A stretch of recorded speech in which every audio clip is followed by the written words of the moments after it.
What is critical thinking? In the 16th century, Niccolò Machiavelli, the cunning advisor to the Medici, understood the power of perception and deception better than most. He knew that survival in the brutal world of Renaissance politics required not just intelligence, but the ability to see through the facades, to pierce the veil of appearances, and to make decisions based on reality, not illusion. Machiavelli's success was not just in his ruthlessness, but in his capacity for critical thinking, a skill that allowed him to outmaneuver rivals, anticipate threats, and exploit opportunities before others even knew they existed. Critical thinking is the art of stepping back from the immediate rush of events, stripping away the superficial, and seeing things as they truly are. It is the ability to cut through noise and confusion, to isolate the essential from the trivial, and to recognize patterns and connections that others miss. This skill is not just about solving problems or making decisions. It is about survival and success in a world where most people are content to live in the shadows of their own misconceptions. The power of rational thought is not limited to the great figures of history. It is a tool available to each of us, a means by which we can navigate the complexities of life with clarity and purpose.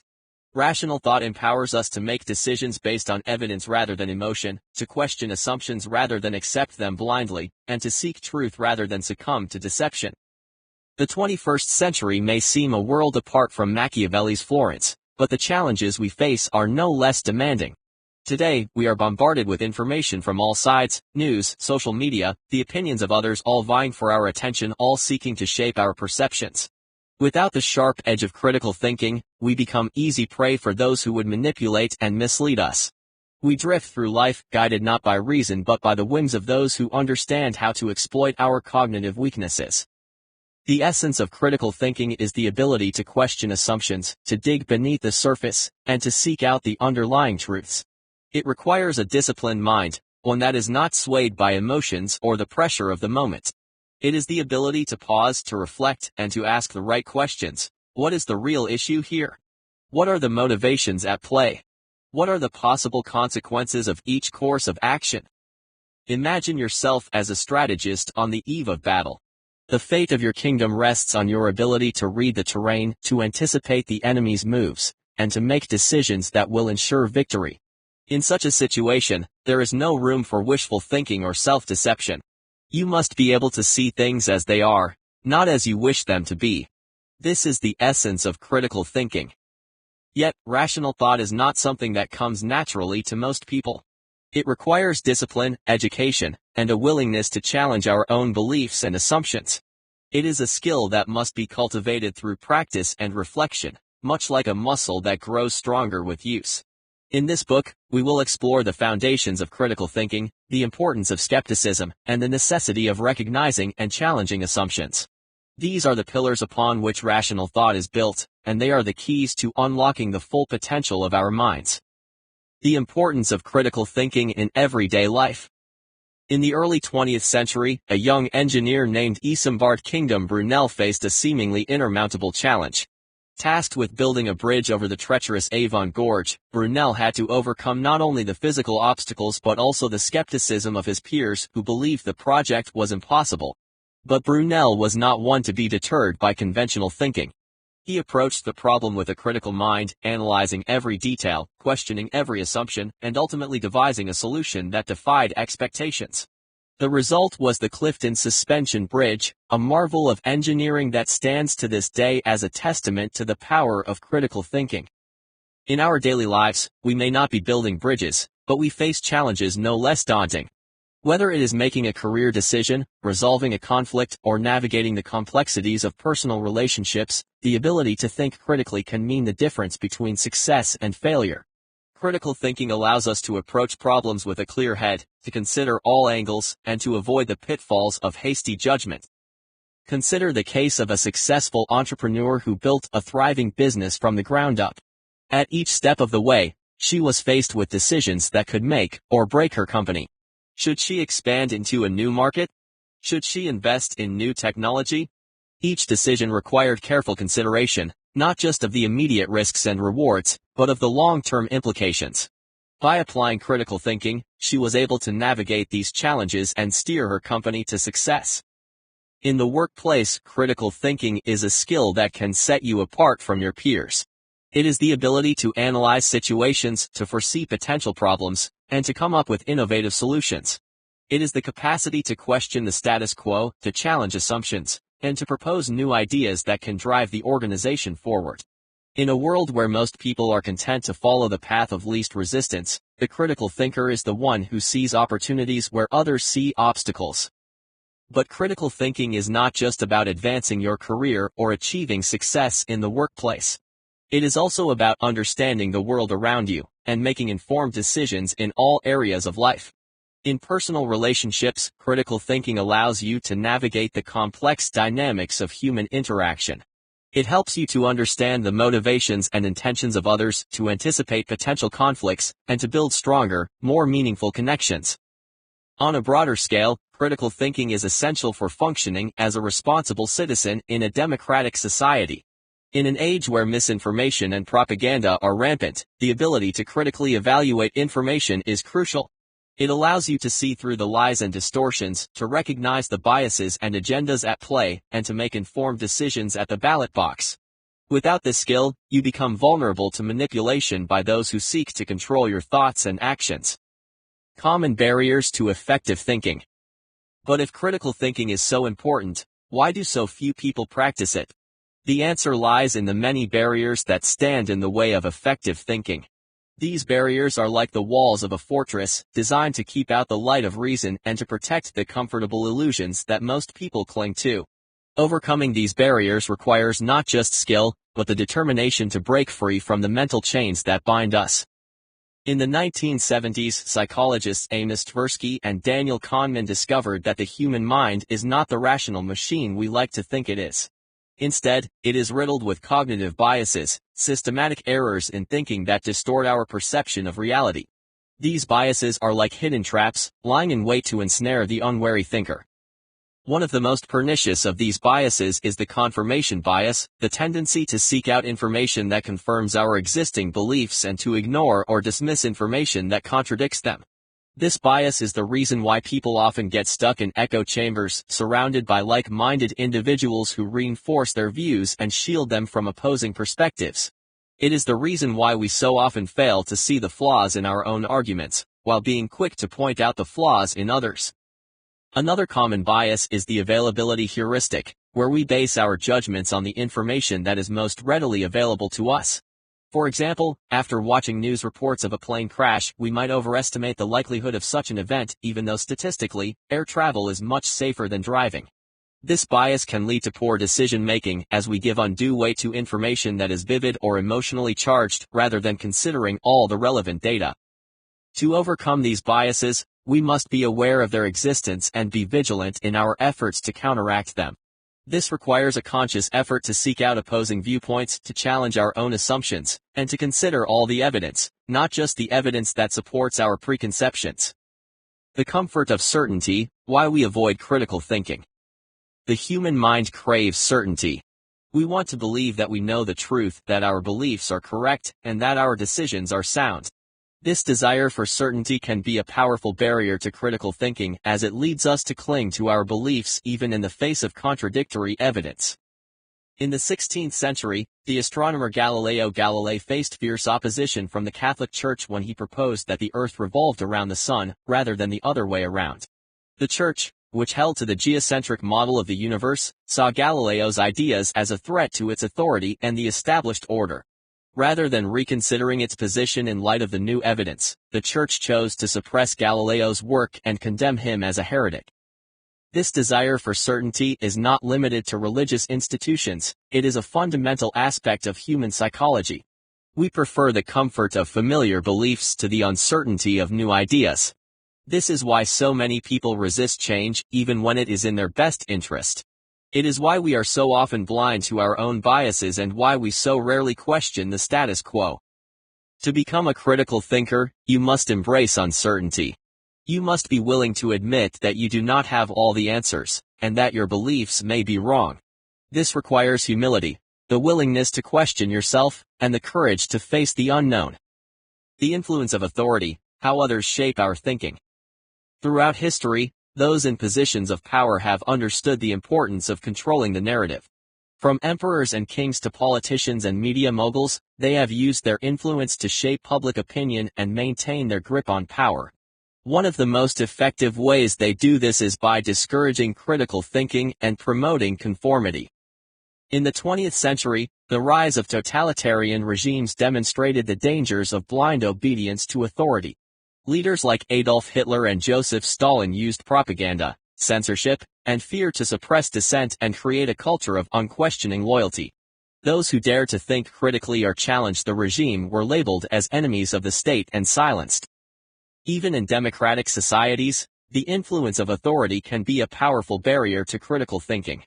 We are social creatures, and we tend to conform to the beliefs and opinions of those around us, especially those in positions of power.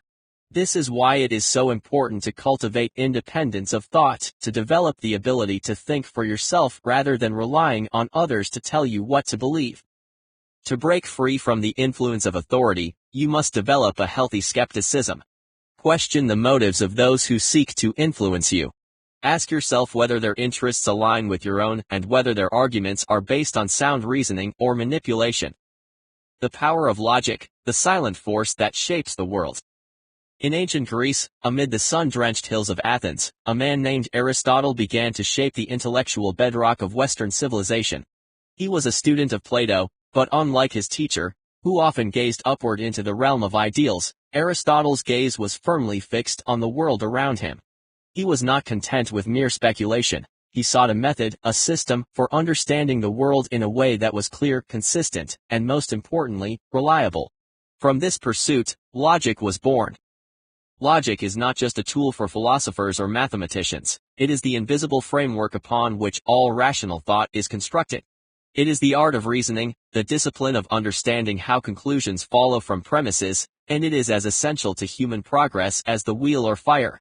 Without logic, our minds would be left to wander aimlessly through a fog of emotions, instincts, and half-formed ideas, easily manipulated by those who understand how to exploit our cognitive weaknesses. Aristotle and the birth of formal logic. Imagine the intellectual landscape before Aristotle. The world was filled with myth and superstition, where stories of gods and heroes explained the workings of the natural world. Reason was often overshadowed by rhetoric, where the loudest voice or the most eloquent speaker could sway opinions without regard to truth. There was no systematic way to distinguish good arguments from bad, truth from mere persuasion.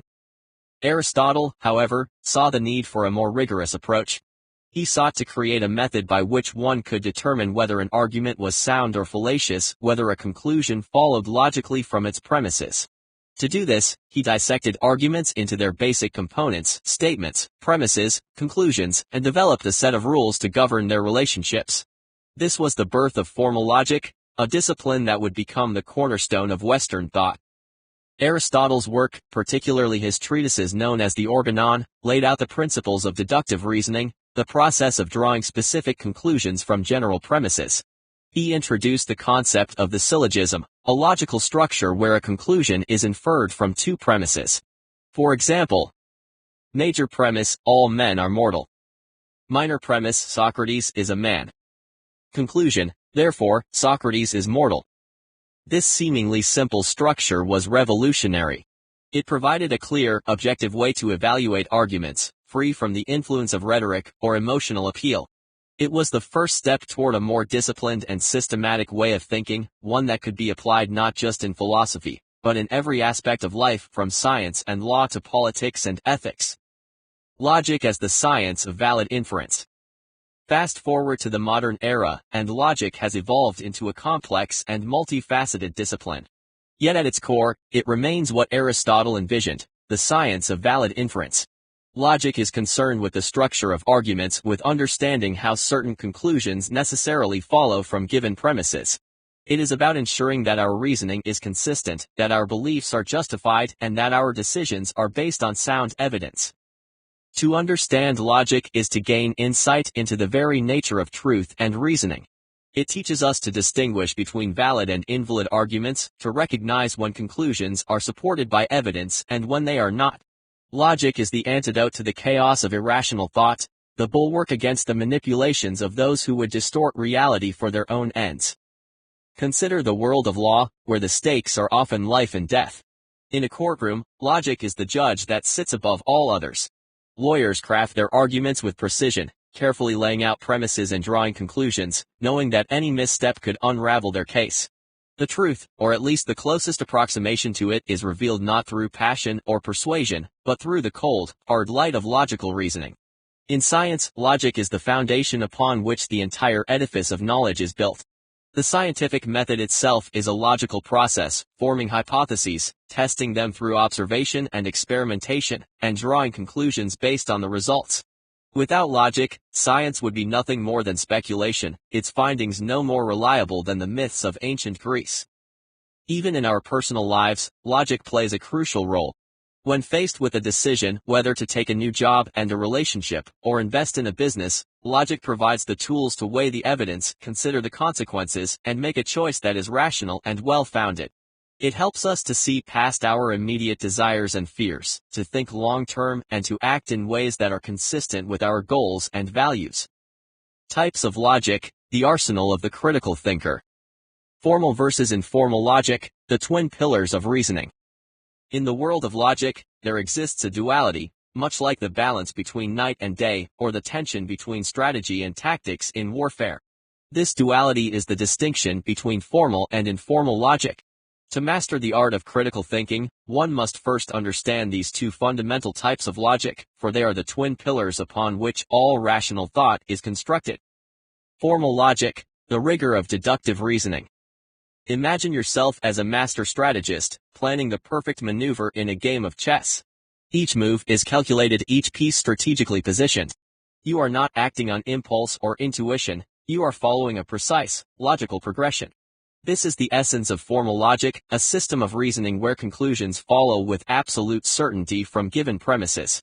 Formal logic, also known as deductive logic, is the study of structures and forms of reasoning that ensure the truth of a conclusion if the premises are true. It operates in the realm of necessity, where every step is governed by strict rules.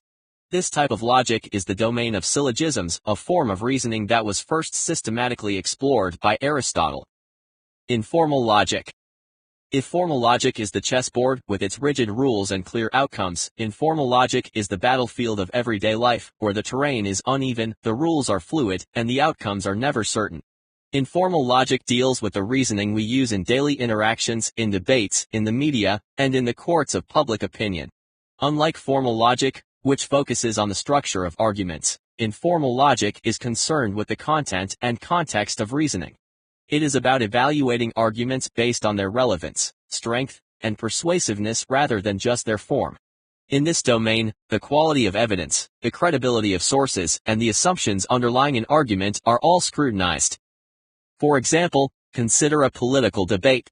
A politician might argue, we must lower taxes because it will stimulate the economy and create jobs. This argument is not a formal syllogism. It is an informal argument that requires us to evaluate the evidence for the claim, the assumptions about economic behavior, and the possible counterarguments. Informal logic teaches us to ask the right questions. Is the evidence for this claim strong? Are there other factors that might influence the outcome? Is the argument based on sound reasoning or mere rhetoric? In informal logic, the emphasis is on practical reasoning, on making decisions in situations where information is incomplete or uncertain. It is about weighing probabilities, considering alternatives, and making judgments that are reasonable, if not certain. This type of logic is essential in fields like law, where arguments are often made on the basis of plausibility and persuasion rather than strict deductive certainty. Deductive versus inductive logic, certainty and probability. The distinction between formal and informal logic naturally leads us to another crucial duality in the world of reasoning. The difference between deductive and inductive logic. Deductive logic, the realm of certainty. Deductive logic, as we've seen, operates in the realm of necessity. It is the logic of certainty where conclusions follow with absolute precision from their premises. This type of reasoning is foundational in disciplines like mathematics, where a single false step can lead to the collapse of an entire proof. Consider a mathematical proof that begins with axioms, statements accepted as true, and through a series of logical steps, derives a conclusion that must be true if the axioms are true. This is deductive reasoning at its finest, a methodical process that leaves no room for doubt. In the world of logic, deductive reasoning is akin to constructing a fortress, brick by brick, where each brick supports the next, creating an impregnable structure. But in the natural world, outside the idealized realm of mathematics, such certainty is rare. Most of our reasoning is not deductive but inductive. Inductive logic, the art of probability. Inductive logic operates in the realm of probability rather than certainty. It is the logic of science, where conclusions are drawn not from unassailable premises but from observations and evidence that suggest, but do not guarantee, a conclusion. Imagine a scientist observing the behavior of a certain chemical under various conditions. Each experiment provides data, and from this data, the scientist forms a hypothesis: this chemical reacts in a particular way under these conditions. The conclusion is not certain, it is probable, based on the evidence collected. As more evidence accumulates, the hypothesis becomes stronger, but it is always subject to revision in the light of new data. Inductive reasoning is what allows us to make generalizations from specific instances, to predict future events based on past experiences, and to develop theories that explain the workings of the natural world. But because it is based on probability, inductive reasoning is always provisional. It is open to challenge, revision, and even refutation. This is both its strength and its limitation. It is flexible, adaptable, but never absolutely certain. The distinction between deductive and inductive logic is crucial for understanding the different ways we approach problems and make decisions.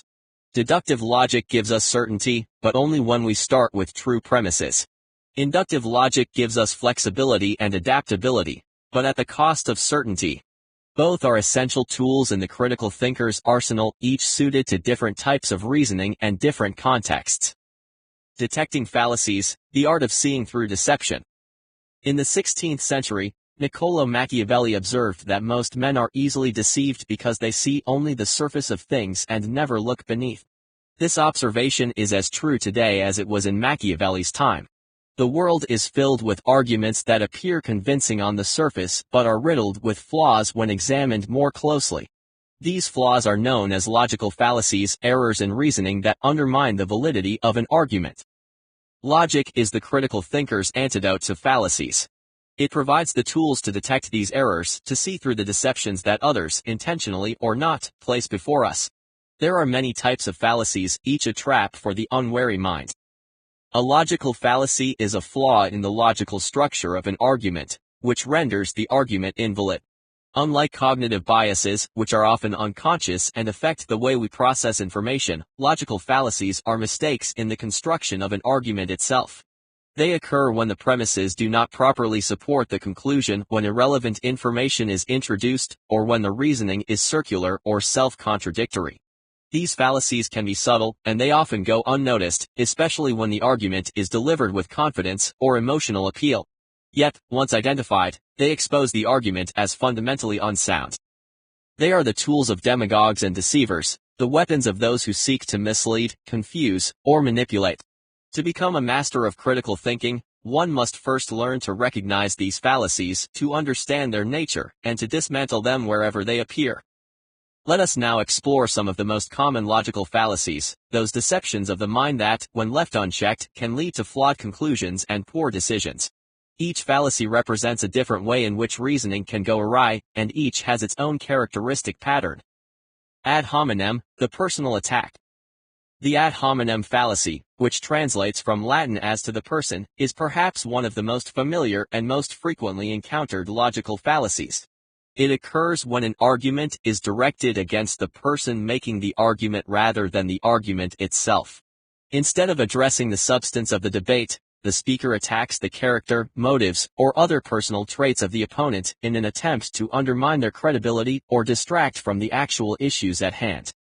This fallacy is particularly insidious because it shifts the focus away from the argument and onto the individual, often appealing to the emotions of the audience rather than their reason. The goal of an ad hominem attack is not to refute the argument, but to discredit the person making it, thereby sowing doubt about the validity of their position. Consider a political debate where one candidate argues for a particular policy based on economic data and historical precedent. Instead of responding to the merits of the policy, the opponent responds by saying, "You can't trust him. He's a millionaire who only cares about his own interests." This attack on the person's character does nothing to address the actual argument about the policy. It merely diverts attention and undermines the speaker's credibility. In everyday life, ad hominem attacks are all too common, especially in emotionally charged discussions.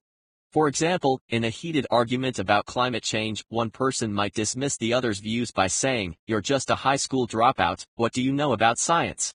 This attack on the individual's educational background is irrelevant to the validity of their argument and serves only to avoid engaging with the actual points being made. The ad hominem fallacy is particularly dangerous because it can be persuasive, especially when delivered with confidence, or when it aligns with the audience's pre-existing biases.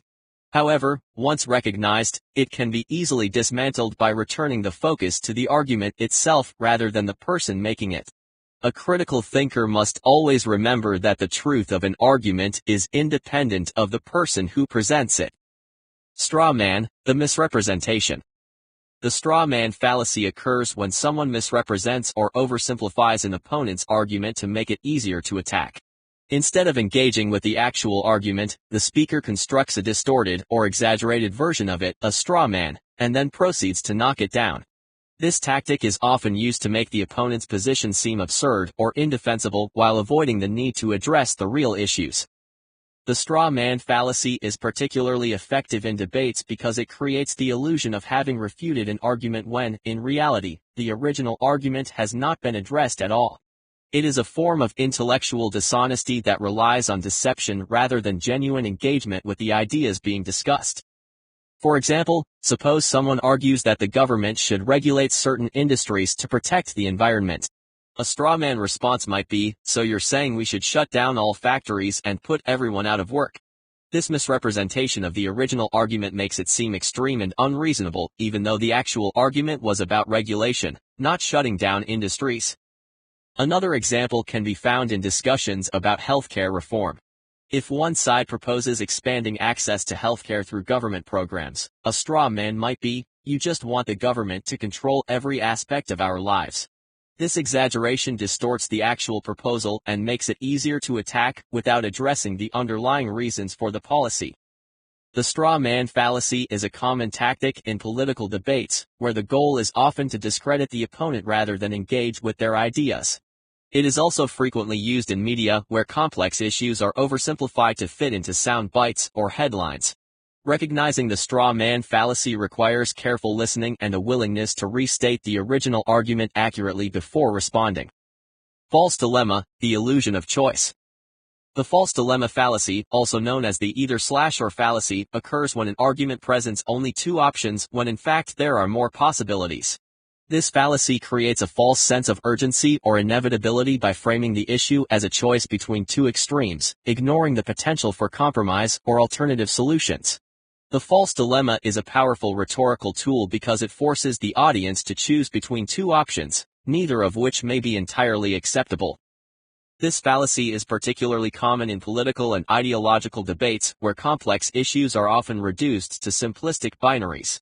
By presenting only two choices, the speaker can manipulate the audience into supporting a particular position or rejecting the other option out of fear or necessity. Consider a debate about national security, where a politician argues, "We must either increase surveillance or face another terrorist attack." This false dilemma ignores the possibility of other approaches, such as improving international relations, addressing the root causes of terrorism, or enhancing intelligence through non-invasive means. By presenting only two extreme options, the speaker forces the audience to choose between security and privacy, even though other solutions might exist. Another example can be found in debates about education reform. A speaker might argue, "Either we adopt this new testing system, or our students will fall behind in the global economy." This framing ignores the potential for other reforms, such as improving teacher training, investing in technology, or revising the curriculum. The false dilemma creates a sense of urgency, pushing the audience to support the proposed solution without considering alternatives. Advertising often relies on false dilemmas to create a sense of urgency or necessity. For example, an ad might say, "Use this anti-aging cream or resign yourself to wrinkles." This framing ignores other options, such as natural aging, alternative treatments, or embracing one's appearance, and pushes the audience toward a single solution. The false dilemma fallacy is effective because it simplifies complex issues, making it easier to persuade an audience. However, it also distorts the reality of the situation, limiting the scope of discussion and leading to poor decision-making.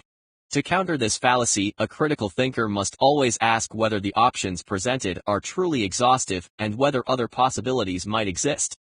Post hoc ergo propter hoc, the false cause.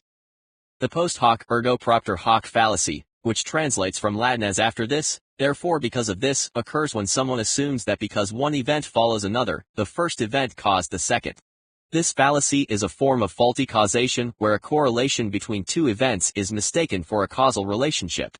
The post hoc fallacy is particularly common in superstitions, conspiracy theories, and simplistic explanations of complex phenomena.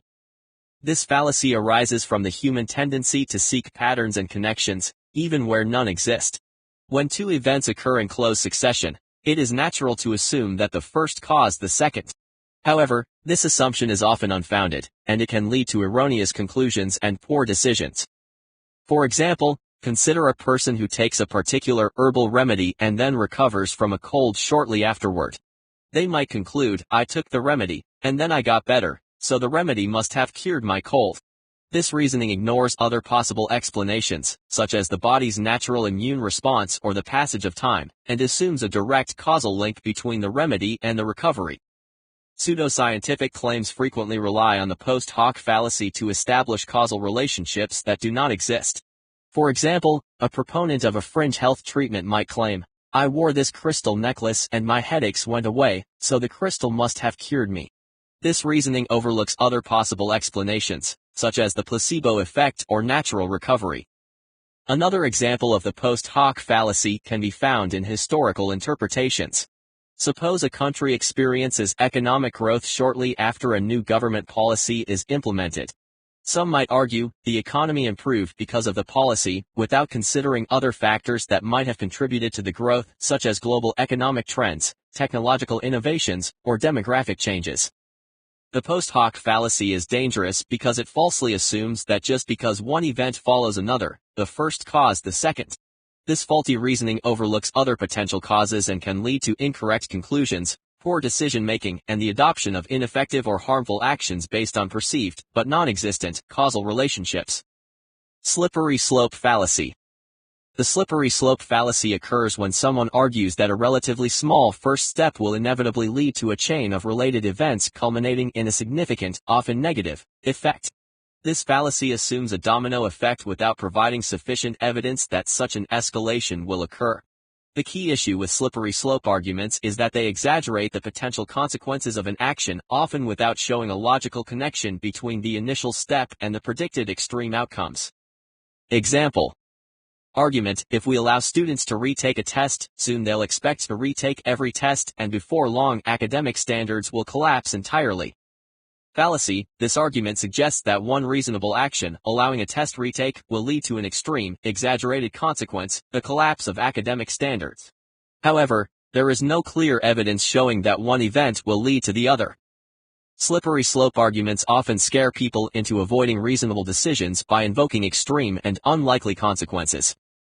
The core issue with the slippery slope fallacy is that it assumes a chain reaction of events will follow from a single action without providing any concrete evidence for why this escalation will happen.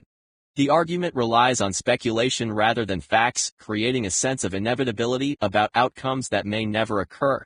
This weakens the argument because it skips over the need to show how one event will actually lead to another. Example, in the argument, if we allow students to retake a test, soon they'll expect to retake every test and academic standards will collapse. No evidence is provided to support the idea that one test retake will lead to such drastic consequences. There's no explanation for why the policy would necessarily escalate to retaking every test, or why this would lead to the collapse of academic standards. The slippery slope fallacy often exaggerates the potential consequences of an action, making them seem far more severe or widespread than they really are. This can result in fear-mongering, where people are discouraged from taking reasonable actions because of an unfounded belief that disastrous results will follow. Appeal to extremes fallacy. The appeal to extremes fallacy occurs when someone takes an argument to an exaggerated or extreme version of itself in order to make the original position seem absurd or unjustifiable. This fallacy is similar to a straw man argument, where someone misrepresents or distorts an argument to make it easier to attack. The difference is that with the appeal to extremes, the exaggeration is taken to the farthest extreme to refute the original argument, even if the exaggeration is far removed from what is being debated. Example. Argument: if we ban smoking in restaurants because it's unhealthy, what's next? Will the government ban all unhealthy foods like burgers and soda? Fallacy: the argument jumps to an extreme situation that is not relevant to the current issue of smoking in restaurants. It suggests that taking one reasonable action will lead to banning all sorts of unrelated behaviors, which is an exaggerated and unlikely outcome. An appeal to extremes attempts to dismiss an argument by pushing it to an illogical, extreme scenario that no one was proposing, thereby making the original argument seem unreasonable. The appeal to extremes fallacy can undermine rational discourse in several ways.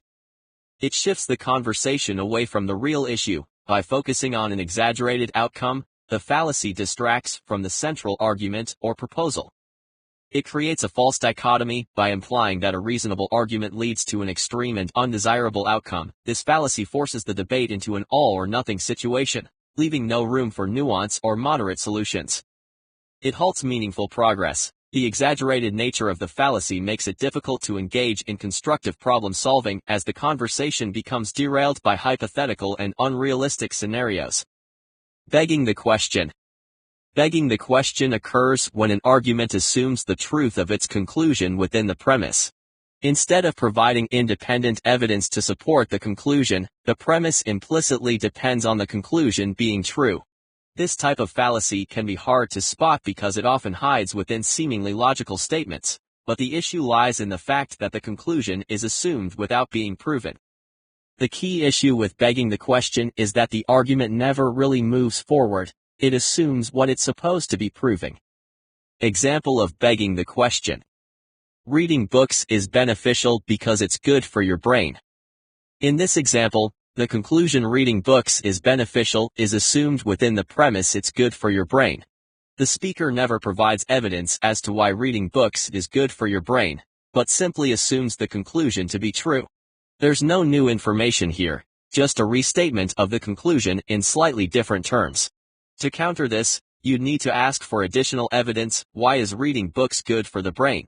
Can you provide research or examples? In critical thinking, when you encounter an argument that seems to jump directly to the conclusion without giving independent reasons to support it, you're likely facing begging the question. The key to identifying this fallacy is to examine whether the premise truly supports the conclusion or simply assumes it's correct. Circular reasoning, going in circles without progress. Circular reasoning is a specific form of begging the question where the premise and the conclusion are essentially the same, just restated in different words. The argument goes in a loop, providing no additional evidence or reasoning to support its claim. Instead, the conclusion and the premise mirror each other, leaving the argument stagnant and offering no way to move forward logically. Example of circular reasoning. He's a great leader because people respect him, and people respect him because he's a great leader. Here, the premise people respect him is simply a rephrased version of the conclusion he's a great leader, and vice versa. No new or independent reasoning is introduced to justify why people respect him or why he's considered a great leader. The argument is essentially just repeating itself without offering proof. To break this loop, you would need to ask for concrete reasons. What specific actions or qualities make him a great leader? Can you give examples of how he has earned that respect?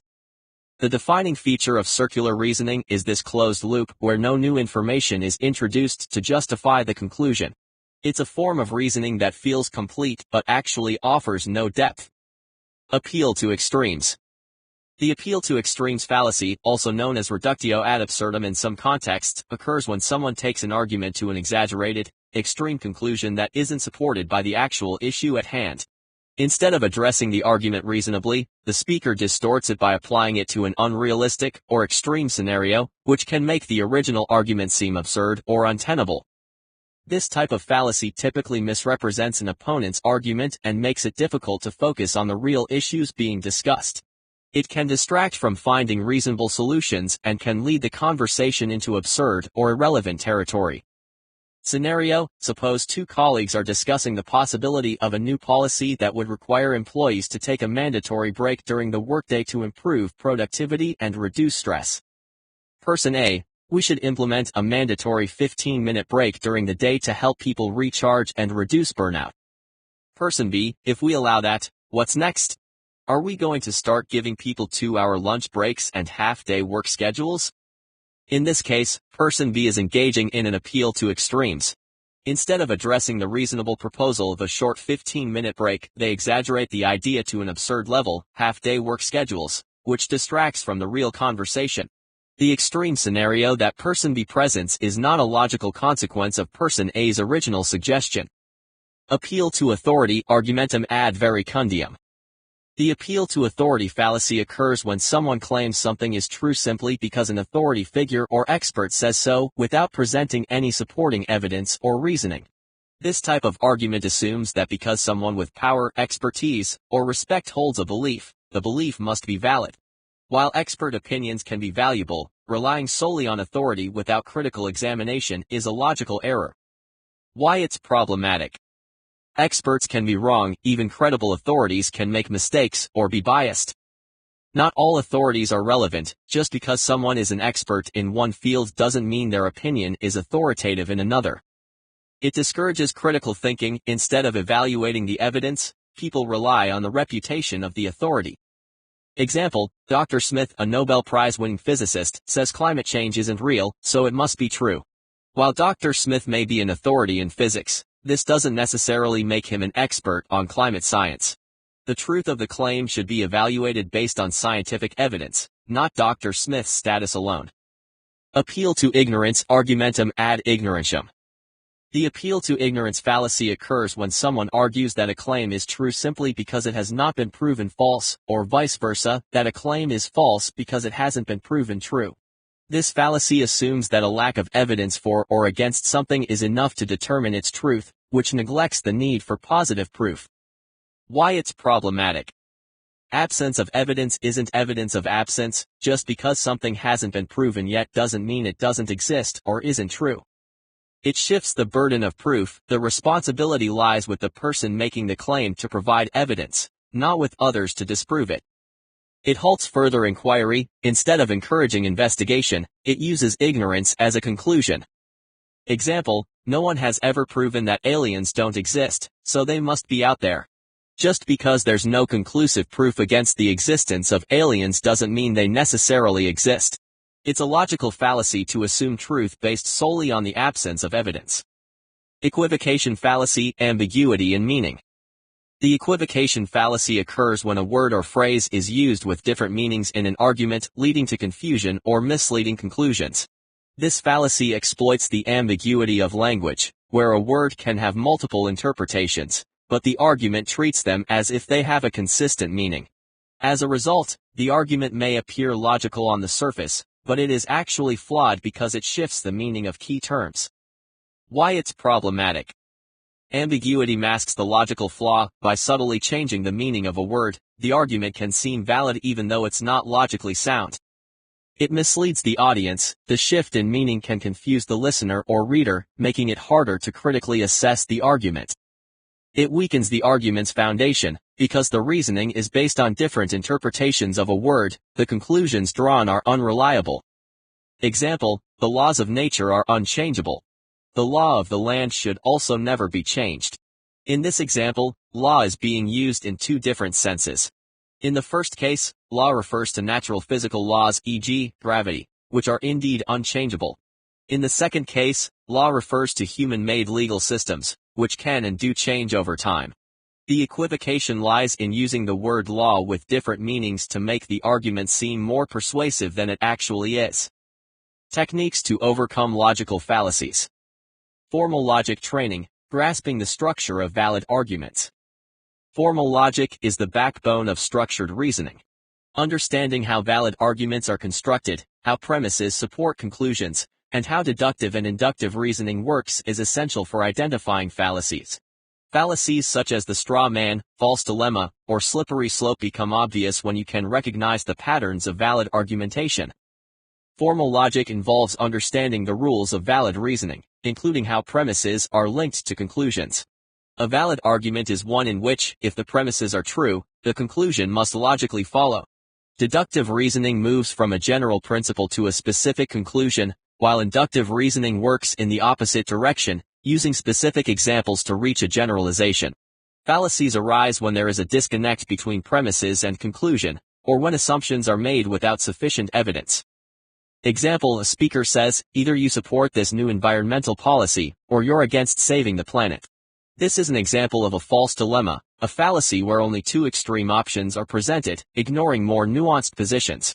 In reality, you can support environmental preservation while questioning the effectiveness or structure of the policy. Formal logic training enables you to spot these false dichotomies and challenge them. Formal logic also helps identify straw man fallacies, where someone misrepresents an opponent's argument to make it easier to attack. For example, people who oppose the policy think climate change isn't real is a misrepresentation. In fact, many people who oppose specific policies may still believe in climate change but differ on how best to address it. Through formal logic training, you develop the ability to detect invalid conclusions, learn to spot when a conclusion doesn't logically follow from the premises, known as a non sequitur. Recognize hasty generalizations, avoid drawing sweeping conclusions based on limited evidence, a common flaw in inductive reasoning. Spot circular reasoning, identify when an argument loops back to the premise without introducing new evidence, e.g., he's trustworthy because he always tells the truth. Counter ambiguous language, clarify arguments when vague or ambiguous terms obscure the meaning, often seen in equivocation. By mastering formal logic, you not only avoid falling into fallacies yourself but also become skilled at dissecting others' arguments and exposing weaknesses that may go unnoticed. Socratic questioning, uncovering hidden assumptions. Socratic questioning, named after the ancient Greek philosopher Socrates, is a method of inquiry that involves asking a series of probing questions to expose the underlying assumptions and weaknesses in an argument. This technique is particularly effective in combating fallacies like begging the question, where the conclusion is assumed within the premise, and circular reasoning, where an argument repeats itself without introducing new evidence. Example: someone asserts, freedom of speech is essential because it allows people to speak freely. This is an example of circular reasoning, where the conclusion merely restates the premise. Through Socratic questioning, you might ask, what specifically makes freedom of speech essential? What evidence shows that societies with free speech function better than those without? This forces the person to justify their argument with more than just restating the same point in different words. Expanding Socratic questioning in practice.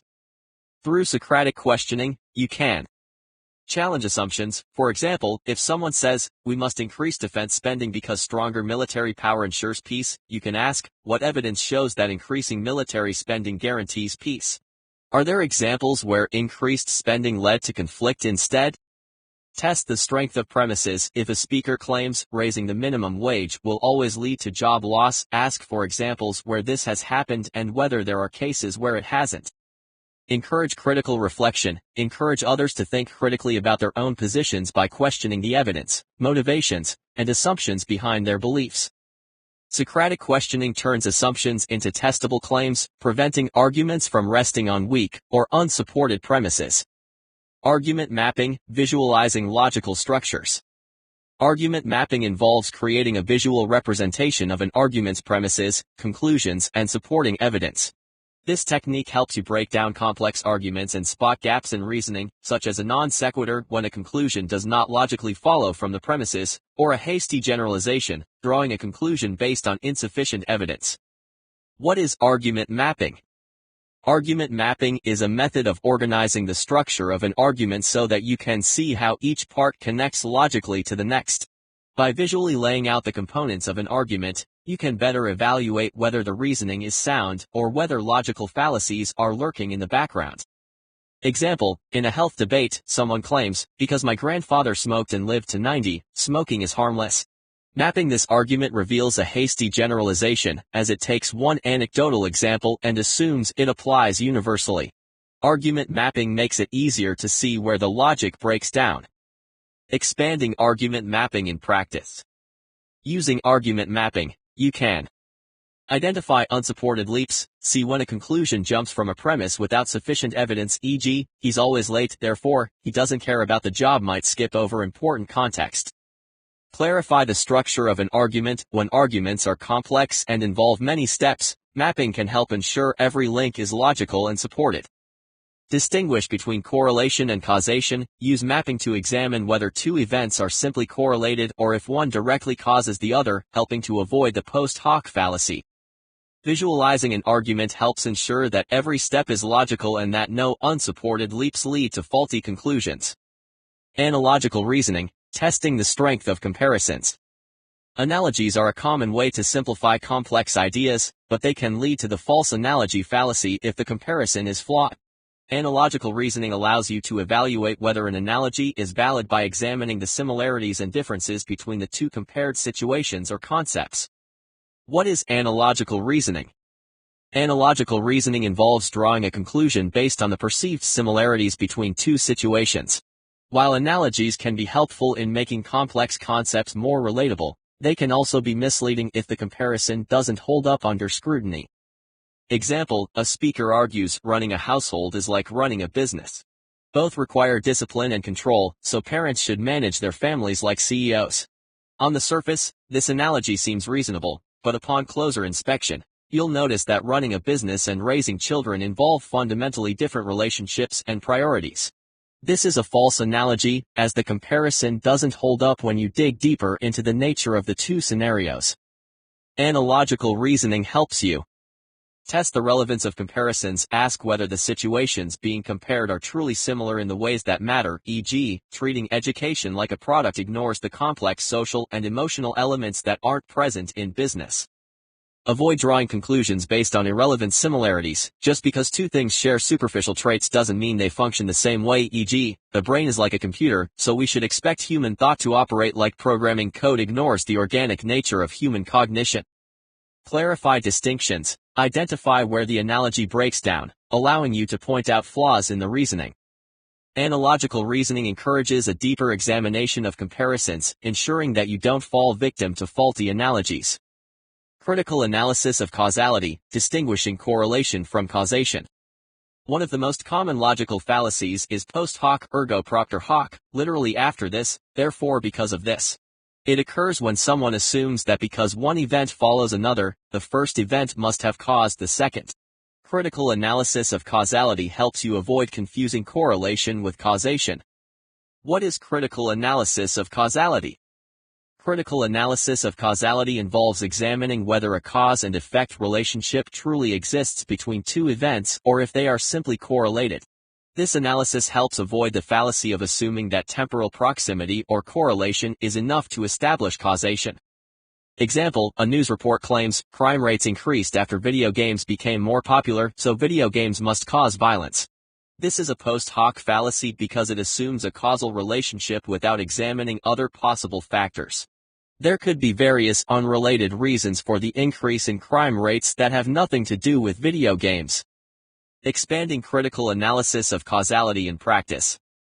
Through critical analysis, you can distinguish between correlation and causation. Look for other factors that might explain the observed correlation between two events, e.g., crime rates and video game popularity might both be influenced by economic conditions. Avoid making assumptions about cause and effect. Just because two things happen together doesn't mean one causes the other, e.g., ice cream sales increase in the summer, and so do drownings, but ice cream doesn't cause drownings. Consider alternative explanations. Always explore other variables that might be influencing both events, e.g., an increase in childhood asthma might correlate with higher pollution levels, but you need to explore the mechanisms behind the correlation to prove causation. This technique helps you avoid jumping to conclusions based on coincidental patterns and encourages a deeper investigation into cause and effect relationships. Reductio ad absurdum, demonstrating absurd conclusions. Reductio ad absurdum is a technique used to expose the flaws in an argument by pushing it to its logical extreme, effectively countering fallacies like the slippery slope or appeal to extremes. This method shows that if the logic of an argument is followed all the way to its natural conclusion, it leads to absurd or impossible results. Example, in a debate about laws, someone argues if we ban smoking in public places, soon we'll be banning all unhealthy activities like eating fast food. This is a slippery slope argument that assumes banning smoking will inevitably lead to banning unrelated activities. By pushing this logic further, you could respond, so, if we ban smoking, will we also ban jogging because people sometimes injure themselves?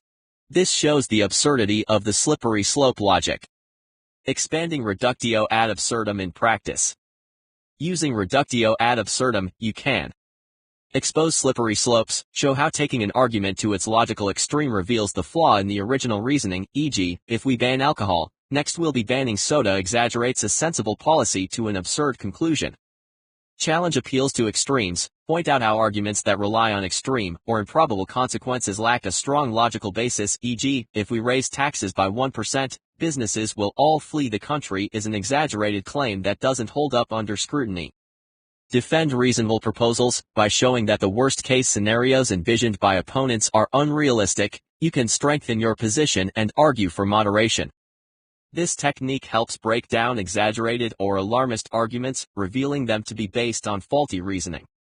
Fact-checking, verifying premises for accuracy.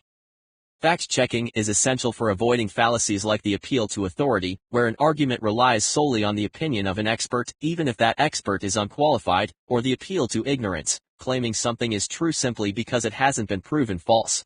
By ensuring that the premises of an argument are based on verified facts, you can build stronger, more credible arguments.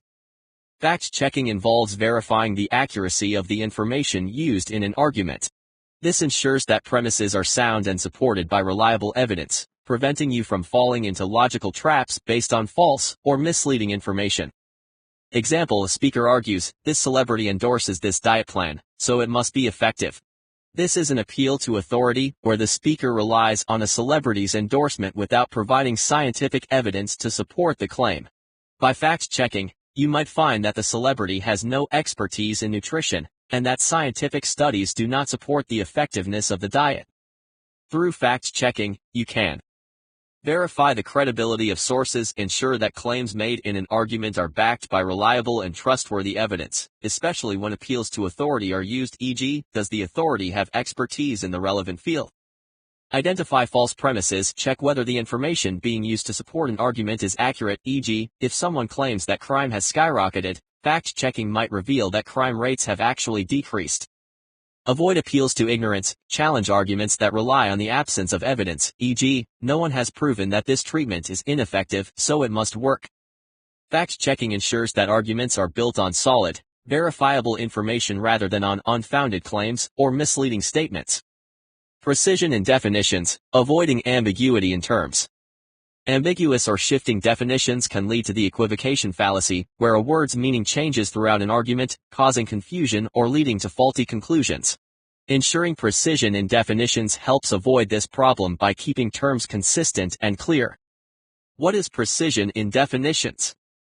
Precision in definitions involves making sure that the key terms in an argument are defined clearly and used consistently. This prevents the argument from becoming confused or derailed by shifting meanings. Example, in a debate about free speech, one person argues everyone should have the right to free speech, but no one should be allowed to say anything offensive. This is an example of equivocation where the definition of free speech changes throughout the argument. Clarifying what is meant by free speech and offensive would help resolve the contradiction. Expanding precision in definitions in practice. Ensuring precision in definitions allows you to avoid confusion, clearly define terms at the beginning of a discussion to prevent misunderstandings later on, e.g., if you're debating equality, specify whether you mean equality of opportunity or equality of outcome.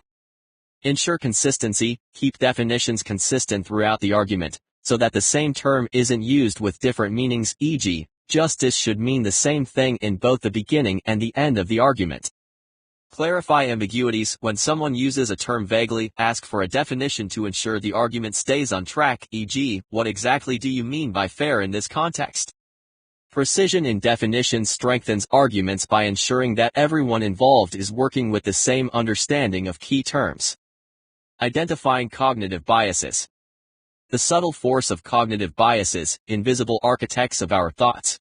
In the shadows of our minds, there are forces at work, hidden architects that shape our perceptions, guide our decisions, and subtly distort our understanding of the world. These forces, known as cognitive biases, are not the result of malice or deception by others, rather, they are the product of our own mental machinery, the inevitable quirks and shortcuts of a brain that has evolved to survive in a complex and often hostile environment. These biases are insidious precisely because they operate beneath the surface, influencing our thoughts without our conscious awareness, leading us to conclusions that feel right but are often profoundly flawed. Cognitive biases are systematic patterns of deviation from rationality in judgment and decision-making. They represent the ways in which our minds take shortcuts, heuristics, that simplify the overwhelming complexity of the world around us. These shortcuts are often useful, allowing us to make quick decisions without needing to process every piece of information in detail. However, these same shortcuts can lead us astray, causing us to overlook critical information, misinterpret evidence, and arrive at conclusions that are not justified by the facts. To understand cognitive biases is to recognize that our perception of reality is not a clear window onto the world, but rather a lens that is shaped by our experiences, emotions, and expectations. This lens can warp and distort, creating a version of reality that is convincing but incomplete, compelling but inaccurate. In the realm of decision-making, these biases can be the difference between success and failure, wisdom and folly, truth and error. Examples of common cognitive biases, the mind's hidden traps. Let us delve into some of the most common cognitive biases, those traps that our minds so easily fall into, often without us even realizing it. Each bias represents a different way in which our thinking can go astray, leading us to conclusions that are less rational and more influenced by the subtle forces of our unconscious mind. Confirmation bias, perhaps the most pervasive of all cognitive biases. Confirmation bias is the tendency to seek out, interpret, and remember information that confirms our preconceptions, while ignoring or dismissing information that challenges them. This bias is the mental equivalent of surrounding ourselves with yes men, voices that echo our beliefs and reinforce our views, creating a comforting but deceptive sense of certainty. Imagine a leader who is convinced of the righteousness of his cause. He listens only to those advisors who tell him what he wants to hear, who provide him with evidence that supports his decisions.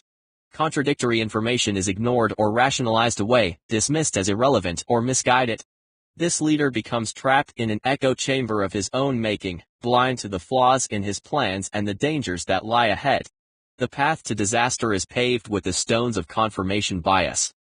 In everyday life, confirmation bias can lead us to cling to beliefs that are comforting but false, to reject evidence that contradicts our opinions, and to make decisions based on incomplete or distorted information.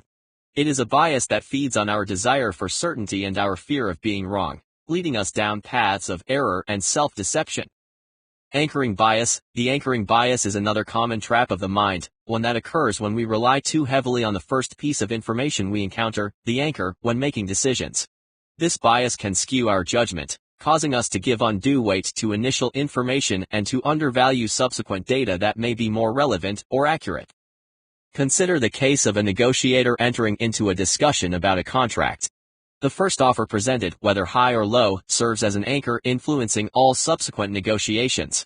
Even if the initial offer is far from reasonable, the final agreement is likely to be closer to this anchor than it would have been otherwise. The negotiator's mind, fixated on that first number, struggles to break free from its gravitational pull. In a broader sense, anchoring bias can affect how we assess risks, evaluate investments, or make purchasing decisions.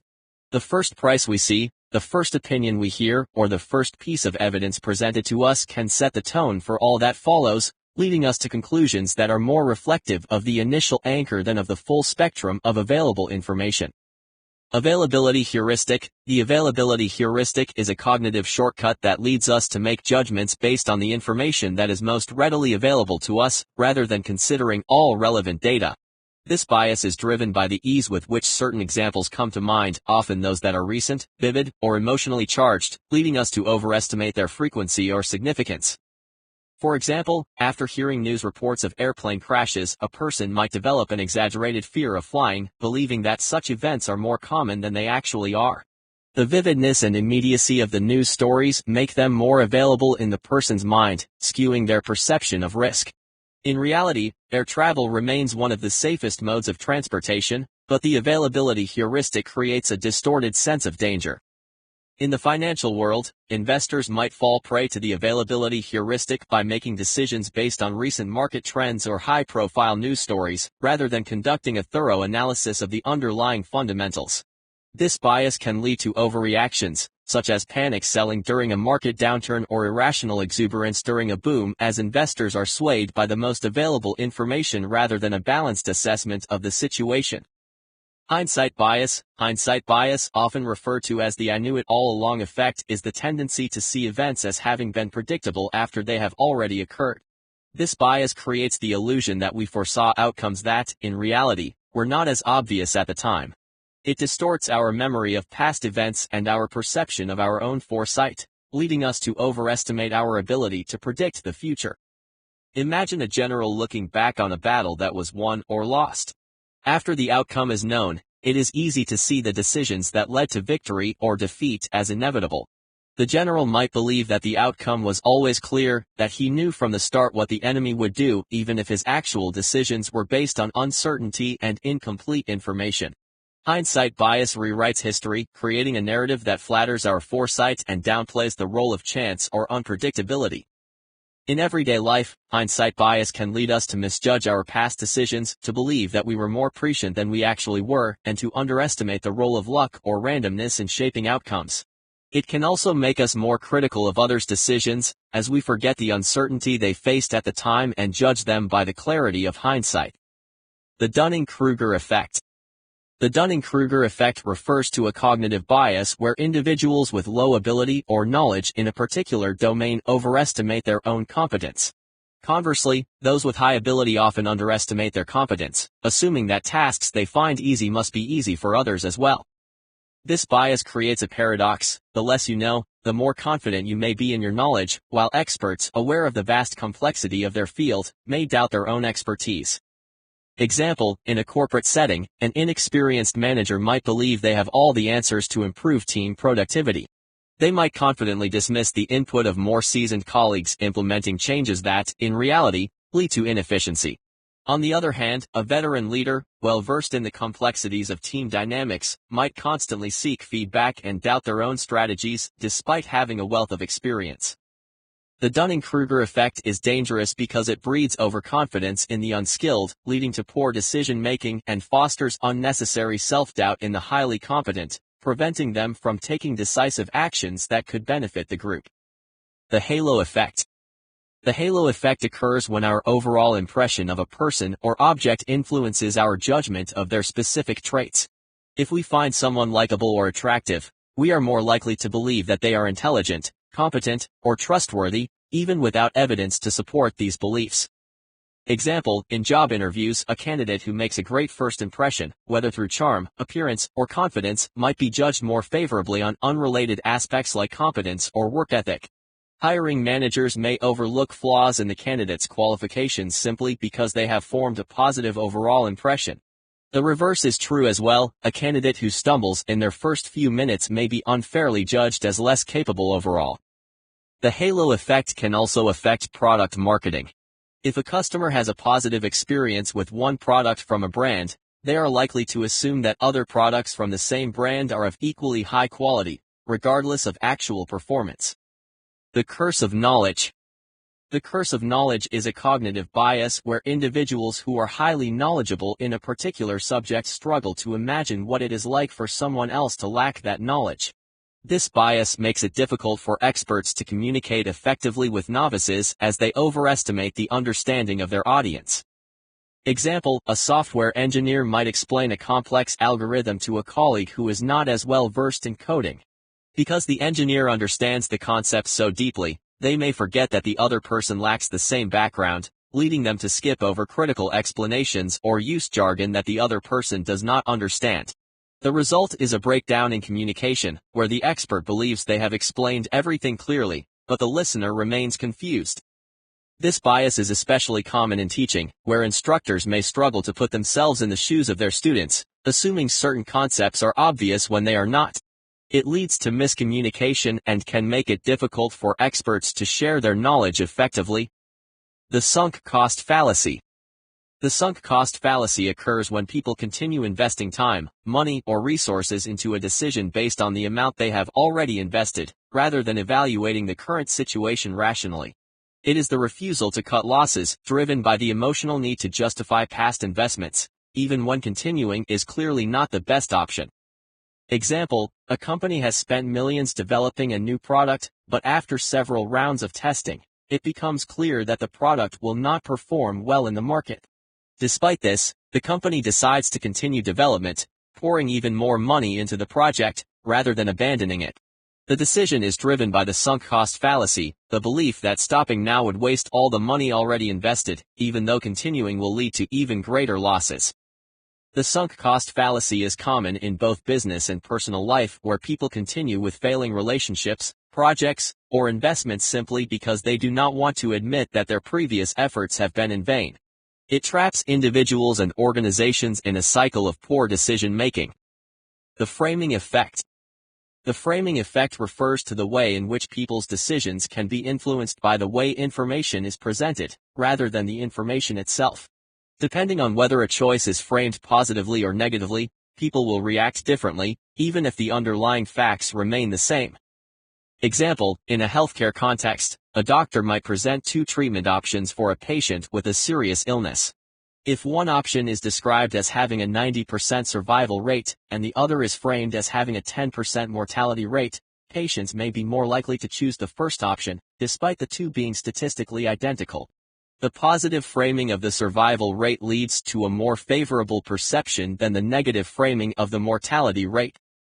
The framing effect is pervasive in marketing, politics, and negotiations. Politicians, for instance, frame policies in ways that emphasize benefits over costs to sway public opinion, while marketers frame their products as solutions to specific problems, often manipulating consumer perception. The bandwagon effect. The bandwagon effect describes the tendency for individuals to adopt a belief or follow a trend simply because others are doing so, often without fully considering the underlying reasons. This bias reflects our deep-seated need for social conformity and the fear of missing out, FOMO. Example, in the stock market, the bandwagon effect can lead to irrational buying or selling behavior. When a particular stock is rising rapidly, many investors rush to buy it, driven by the belief that they should follow the crowd, rather than analyzing the company's fundamentals. The same applies when a stock begins to fall. Panic sets in, and everyone starts selling, driving the price down even further, regardless of the stock's actual value.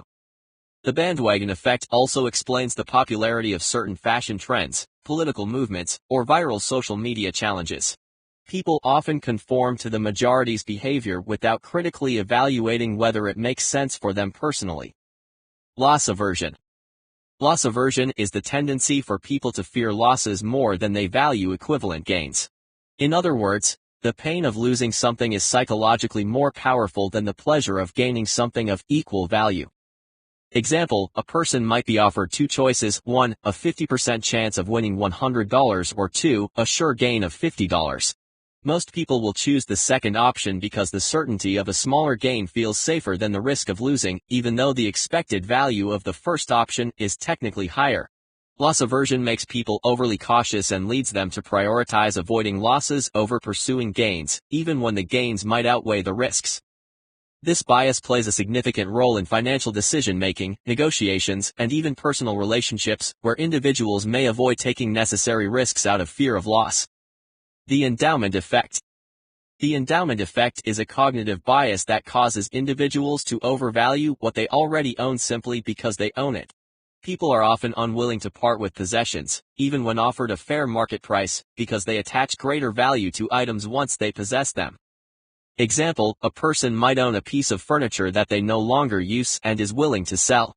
When a potential buyer offers a reasonable price, the seller may refuse the offer, believing that the furniture is worth more than what is being offered. This irrational overvaluation stems from the endowment effect. The owner's emotional attachment to the item inflates its perceived value beyond its objective market worth. This bias affects decisions in real estate, investing, and even in sentimental items that people hold on to for far longer than they should. The emotional attachment makes individuals resist rational decisions, often leading them to forego beneficial opportunities. The recency effect. The recency effect is a cognitive bias where people tend to remember and give more weight to the most recent information they have encountered as opposed to older data. This bias affects memory, decision-making, and perception, leading to judgments that are skewed by recent events. Example, in a performance review, an employee might be judged more harshly or favorably based on their most recent actions, rather than their overall performance throughout the year. If they recently completed a big project successfully, that accomplishment may overshadow earlier struggles. Conversely, a recent mistake may weigh more heavily than months of strong performance. The recency effect can distort decision-making in fields like investment, where recent market trends heavily influence future predictions, ignoring long-term data. The overconfidence bias. The overconfidence bias is the tendency for individuals to overestimate their own abilities, knowledge, or the accuracy of their predictions. This bias can lead to risky decisions, as people may act on the belief that they are more capable or informed than they truly are. Example, an investor might overestimate their ability to predict market trends, leading them to make high-risk trades without adequately assessing the risks. The overconfidence bias blinds them to their own limitations, often leading to significant losses when the market does not behave as expected. Overconfidence bias affects not only financial decisions but also project management, entrepreneurship, and everyday life where individuals take unnecessary risks or make poor decisions due to excessive self-assurance. How to overcome biases. Recognizing and overcoming confirmation bias. The nature of confirmation bias. Confirmation bias is a subtle but pervasive cognitive distortion. It leads us to selectively search for, interpret, and remember information in ways that affirm our existing beliefs, often without us realizing it. This bias is dangerous because it can create a self-reinforcing loop, making us more confident in flawed or incomplete views. Over time, confirmation bias distorts our perspective, blinding us to opposing viewpoints and the complexity of reality. Technique: actively seek disconfirmation. The key to overcoming confirmation bias lies in deliberately seeking out information that challenges our preconceived notions. This doesn't mean simply playing devil's advocate for its own sake, but adopting a habit of critical examination, forcing yourself to look at evidence that runs contrary to what you believe. This method can be uncomfortable because it requires you to confront potential flaws in your thinking, but it's vital for developing a more nuanced, accurate understanding of the world. When researching a topic, especially one that you feel strongly about, seek out credible sources that present opposing viewpoints. Question your own assumptions by asking yourself, what evidence would disprove my belief? By looking for disconfirming information, you balance the natural tendency to cherry-pick supporting data, ultimately enhancing your ability to think critically. Practical example: imagine you're deeply convinced that a particular political candidate is the best option for an upcoming election. Instead of only reading articles, watching news segments, or following social media feeds that praise the candidate, make an intentional effort to find critiques from reliable sources. Explore in-depth analyses or op-eds that highlight their weaknesses, policy flaws, or past mistakes. This approach broadens your perspective, enabling you to make a more informed decision rather than remaining confined in an echo chamber of reinforcing beliefs. This not only prevents one-sided thinking but fosters a deeper understanding of the complexities involved in the candidate's platform, both the strengths and the weaknesses. Recognizing and overcoming anchoring bias. The nature of anchoring bias. Anchoring bias is a cognitive pitfall where we give disproportionate weight to the first piece of information we receive, often using it as a fixed reference point for all subsequent judgments. This initial anchor can heavily influence our decision-making even when additional information is presented later. The danger of anchoring bias lies in its subtlety. It skews our thinking without us even realizing it, often leading to decisions that are unduly influenced by arbitrary or irrelevant information. Technique: delay initial judgments and gather more information. To overcome anchoring bias, it is crucial to resist the temptation to make immediate judgments based on the first piece of data you encounter. Instead, delay your decision-making until you've gathered and compared multiple sources of information. This creates a broader and more informed basis for judgment, reducing the undue influence of an initial anchor. Delaying judgments forces you to critically assess the value of the first reference point, preventing it from disproportionately affecting your overall decision. Before forming conclusions, actively seek alternative perspectives, verify initial figures, and consider other possibilities. The goal is to approach the situation with an open mind and avoid locking yourself into an early decision based on insufficient information. Practical example, in a salary negotiation, it's common for the first offer to serve as an anchor, shaping your expectations for the entire negotiation process. If the employer makes a low initial offer, anchoring bias might lead you to settle for a smaller increase than you deserve. Instead of fixating on that first offer, research industry standards for the role, including factors like experience, location, and the specific demands of the job.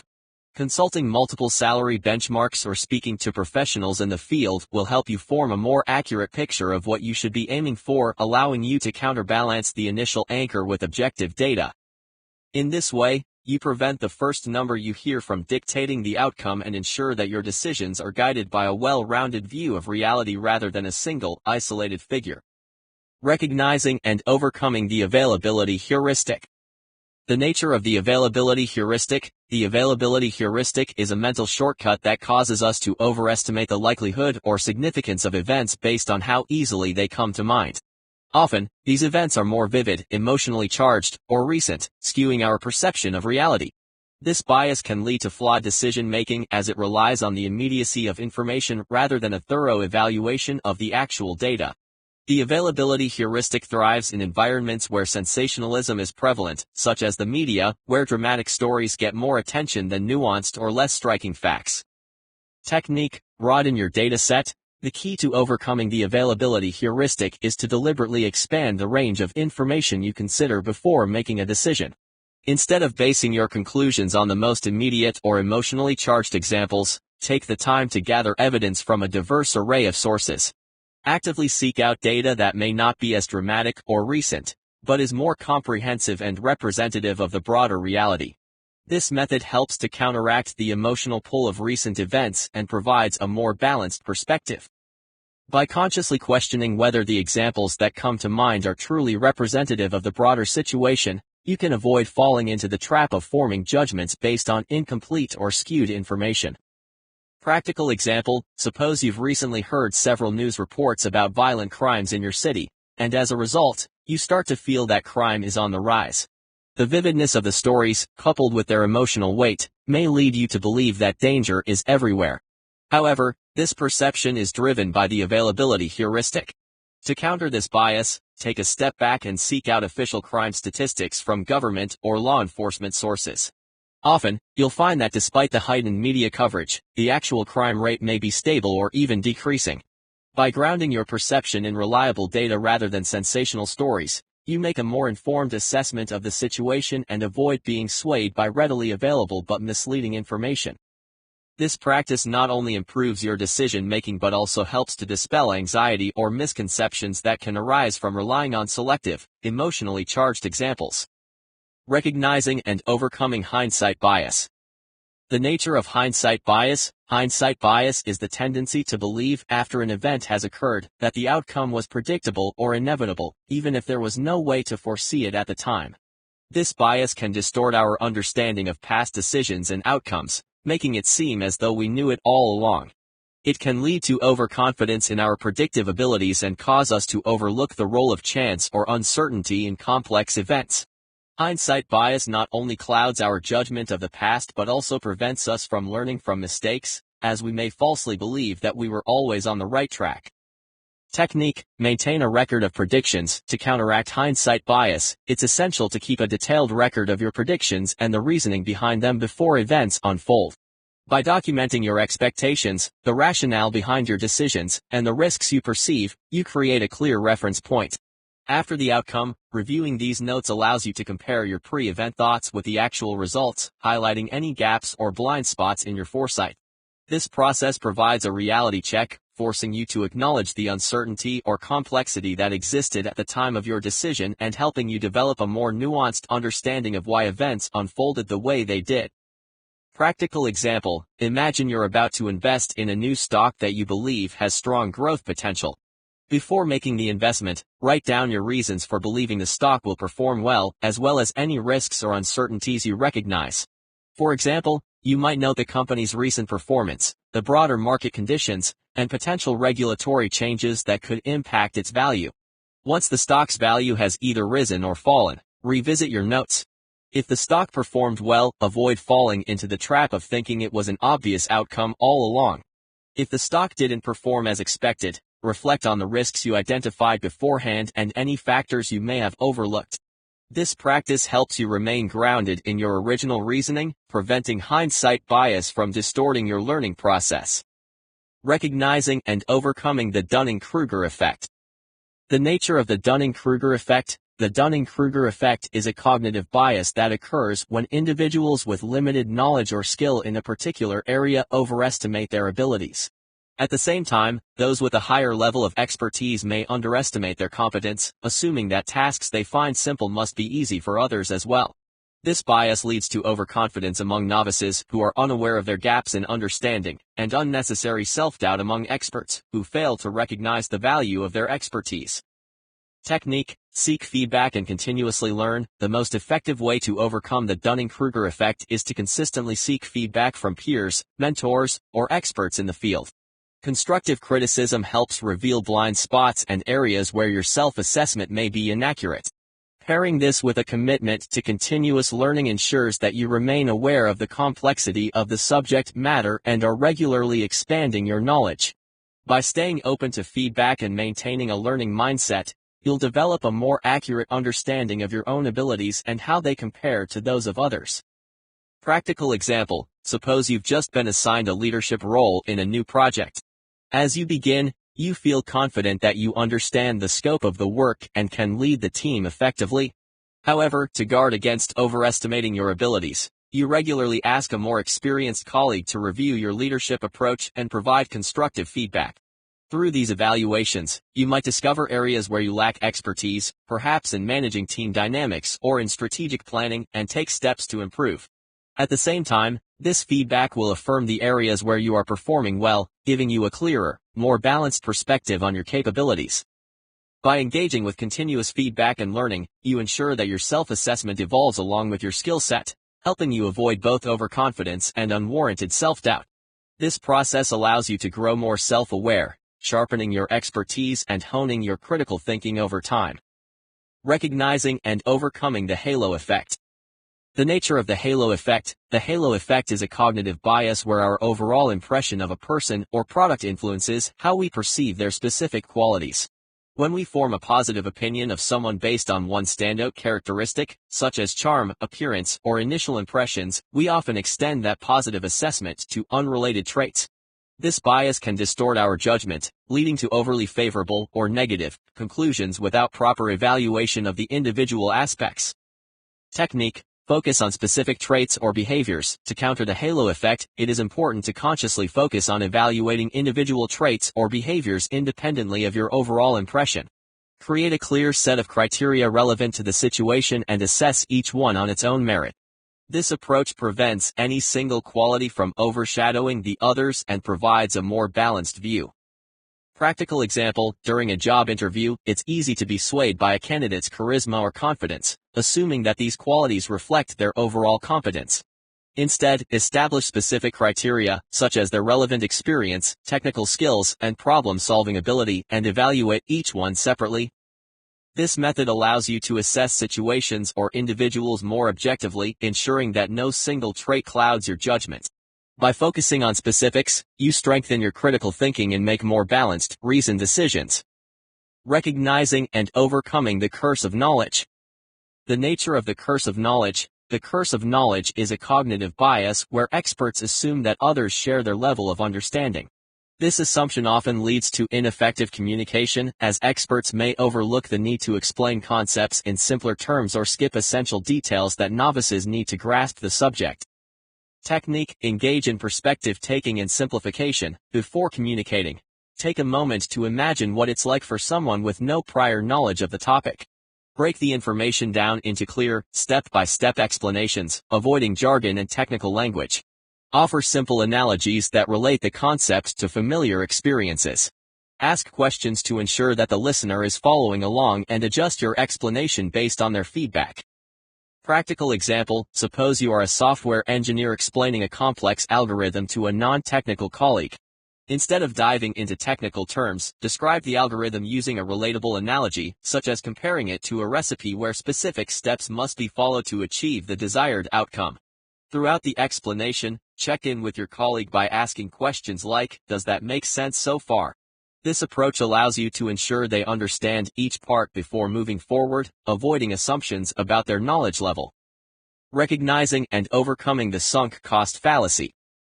Understanding the sunk cost fallacy. The sunk cost fallacy refers to the tendency to persist with a decision or project based on the amount of time, money, or resources already spent, even when it's clear that continuing is not the best option.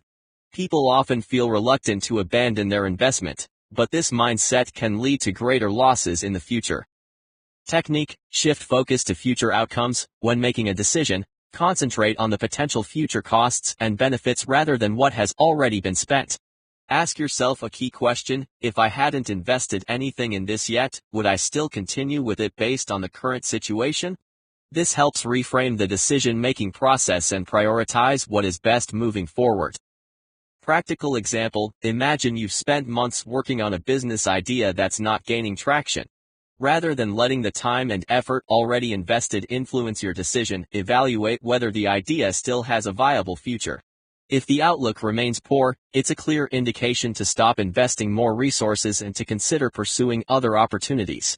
Focusing on the present realities, rather than past commitments, allows for more rational decisions that prevent further unnecessary losses.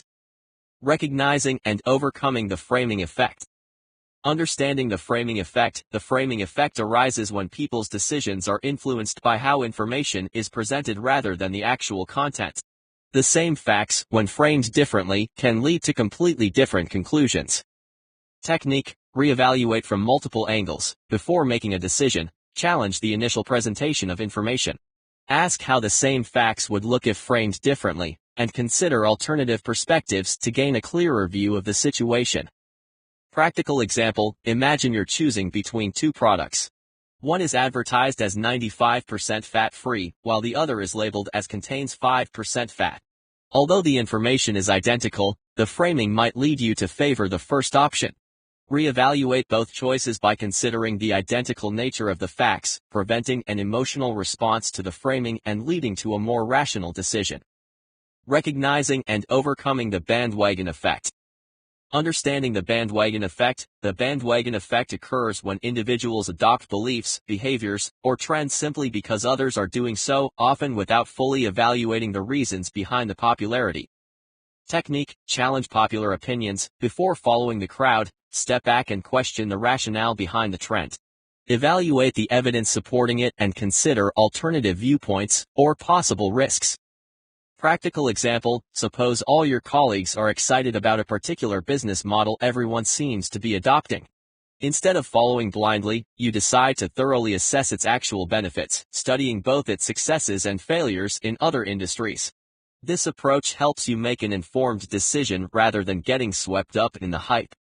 Recognizing and overcoming loss aversion. Understanding loss aversion. Loss aversion reflects a psychological bias where people tend to place more emotional weight on potential losses than on potential gains of equal size. This heightened fear of losing often results in overly conservative choices, which can prevent individuals from seizing beneficial opportunities. It's not simply about avoiding risk, it's about an unbalanced focus on negative outcomes that can limit growth and success. Technique: reframe risks as opportunities. When faced with a decision that involves risk, it's important to shift your perspective. Instead of concentrating solely on the possibility of failure, direct your attention to the potential rewards. Evaluating both sides of the equation helps provide a clearer view of the opportunity. Rather than seeing risk as something to avoid, it becomes something to manage thoughtfully, factoring in both the positive and negative outcomes. Practical example: imagine you're considering taking on a new business venture that involves launching a product. The financial risk feels significant, and your initial reaction is driven by a fear of losing the resources you've invested. However, reframing the situation leads you to look beyond just the potential loss. What are the long-term benefits if the product succeeds? Could this launch propel your business forward and offer substantial returns? Assessing the value of the potential rewards, new market reach, increased revenue, and competitive advantage helps balance the risk. As you weigh the potential loss against the opportunity for success, you realize that the fear of losing in the short term might prevent you from capitalizing on significant gains in the future. With this mindset, you can take calculated risks that align with your larger goals rather than letting loss aversion hold you back. Understanding the endowment effect. The endowment effect is a cognitive bias where people place a higher value on items they own simply because they own them. This bias leads to irrational decision-making, often making it difficult for individuals to sell, trade, or even part with objects at their true market value. Emotional attachment inflates the perceived worth, creating a gap between actual value and the value assigned due to ownership. Technique: focus on objective criteria. One way to counter the endowment effect is to focus on market-driven criteria or external standards of value. Instead of relying on emotional attachment, base your decisions on measurable factors, such as comparable market prices, expert appraisals, or practical utility. Practical example. Imagine you're selling a car you've had for many years. You might feel it's worth more than other cars of the same model due to your personal memories and the care you've given it. Rather than letting your emotions set the price, consult a car valuation tool or a dealership to assess its true market value. Treat it as a business transaction, where the emotional attachment plays no role in the decision. Detaching from emotional influence. The endowment effect skews rational thinking, leading people to hold on to possessions or investments longer than they should. Shifting your perspective toward a fact-based assessment allows for clearer decisions, whether selling a home, making financial investments, or deciding what items to keep. Recognizing and overcoming the recency effect. Understanding the recency effect. The recency effect is a cognitive bias that leads us to prioritize the most recent information, often at the expense of older data. This bias can distort decision-making because it causes us to focus disproportionately on what happened most recently, which may not be representative of the overall picture. It can influence everything from performance evaluations to financial decisions, creating an unbalanced perspective. Technique: consider the whole picture. To counter the recency effect, it's essential to intentionally review all the relevant information before reaching a conclusion. Rather than allowing recent events to dominate your thinking, take into account long-term trends and patterns that may offer a fuller understanding of the situation. This approach helps ensure that decisions are based on a comprehensive view, not just short-term fluctuations. Practical example. When conducting an annual review of an employee's performance, it's tempting to focus on their most recent work, especially if they've shown significant improvement or encountered challenges. However, giving proper weight to their performance over the entire year provides a more accurate and fair evaluation.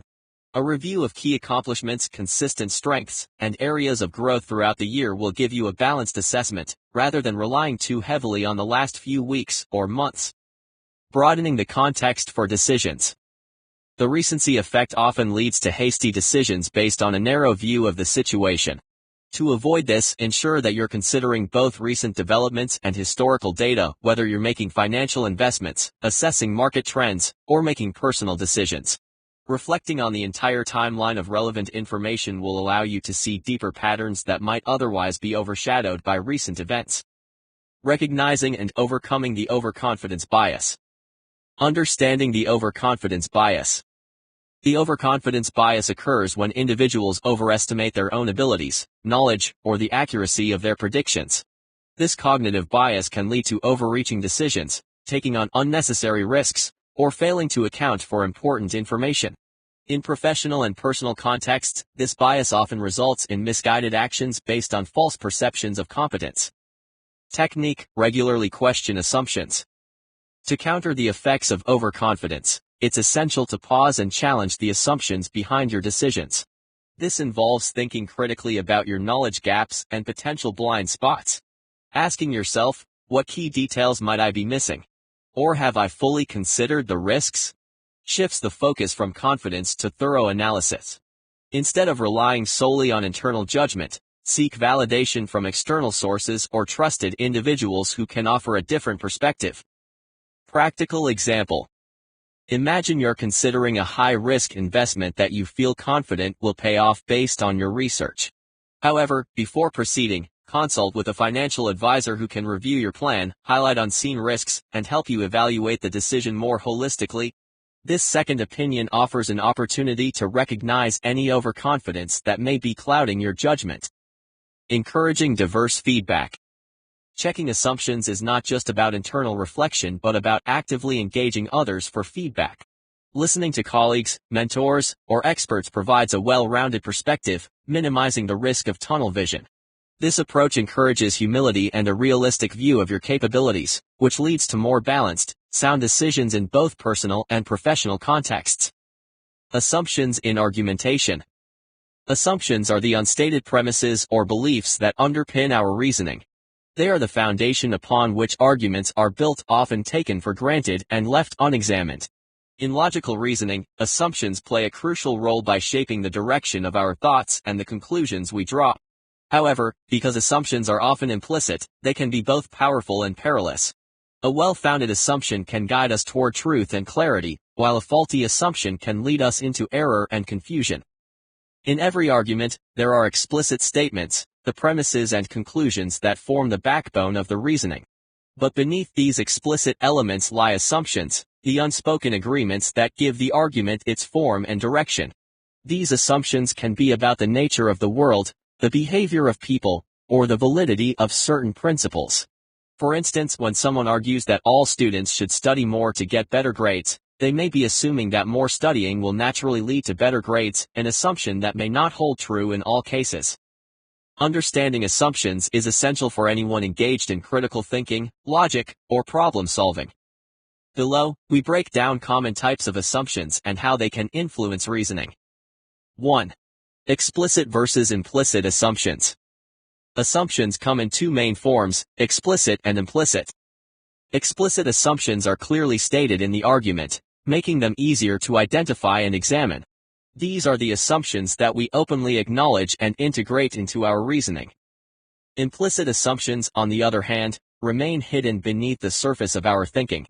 These are the unspoken beliefs that guide our conclusions, often going unchallenged because we are unaware of them. Example, imagine a company deciding to implement a new flexible work policy. The explicit assumption is that flexibility will lead to happier employees. However, there is also an implicit assumption that all employees value flexibility equally. Some employees might actually prefer a structured workday or an office camaraderie, and the failure to recognize this implicit assumption could lead to unintended dissatisfaction. Implicit assumptions are particularly dangerous because they can distort reasoning without us realizing it. Identifying them requires careful questioning of what beliefs are being taken for granted in an argument. 2. Causal assumptions. Causal assumptions involve believing that one event or action will directly cause another. This type of assumption is common in arguments that draw connections between causes and effects but can lead to errors if the cause and effect relationship isn't fully supported. Example, if we extend store hours, sales will increase.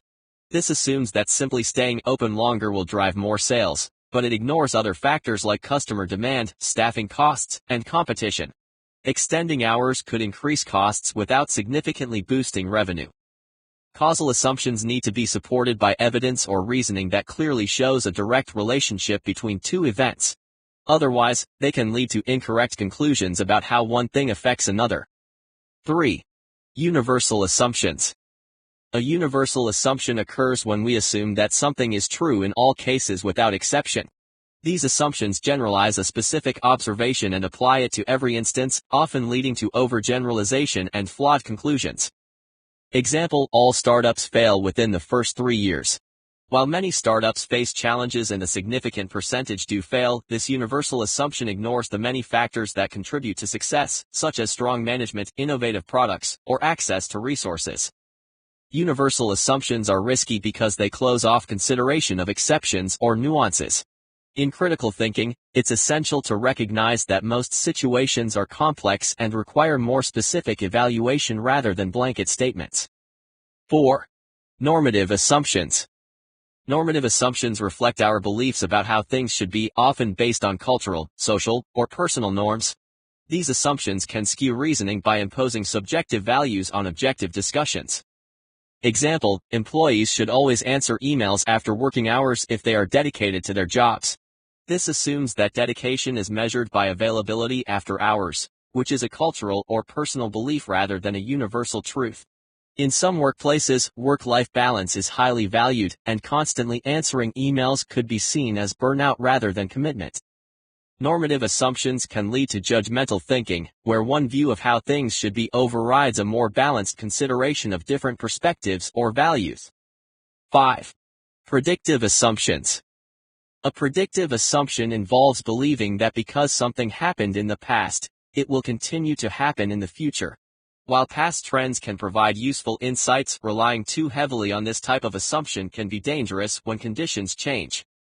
Example, the company's profits have increased every year for the past 5 years, so they will definitely increase again this year.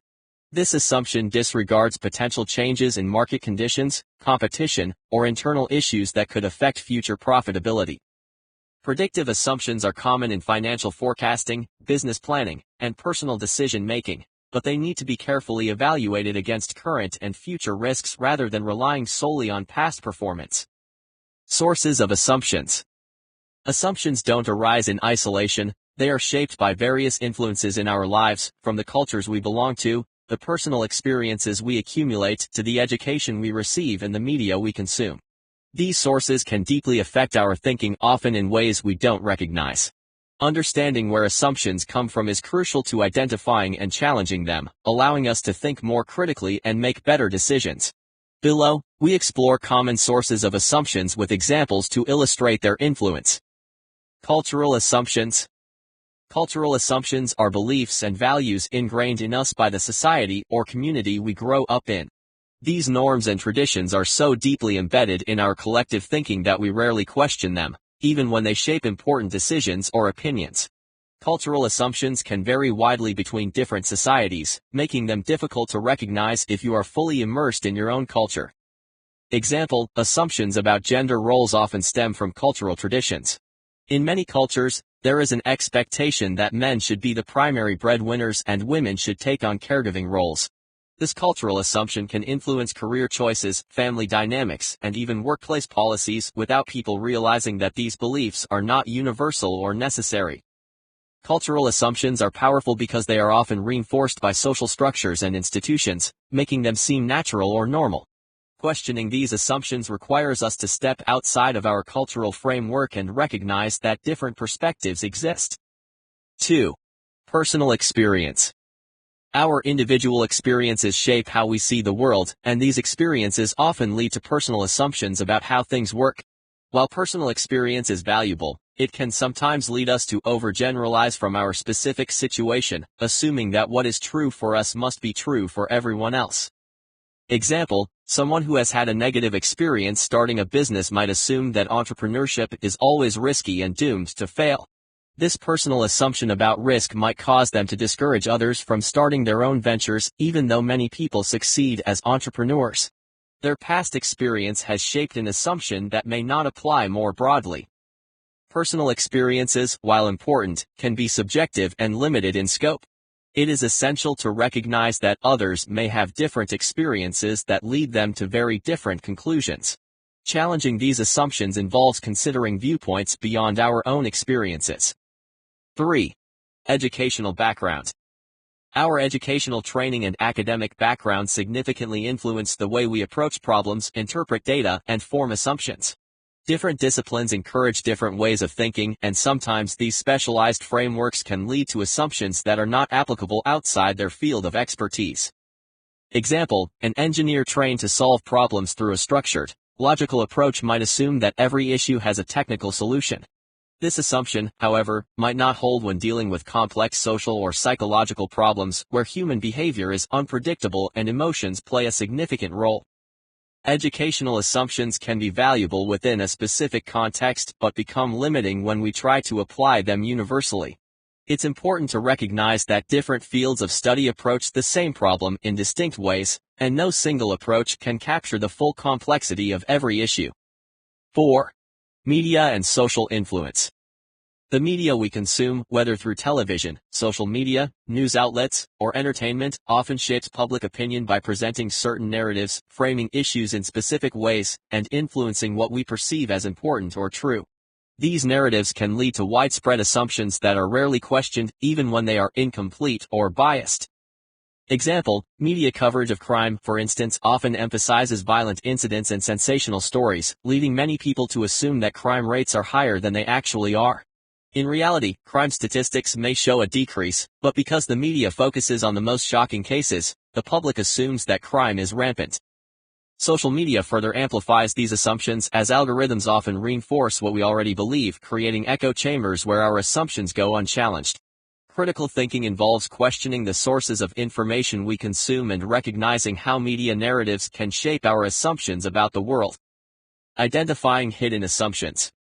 Hidden assumptions are the silent forces that shape our arguments without our conscious awareness. They are the unstated beliefs or premises that are so deeply ingrained in our thinking that we often do not recognize them as assumptions at all. Yet, these hidden assumptions can have a profound impact on the validity of our reasoning. To identify hidden assumptions, one must develop a keen sense of inquiry and skepticism. This involves asking probing questions about the argument. What must be true for this argument to hold? What is the argument taking for granted? What are the underlying beliefs that are not being explicitly stated? One effective technique for identifying hidden assumptions is to rephrase the argument in different terms or from different perspectives. This can help to bring the underlying assumptions to the surface, making them more visible and easier to examine. Another approach is to consider alternative explanations or counterarguments, which can reveal the assumptions that the original argument depends on. For example, consider the statement, "The government should increase funding for public schools because education is the key to a better future." This argument assumes that increased funding will directly improve education and that education is indeed the primary factor in securing a better future. By questioning these assumptions, such as whether funding alone is sufficient or whether there are other factors involved in securing a better future, we can better understand the argument and its potential weaknesses. Strategies for handling assumptions. Assumptions are the often unseen foundations that influence our thinking, decision-making, and reasoning. While they can streamline our thinking process by helping us fill in gaps, they can also lead to errors if left unchecked or if they are flawed. Addressing assumptions actively is essential for ensuring that our reasoning is sound and that our decisions are based on reliable information rather than unfounded beliefs. In this chapter, we will delve into several strategies for identifying, analyzing, and addressing assumptions in our thinking. 1. Assumption audit. An assumption audit is a systematic process of identifying, listing, and evaluating the assumptions that underpin your thinking, decisions, or arguments. This tool encourages individuals to make their assumptions explicit so they can assess whether those assumptions are valid or require adjustment. By conducting an assumption audit, you can uncover hidden or implicit assumptions and scrutinize their role in your reasoning. How to conduct an assumption audit. Identify assumptions. The first step in conducting an assumption audit is to explicitly identify the assumptions you're making in relation to a specific argument or decision. These assumptions might relate to facts, predictions, or beliefs about how things work. Example, suppose you are working on a business plan to launch a new product. Your decision to proceed with the launch may rest on several assumptions: that there is a demand for the product, that your pricing is competitive, that your target market will respond positively, and that your competitors will not introduce a similar product at the same time. List the assumptions. Once you've identified the assumptions, list them all. This step is crucial because assumptions are often implicit and left unspoken. By writing them down, you make them visible and ready for analysis. Example, continuing with the business plan, you might list your assumptions as follows. Customers will find the product valuable. The market will grow at a steady rate. Production costs will remain stable. No major competitors will enter the market during the launch period. Evaluate the validity of each assumption. Now that your assumptions are listed, it's time to assess each one. Ask questions like, is this assumption based on solid evidence?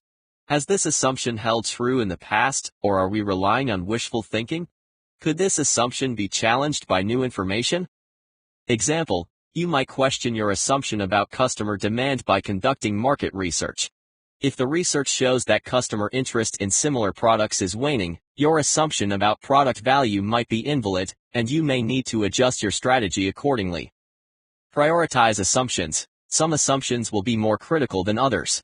After evaluating the validity of each assumption, prioritize them based on how important they are to your decision or argument.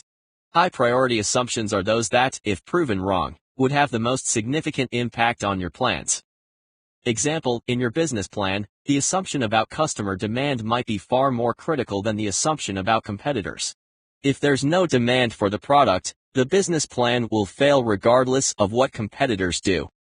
Develop contingency plans for high-priority assumptions that remain uncertain or risky. Create contingency plans. Ask yourself what you would do if this assumption turns out to be wrong. This prepares you for different outcomes and ensures that you're not left scrambling if things don't go as expected. Example, if you're uncertain about customer demand, you might develop a contingency plan to adjust your marketing strategy or pivot to a different product line if early sales are weaker than expected. Benefits of an assumption audit. Increased awareness. Conducting an assumption audit forces you to be more conscious of the assumptions you're making it less likely that you'll fall into common reasoning traps. Better decision-making. By identifying and evaluating assumptions, you can make more informed and thoughtful decisions, reducing the risk of failure due to hidden flaws in your reasoning. Greater flexibility. Once you've identified potential weak points in your assumptions, you can create backup plans, ensuring that you're prepared to adapt to changing circumstances. Playing devil's advocate. Playing devil's advocate involves intentionally arguing against your assumptions and beliefs to test their strength. This strategy encourages critical thinking by forcing you to consider opposing viewpoints and anticipate challenges to your reasoning. By stepping into the role of a skeptic, you expose potential weaknesses in your assumptions and explore alternatives. How to play devil's advocate. State your assumption. Begin by clearly stating the assumption or belief you want to challenge. This ensures that you know exactly what you're trying to test. Example, suppose you're assuming that increasing your advertising budget will lead to higher sales. Your assumption is, more advertising will result in more customers and increased revenue. Argue the opposite. Now, take on the role of a devil's advocate and argue against your assumption. Think about reasons why this assumption might be wrong or overly simplistic. What factors could undermine your reasoning? Example, as a devil's advocate, you might argue that increasing advertising doesn't necessarily lead to more sales. Perhaps your ads are not reaching the right audience, or maybe customers are more influenced by word-of-mouth recommendations than by traditional advertising. Alternatively, you might argue that increased advertising could backfire if it irritates potential customers with overexposure. Identify counter-evidence. Look for data, examples, or case studies that contradict your assumption. This can help you see whether your assumption holds up under scrutiny or if there are real-world examples that challenge your belief. Example, you could research companies that increased their advertising budgets but did not see a corresponding increase in sales. Perhaps the advertising channels they used weren't effective, or maybe their product offerings weren't appealing enough to justify more exposure. Evaluate the strength of your assumption. After arguing against your assumption and exploring counter-evidence, evaluate the strength of your original belief. Does it still seem valid, or have you uncovered significant weaknesses? Has playing devil's advocate revealed any hidden variables you hadn't considered? Example, after researching and considering counterarguments, you might conclude that while advertising can help, it's not a guarantee of increased sales. Other factors, such as product quality, customer loyalty, and pricing, may play a bigger role. You might adjust your strategy to focus not only on advertising but also on improving customer experience and product offerings. Benefits of playing devil's advocate. Prepares you for objections. By exploring opposing viewpoints, you're better equipped to anticipate objections or challenges from others. This makes your argument or decision stronger because you've already addressed potential weaknesses. Enhances critical thinking. Playing devil's advocate forces you to think more deeply about your assumptions and question them rigorously. This leads to a more thorough understanding of the issue at hand. Reduces bias. This strategy helps counter cognitive biases like confirmation bias, the tendency to seek out information that confirms what we already believe. By intentionally challenging your assumptions, you open yourself up to alternative perspectives. Ask what if. The what if strategy encourages critical examination by prompting you to question your assumptions and consider alternative scenarios.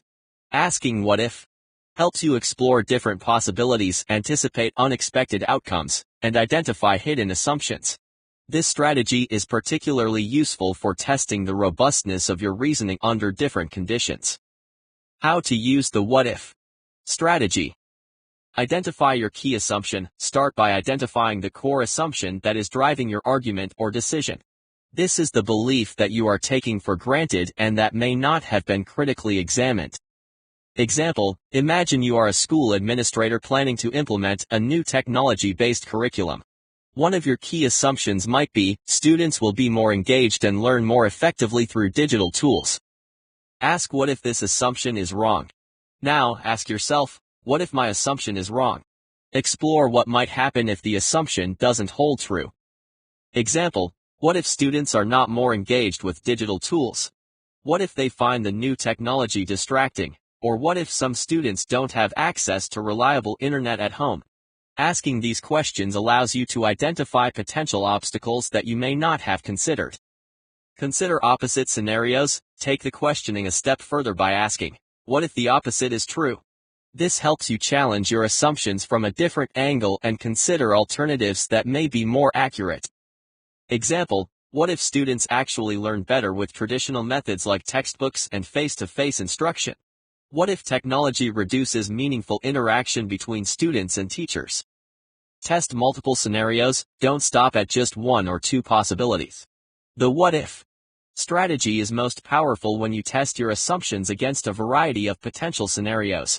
This helps you think through the full range of possible outcomes and better prepare for uncertainty. Example, you might consider different scenarios such as, what if the technology fails or has technical issues? What if teachers are not adequately trained to integrate digital tools effectively? What if parents resist the new curriculum due to concerns about screen time? Evaluate the impact on your plan. Once you've explored various what-if scenarios, evaluate how each one would affect your original plan. Would your argument or decision still be valid, or would it need to be adjusted? Are there risks that you need to account for? Example, after considering the different scenarios, you might decide to implement a pilot program before fully rolling out the technology-based curriculum. This allows you to test your assumptions and make adjustments based on real-world feedback. Benefits of asking what if. Promotes flexibility. The what-if strategy encourages flexible thinking by forcing you to consider multiple possibilities and outcomes. This prevents you from becoming too attached to a single course of action. Reduces risk. By exploring different scenarios, you can identify potential risks and prepare contingency plans. This reduces the likelihood of being caught off guard by unexpected developments. Encourages open-mindedness. Asking what if helps you break out of rigid thinking patterns and remain open to alternative perspectives and solutions. 4. Scenario analysis. Scenario analysis is a powerful tool for testing assumptions by imagining different future outcomes based on varying conditions. This strategy helps you assess how your assumptions hold up under different circumstances and allows you to prepare for a range of potential developments. Scenario analysis is commonly used in fields like business strategy, public policy, and project management to help decision-makers anticipate uncertainty and plan for the future. How to conduct scenario analysis. Define your assumptions. Start by clearly defining the assumptions that are central to your decision or argument. These are the beliefs that will shape your analysis of future scenarios. Example, suppose you're planning a major investment in renewable energy. One of your key assumptions is that government policies will continue to favor clean energy initiatives and provide subsidies for renewable energy projects.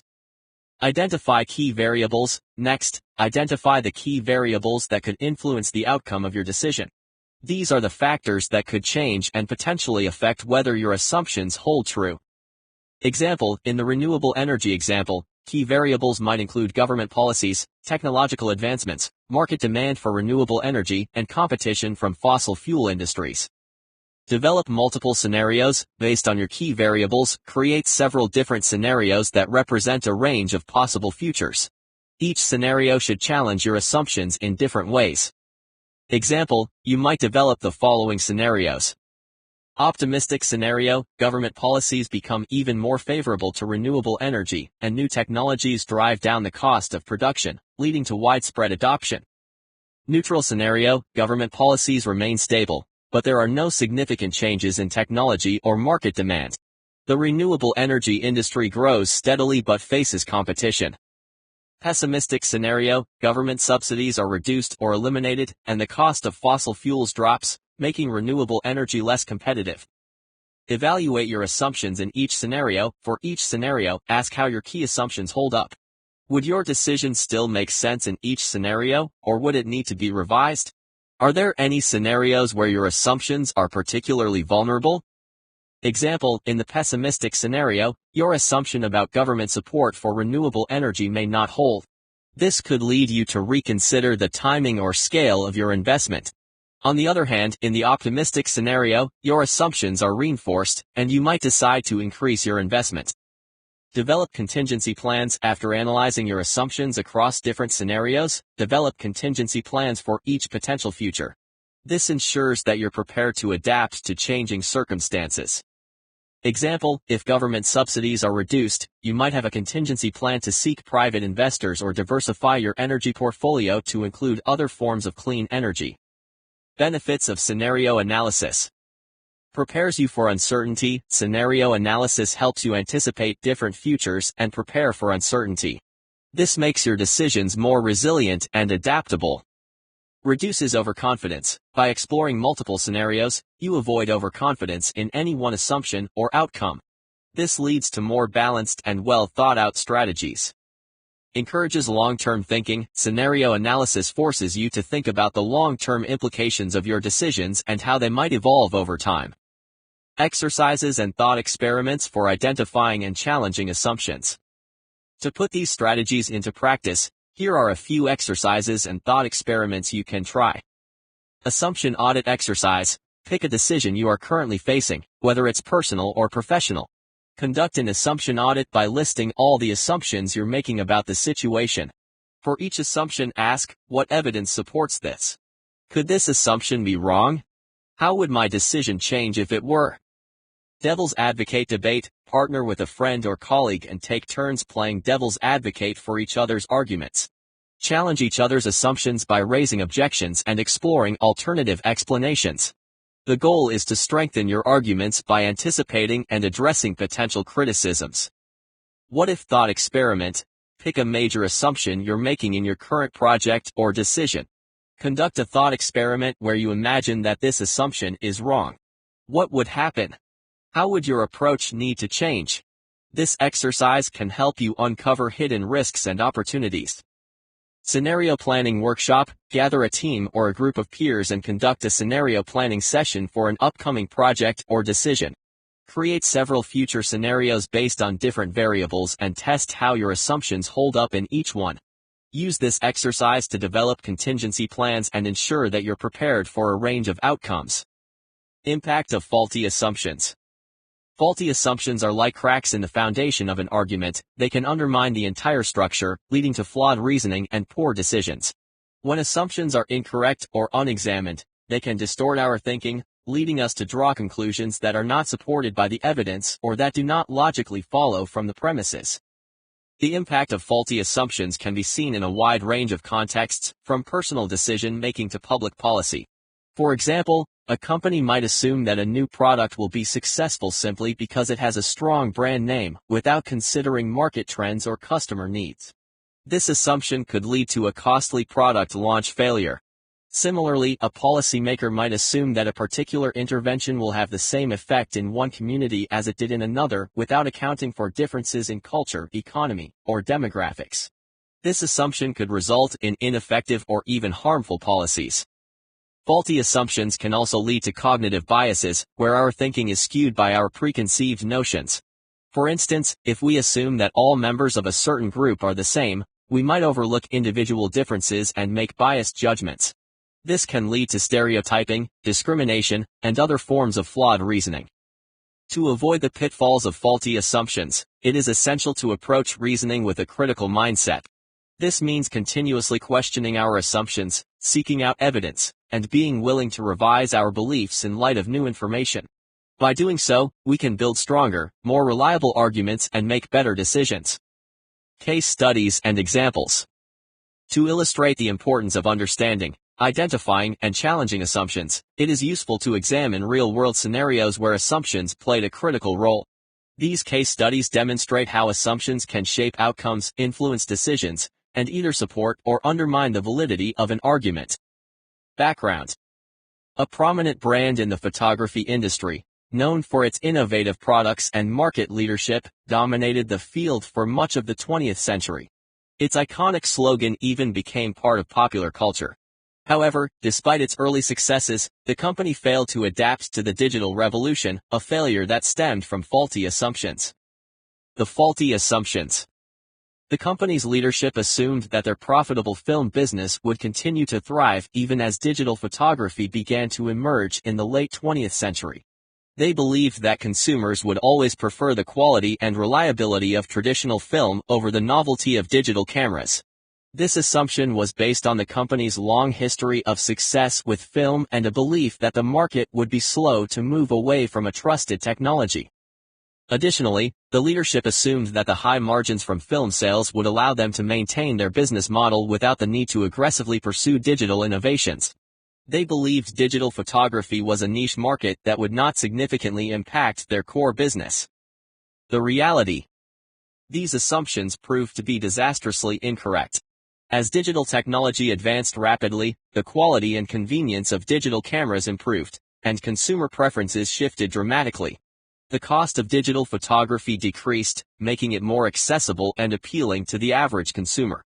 The rise of smartphones, which integrated digital cameras, further accelerated this shift toward digital. The company's failure to challenge and test its assumptions led to a slow response to the digital revolution. While they eventually entered the digital market, it was too late. By the time they fully embraced digital photography, they had lost significant market share to more agile competitors who had quickly recognized the potential of the new technology. The consequences. The consequences of these faulty assumptions were severe.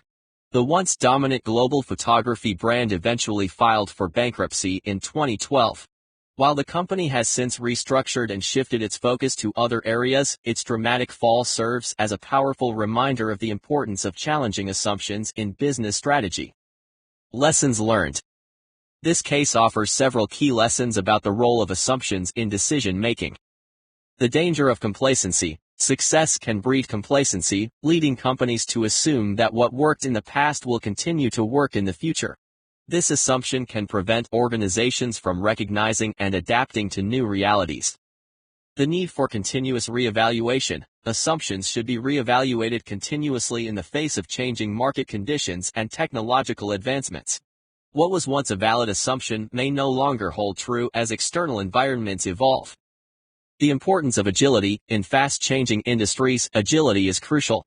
Companies must be willing to challenge their core assumptions and pivot quickly in response to new trends and technologies. Evidence-based decision-making. Decisions should be based on evidence and data rather than untested assumptions.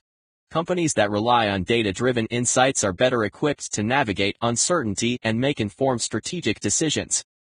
The downfall of this industry giant underscores the critical importance of questioning assumptions and staying vigilant in a rapidly changing world. Tools for logical analysis. Deductive reasoning. Deductive reasoning operates on a simple but powerful principle. If the premises are true and the reasoning is valid, then the conclusion must necessarily follow. Unlike inductive reasoning, which deals in probabilities and generalizations, deductive reasoning offers certainty. It is a method of thought that leaves no room for ambiguity or doubt, provided the premises are sound and the logic is flawless. Consider the following syllogism, a classic example of deductive reasoning. Major premise: all planets in our solar system orbit the Sun. Minor premise: Earth is a planet in our solar system. Conclusion: therefore, Earth orbits the Sun. In this syllogism, the conclusion follows inevitably from the premises. If it is true that all planets in our solar system orbit the Sun, and if Earth is indeed a planet within this system, then the conclusion that Earth orbits the Sun is inescapable. This is the power of deductive reasoning, a chain of logic that, when properly forged, is unbreakable. Yet, The strength of deductive reasoning lies not only in its ability to produce certain conclusions but also in its capacity to clarify and refine our thinking. Through deductive reasoning, we can dissect complex arguments, uncover hidden assumptions, and ensure that our conclusions rest on a solid foundation of logic. It is a tool that sharpens the intellect, enabling us to navigate the intricate web of ideas with confidence and precision. Deductive reasoning is often described as top-down reasoning because it starts with broad, general statements and works its way down to specific conclusions. This contrasts with inductive reasoning, which is bottom-up and builds general conclusions from specific observations. Applications of deductive logic. The utility of deductive reasoning extends far beyond abstract philosophy. It is a practical tool that can be applied in a wide range of fields. From mathematics to law, from philosophy to everyday decision-making, deductive reasoning is a critical component of logical analysis and problem-solving. In mathematics, deductive reasoning is the backbone of mathematical proofs.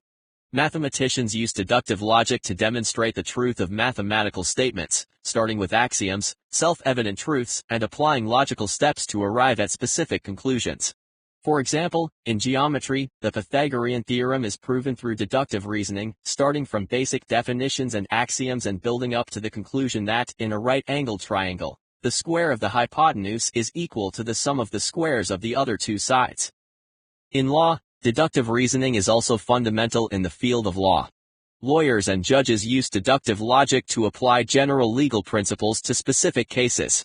For example, if a law states that all individuals have the right to free speech, and a particular case involves an individual exercising free speech, deductive reasoning leads to the conclusion that the individual's actions are protected under the law. This application of deductive logic ensures that legal decisions are consistent, fair, and based on established principles. In philosophy, philosophers have long relied on deductive reasoning to explore complex questions about existence, ethics, and knowledge. For instance, in René Descartes' famous statement, "I think, therefore I am," deductive reasoning is used to draw a certain conclusion about existence based on the premise that thinking is evidence of being. Deductive reasoning allows philosophers to construct and evaluate arguments with clarity and rigor, ensuring that their conclusions are logically sound. In everyday decision-making, deductive reasoning is not confined to academic or professional settings. It is also a valuable tool in everyday life. Whether we are making decisions about finances, relationships, or personal goals, deductive reasoning helps us to assess our options logically and make choices that are grounded in reason. For example, if you know that healthy eating improves overall well-being general premise, and you want to improve your well-being specific premise, then deductive reasoning leads you to conclude that you should adopt healthier eating habits. Importance of rigor in deductive reasoning. While deductive reasoning is a powerful tool, it is only as strong as the premises upon which it is built and the rigor with which it is applied. The validity of a deductive argument depends on the logical structure of the reasoning process. If the logic is flawed, the conclusion will not follow, regardless of the truth of the premises. This is why rigor and precision are essential in deductive reasoning. Rigor in premises. The first requirement for rigorous deductive reasoning is ensuring that the premises are accurate, relevant, and clearly stated. A deductive argument is only as strong as its weakest premise. If a premise is false, ambiguous, or based on faulty assumptions, the entire argument is undermined. Therefore, it is crucial to critically evaluate each premise, asking whether it is supported by evidence, logically consistent, and applicable to the situation at hand. Rigor in logical structure. The second requirement is maintaining a rigorous logical structure throughout the reasoning process. This means ensuring that the conclusion follows necessarily from the premises, without introducing any logical fallacies or inconsistencies. Common errors in deductive reasoning include invalid inferences, where the conclusion does not logically follow from the premises, and equivocation, where a term is used ambiguously in different parts of the argument. The consequences of lax reasoning. The importance of rigor in deductive reasoning becomes clear when we consider the consequences of lax reasoning. In academic and professional contexts, a failure to apply deductive reasoning rigorously can lead to flawed arguments, incorrect conclusions, and ultimately, misguided decisions. In everyday life, it can result in poor choices, misunderstandings, and unintended consequences. Rigor in deductive reasoning is not just a matter of intellectual discipline. It is essential for ensuring that our decisions and actions are based on sound logic and reliable principles. Deductive logic in complex problem solving. In complex problem solving, the importance of rigor becomes even more pronounced. When faced with multifaceted issues that involve multiple variables and potential outcomes, deductive reasoning provides a structured approach to breaking down the problem and analyzing it logically. Validity and soundness in deductive arguments. Defining validity. Validity in deductive reasoning is not concerned with the truth of the premises but with the structural integrity of the argument. An argument is valid if the conclusion follows logically and necessarily from the premises, irrespective of whether the premises themselves are true. In this sense, validity is a measure of the argument's internal coherence, a testament to the logic that binds premise to conclusion with unbreakable certainty. Consider a simple example. Major premise: all dogs are mammals. Minor premise: a poodle is a dog. Conclusion: therefore a poodle is a mammal. This argument is valid because the conclusion logically follows from the premises. If we accept that all dogs are mammals and that a poodle is a dog, then we must also accept that a poodle is a mammal. The validity of the argument is determined by the structure of the reasoning, not by the actual truth of the premises. Now, consider a different argument. Major premise: all fish can fly. Minor premise: a trout is a fish. Conclusion: therefore a trout can fly. This argument is also valid in the technical sense because the conclusion logically follows from the premises. However, the premises are clearly false, which leads us to a conclusion that is equally false. This illustrates the key point about validity: it is about the logical form of the argument, not the factual accuracy of the statements involved. Validity is a necessary condition for sound reasoning, but it is not sufficient on its own. A valid argument ensures that if the premises are true, the conclusion must be true as well. However, without true premises, a valid argument can still lead to a false conclusion. This is where the concept of soundness becomes crucial. Defining soundness. While validity addresses the structural integrity of an argument, soundness takes us one step further, demanding both validity and truth. An argument is sound if it is both valid, the conclusion logically follows from the premises, and the premises are actually true. In this way, soundness guarantees the truth of the conclusion. Soundness represents the gold standard of deductive reasoning. It is the mark of an argument that not only makes sense logically but also aligns with reality. When an argument is sound, we can trust that its conclusion is true because it is derived from true premises through valid reasoning. Let's return to our earlier example. Major premise: all dogs are mammals. Minor premise: a poodle is a dog. Conclusion: therefore a poodle is a mammal. This argument is not only valid but also sound.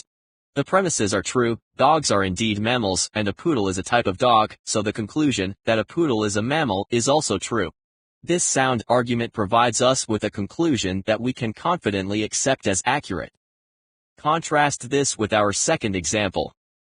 Major premise: all fish can fly. Minor premise: a trout is a fish.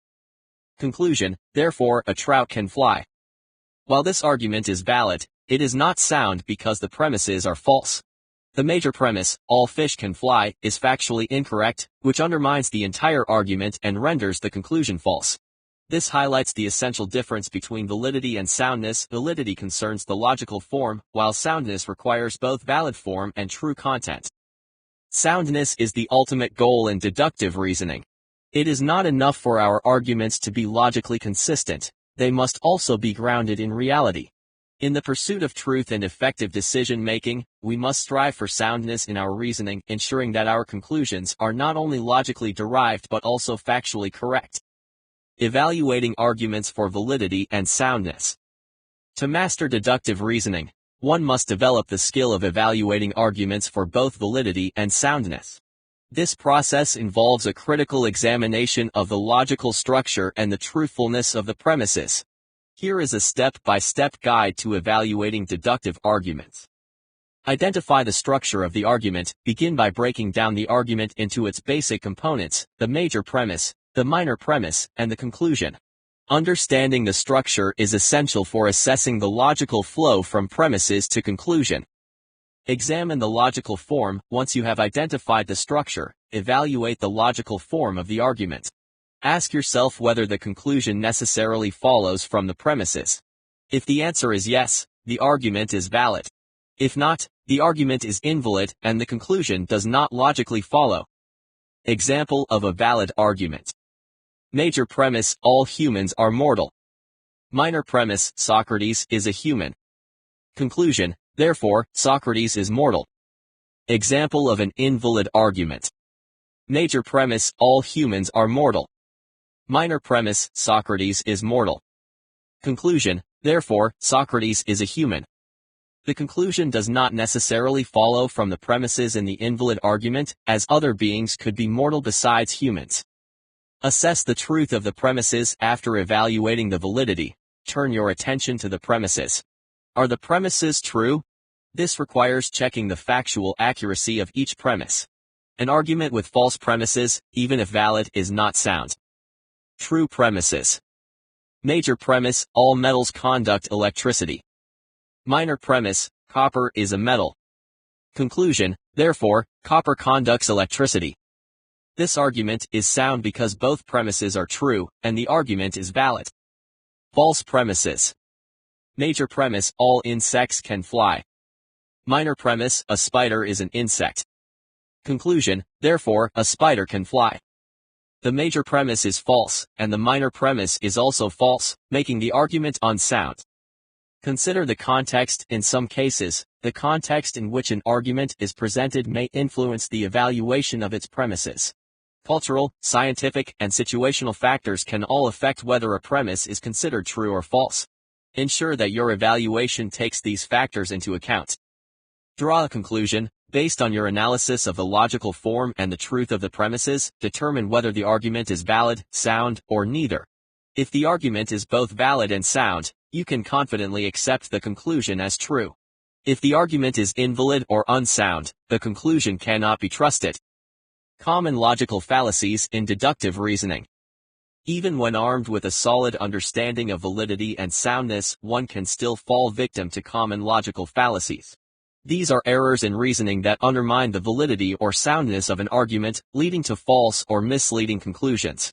Recognizing and avoiding these fallacies is crucial for maintaining the integrity of deductive reasoning. Affirming the consequent. This fallacy occurs when an argument assumes that because the consequent, the then part of a conditional statement, is true, the antecedent, the if part, must also be true. This is a logical error because the truth of the consequent does not guarantee the truth of the antecedent. Fallacious example. If it is raining, the ground will be wet. The ground is wet. Therefore, it is raining. The ground could be wet for other reasons, such as a sprinkler system. Denying the antecedent. This fallacy occurs when an argument assumes that because the antecedent of a conditional statement is false, the consequent must also be false. This is incorrect reasoning because the consequent could still be true even if the antecedent is not. Fallacious example. If it is raining, the ground will be wet.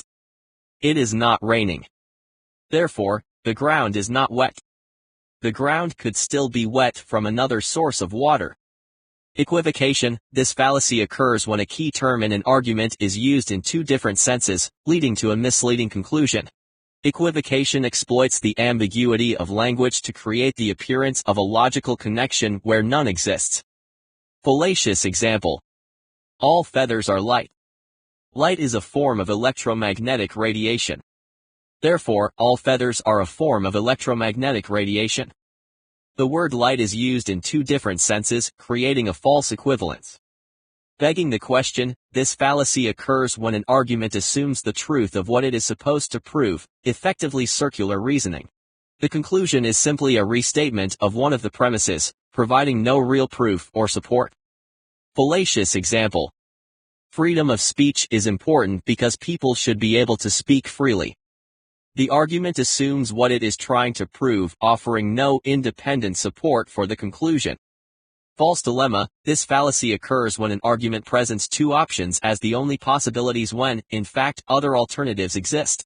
This oversimplification can lead to a distorted view of the situation and an incorrect conclusion. Fallacious example. You are either with us or against us. This ignores the possibility of neutrality or alternative positions. Case studies and examples.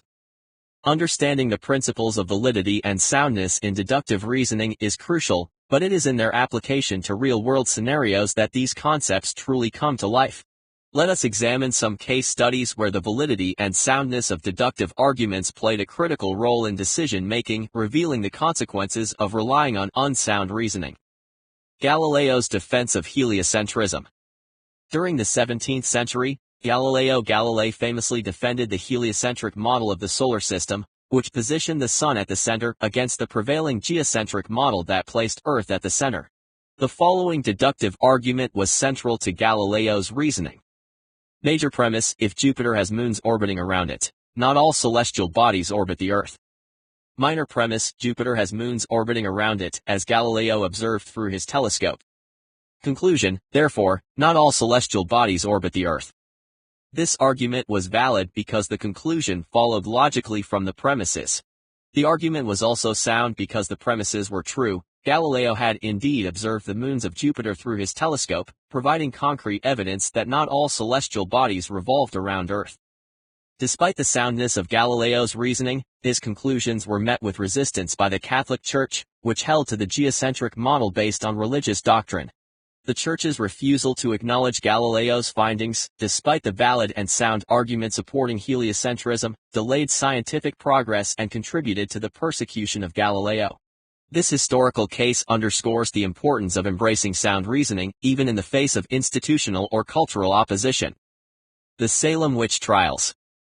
In the late 17th century, the Salem witch trials in Massachusetts resulted in the execution of individuals accused of practicing witchcraft. The trials relied on faulty reasoning that led to tragic outcomes. Consider the deductive argument made during one of these trials. Major premise: if a person displays unusual behavior, they are a witch. Minor premise: the accused has displayed unusual behavior, such as fits or fainting. Conclusion: therefore, the accused is a witch. While the argument might be valid, the conclusion follows from the premises. It was unsound because the major premise was based on superstition rather than evidence. The assumption that unusual behavior was evidence of witchcraft was not grounded in truth.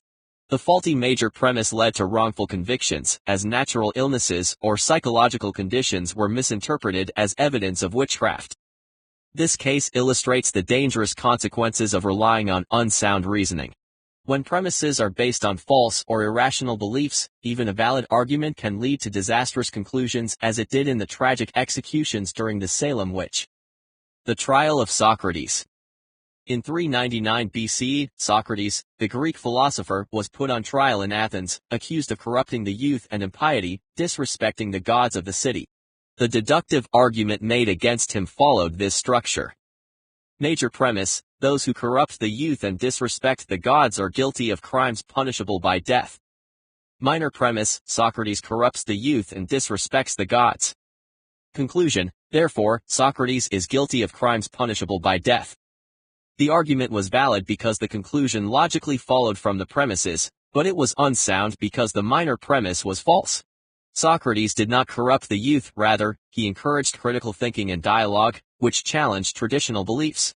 Moreover, his alleged disrespect for the gods was based on misunderstandings of his philosophical inquiries. The unsoundness of the argument led to Socrates' execution. This case shows how unsound premises, based on false accusations or misinterpretations, can lead to flawed conclusions and tragic consequences even when the argument is valid. Socrates' trial remains a cautionary tale about the importance of sound reasoning in matters of justice and public life. Vaccine misinformation. In the ongoing public health debates about vaccines, deductive reasoning often plays a key role in shaping public opinion. Some arguments against vaccination have taken the form of valid but unsound syllogisms. For example, major premise: some vaccines have side effects. Minor premise: this vaccine is a vaccine. Conclusion: therefore, this vaccine has side effects. While this argument is valid, it is not sound because it may falsely imply that all vaccines are equally dangerous without considering the relative risks and benefits. The failure to critically evaluate the soundness of such arguments can lead to widespread misinformation and public health risks. Inductive reasoning. Inductive reasoning is the quiet force behind much of human understanding, a method of thinking that has shaped our knowledge of the world from the dawn of civilization to the complexities of the modern age. Unlike its more rigid counterpart, deductive reasoning, which marches forward with logical certainty, inductive reasoning wades through the waters of probability, gathering evidence, observing patterns, and drawing conclusions that, while not guaranteed, often carry the weight of experience and observation. Inductive reasoning is the process by which we derive general conclusions from specific observations. It is the logic of the farmer who predicts the harvest based on the cycles of the seasons, the scientist who hypothesizes about the nature of reality based on experimental data, and the everyday person who anticipates future events based on past occurrences. It is a method of reasoning that is as ancient as it is pervasive, deeply embedded in the fabric of human thought. At its core, inductive reasoning begins with the particular and moves toward the general. We observe specific instances or collect data points, and from these, we infer a broader conclusion. This process is not about finding absolute truth, but rather about identifying patterns, trends, and relationships that allow us to make informed guesses about the world. In this way, inductive reasoning deals with probability rather than certainty. The conclusions drawn from inductive reasoning are likely, but not inevitable. They are informed by evidence, but not dictated by it. Consider the simple act of predicting the weather. A person might observe that, on many occasions, dark clouds in the sky have been followed by rain. From these observations, they might conclude that dark clouds generally indicate the approach of rain. This conclusion is not certain. There are times when dark clouds dissipate without a drop of rain, but it is probable, based on the accumulated evidence. This is inductive reasoning in its most basic form, drawing a general conclusion from specific instances with an understanding that the conclusion is likely, but not guaranteed. In this way, inductive reasoning is both powerful and precarious. It allows us to navigate the world with a sense of anticipation and understanding, but it also leaves us vulnerable to error.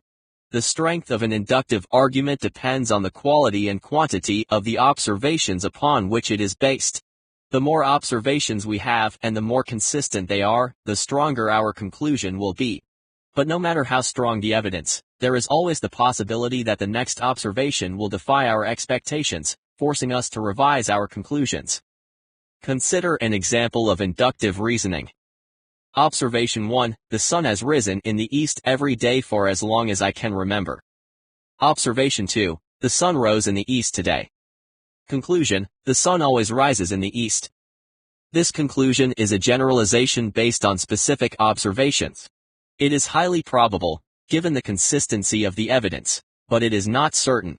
There is no logical necessity that the sun must rise in the east tomorrow, even though it has done so every day in recorded history. Inductive reasoning tells us that it is very likely to do so, but it does not offer the ironclad certainty that deductive reasoning provides. The difference between inductive and deductive reasoning is crucial in understanding how we approach problems, form hypotheses, and make decisions. Deductive reasoning is the method of choice when certainty is required, when we need to establish truths that are beyond doubt. It is the tool of mathematics, formal logic, and legal argumentation.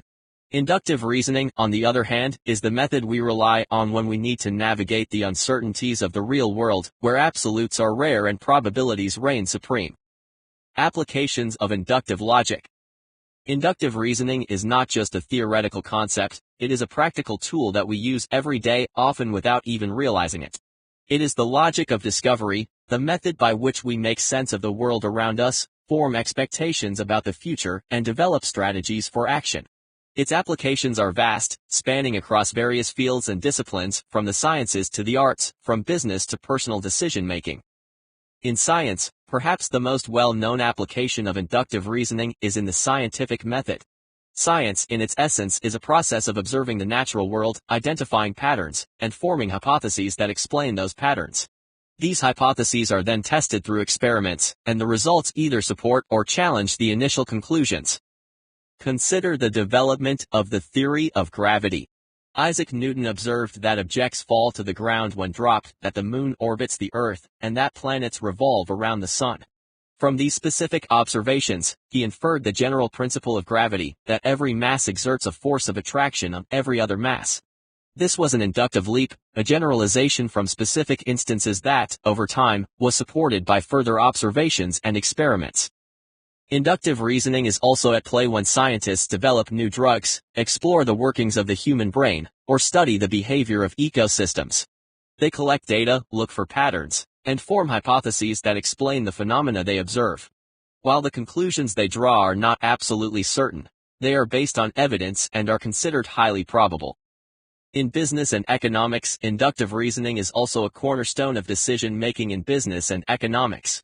Companies often rely on market research, consumer behavior studies, and historical data to make predictions about future trends. For example, if a company observes that sales tend to increase during the holiday season, it might conclude that increasing inventory in anticipation of the holidays will lead to higher profits. Economists use inductive reasoning to analyze data and identify trends in the economy. By studying past recessions, they might develop models that predict how certain economic policies will affect future growth. These predictions are not certainties, but they are informed by evidence and provide a basis for making decisions. In everyday life, inductive reasoning is also at work in our daily lives, guiding the decisions we make and the expectations we form. When we choose a restaurant based on past experiences, anticipate the weather based on the morning forecast, or decide what time to leave for work based on traffic patterns, we are using inductive reasoning. For example, if you notice that your commute takes longer when you leave at 8 a.m., you might conclude that leaving earlier will allow you to avoid traffic. This conclusion is based on specific observations and leads to a general strategy for avoiding delays. While it is not certain, there could be unexpected roadwork or an accident, it is a reasonable conclusion based on the evidence available. In legal reasoning, inductive logic also plays a significant role in legal reasoning, particularly in the process of building a case or interpreting the law. Lawyers and judges often rely on precedents, specific past cases, to infer general principles of law or to predict how a court might rule in a new case. This process of reasoning from specific cases to general principles is a form of induction. For instance, if multiple courts have ruled that certain types of evidence are inadmissible under similar circumstances, a lawyer might argue that the same type of evidence should be excluded in a new case. This argument is based on the pattern observed in previous rulings, although there is no absolute guarantee that the court will reach the same conclusion in the current case. Strength of inductive arguments. The strength of an argument is measured by the degree of support that the premises provide for the conclusion. Unlike deductive reasoning, which offers a kind of mathematical certainty, if the premises are true, the conclusion must be true, inductive reasoning deals in probabilities, not guarantees. The stronger the connection between the premises and the conclusion, the more likely it is that the conclusion is true. This is the essence of inductive strength. Imagine that you are standing at the edge of a vast forest. You see a single tree, tall and strong, and you might be tempted to conclude that all the trees in this forest are equally tall and robust. But this is an inductive leap, a conclusion drawn from a specific instance. The strength of your conclusion hinges on how representative that single tree is of the entire forest. If you have seen many trees like it, your conclusion gains strength. But if this is the only tree you have observed, your conclusion is precarious, hanging by the slender thread of a single data point. Inductive arguments, then, are like bridges. Some are robust, capable of bearing the weight of further inquiry and scrutiny, while others are fragile, liable to collapse under the slightest pressure. The key to constructing strong inductive arguments lies in understanding and maximizing the connection between the premises and the conclusion, ensuring that each step of the reasoning process is supported by solid evidence. Degrees of inductive strength. Not all inductive arguments are created equal. They exist on a spectrum, from weak to strong, and the position of any given argument on this spectrum is determined by several factors. These include the quality and quantity of the evidence, the representativeness of the sample, and the consistency of the observations. Strong inductive arguments. A strong inductive argument is one in which the premises provide robust support for the conclusion, making the conclusion highly probable. Such arguments are typically based on a large and representative sample, consistent evidence, and a clear connection between the premises and the conclusion. Consider this example. Premise 1. Over the past decade, every winter in New York City has seen at least one significant snowfall. Premise 2. It is now winter in New York City. Conclusion. Therefore, it is highly probable that there will be at least one significant snowfall this winter. This argument is strong because it draws on a consistent pattern observed over a substantial period. The premises offer substantial support for the conclusion, making it highly probable, though not certain, that snow will fall this winter. Weak inductive arguments. A weak inductive argument, on the other hand, is one where the premises provide little support for the conclusion. Such arguments might be based on a small or unrepresentative sample, inconsistent evidence, or a tenuous connection between the premises and the conclusion. For example, Premise 1, I saw a black cat yesterday. Conclusion, therefore all cats are black. This argument is weak because it is based on a single observation, which is insufficient to support such a sweeping generalization. The connection between the premise and the conclusion is flimsy, making the conclusion highly unreliable. Between these two extremes lie a range of inductive arguments, varying in strength depending on the evidence and reasoning employed. The goal in any inductive argument is to move as far as possible toward the strong end of this spectrum, constructing arguments that are supported by robust, representative, and consistent evidence. Factors influencing inductive strength. The strength of an inductive argument is shaped by several key factors, each of which plays a critical role in determining how well the premises support the conclusion. Understanding these factors is essential for evaluating and constructing strong inductive arguments. 1. Representativeness of the sample. One of the most crucial factors in determining the strength of an inductive argument is the representativeness of the sample from which the generalization is drawn. A sample that accurately reflects the broader population or category under discussion provides a solid foundation for inductive reasoning. Conversely, a sample that is narrow, biased, or unrepresentative weakens the argument as it may lead to conclusions that do not apply to the population as a whole. Example, imagine a researcher who wants to understand the dietary habits of the American population. If the researcher surveys only people who attend a high-end health food store, the sample will likely be unrepresentative of the broader population. The conclusions drawn from such a sample, perhaps that Americans primarily eat organic, whole foods, would be weak as they do not accurately reflect the diverse dietary habits across different socioeconomic groups. To strengthen the argument, the researcher would need to include a more representative sample, one that encompasses a wide range of demographics, including people from different regions, income levels, and dietary preferences. A representative sample ensures that the conclusions drawn are more likely to be accurate and applicable to the broader population. 2. Number of observations. The number of observations on which an inductive argument is based also plays a significant role in determining its strength. Generally, the more observations that support a conclusion, the stronger the argument. A large number of consistent observations provides a robust foundation for generalization, while a small number of observations leaves the argument vulnerable to counterexamples. Example, consider an argument about a new medication's effectiveness. If the medication has been tested on only a handful of patients, the conclusion that it is effective is weak. A small sample size increases the risk that the observed effects are due to chance or other factors, rather than the medication itself. However, if the medication has been tested on thousands of patients with consistent positive results across different groups and conditions, the argument that the medication is effective becomes much stronger. The large number of observations provides a solid basis for generalization, making the conclusion more reliable. 3. Consistency of the evidence. Consistency is another critical factor in the strength of an inductive argument. If the evidence consistently supports the conclusion, the argument is strengthened. Inconsistent or contradictory evidence, on the other hand, weakens the argument as it suggests that the conclusion may not hold true in all cases. Example, suppose a company argues that its new customer service strategy has led to increased customer satisfaction.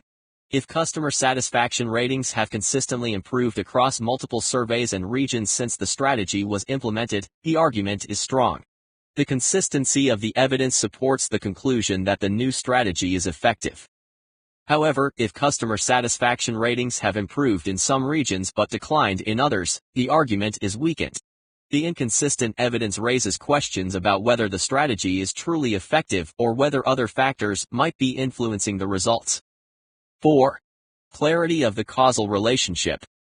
In many inductive arguments, particularly those involving causation, The strength of the argument depends on the clarity and plausibility of the causal relationship between the premises and the conclusion. A clear, well-supported causal link strengthens the argument, while a vague or speculative causal link weakens it. Example, consider an argument that states, drinking green tea regularly reduces the risk of heart disease. The strength of this argument depends on the clarity of the causal relationship between green tea consumption and heart health. If the argument is supported by studies that show a consistent and direct link between green tea and reduced heart disease risk, perhaps due to specific antioxidants found in the tea, the argument is strong. However, if the link between green tea and heart disease is unclear or based on limited, speculative evidence, the argument is weakened. Without a clear causal relationship, the conclusion becomes less reliable. 5. Consideration of alternative explanations. A strong inductive argument not only provides robust evidence for the conclusion but also considers and addresses potential alternative explanations. Ignoring other possible causes or factors can weaken the argument, as it may overlook important variables that could influence the outcome. Example, suppose an argument claims that a new educational program has improved students' test scores. To strengthen this argument, it is important to consider other factors that might have contributed to the improvement, such as changes in teaching staff, increased funding, or new technology in the classroom. If the argument can demonstrate that the educational program, rather than these other factors, is the primary cause of the improved test scores, perhaps by showing that similar improvements were not seen in schools that did not implement the program, it becomes much stronger. Addressing alternative explanations ensures that the argument is not based on a simplistic or one-dimensional view of the situation. Evaluating inductive strength. Evaluating the strength of an inductive argument is a meticulous process that requires critical thinking, careful analysis, and a willingness to question assumptions. The goal is to assess how well the premises support the conclusion and to determine whether the conclusion is likely to be true based on the evidence presented. Examine the evidence. Begin by closely examining the premises to ensure that they are based on solid evidence. Ask yourself whether the evidence is relevant, reliable, and sufficient to support the conclusion. Consider the source of the evidence and whether it has been subject to bias or manipulation. Example, imagine an argument that claims, people who exercise regularly are happier. The evidence might come from a survey of individuals who report higher levels of happiness alongside their exercise habits.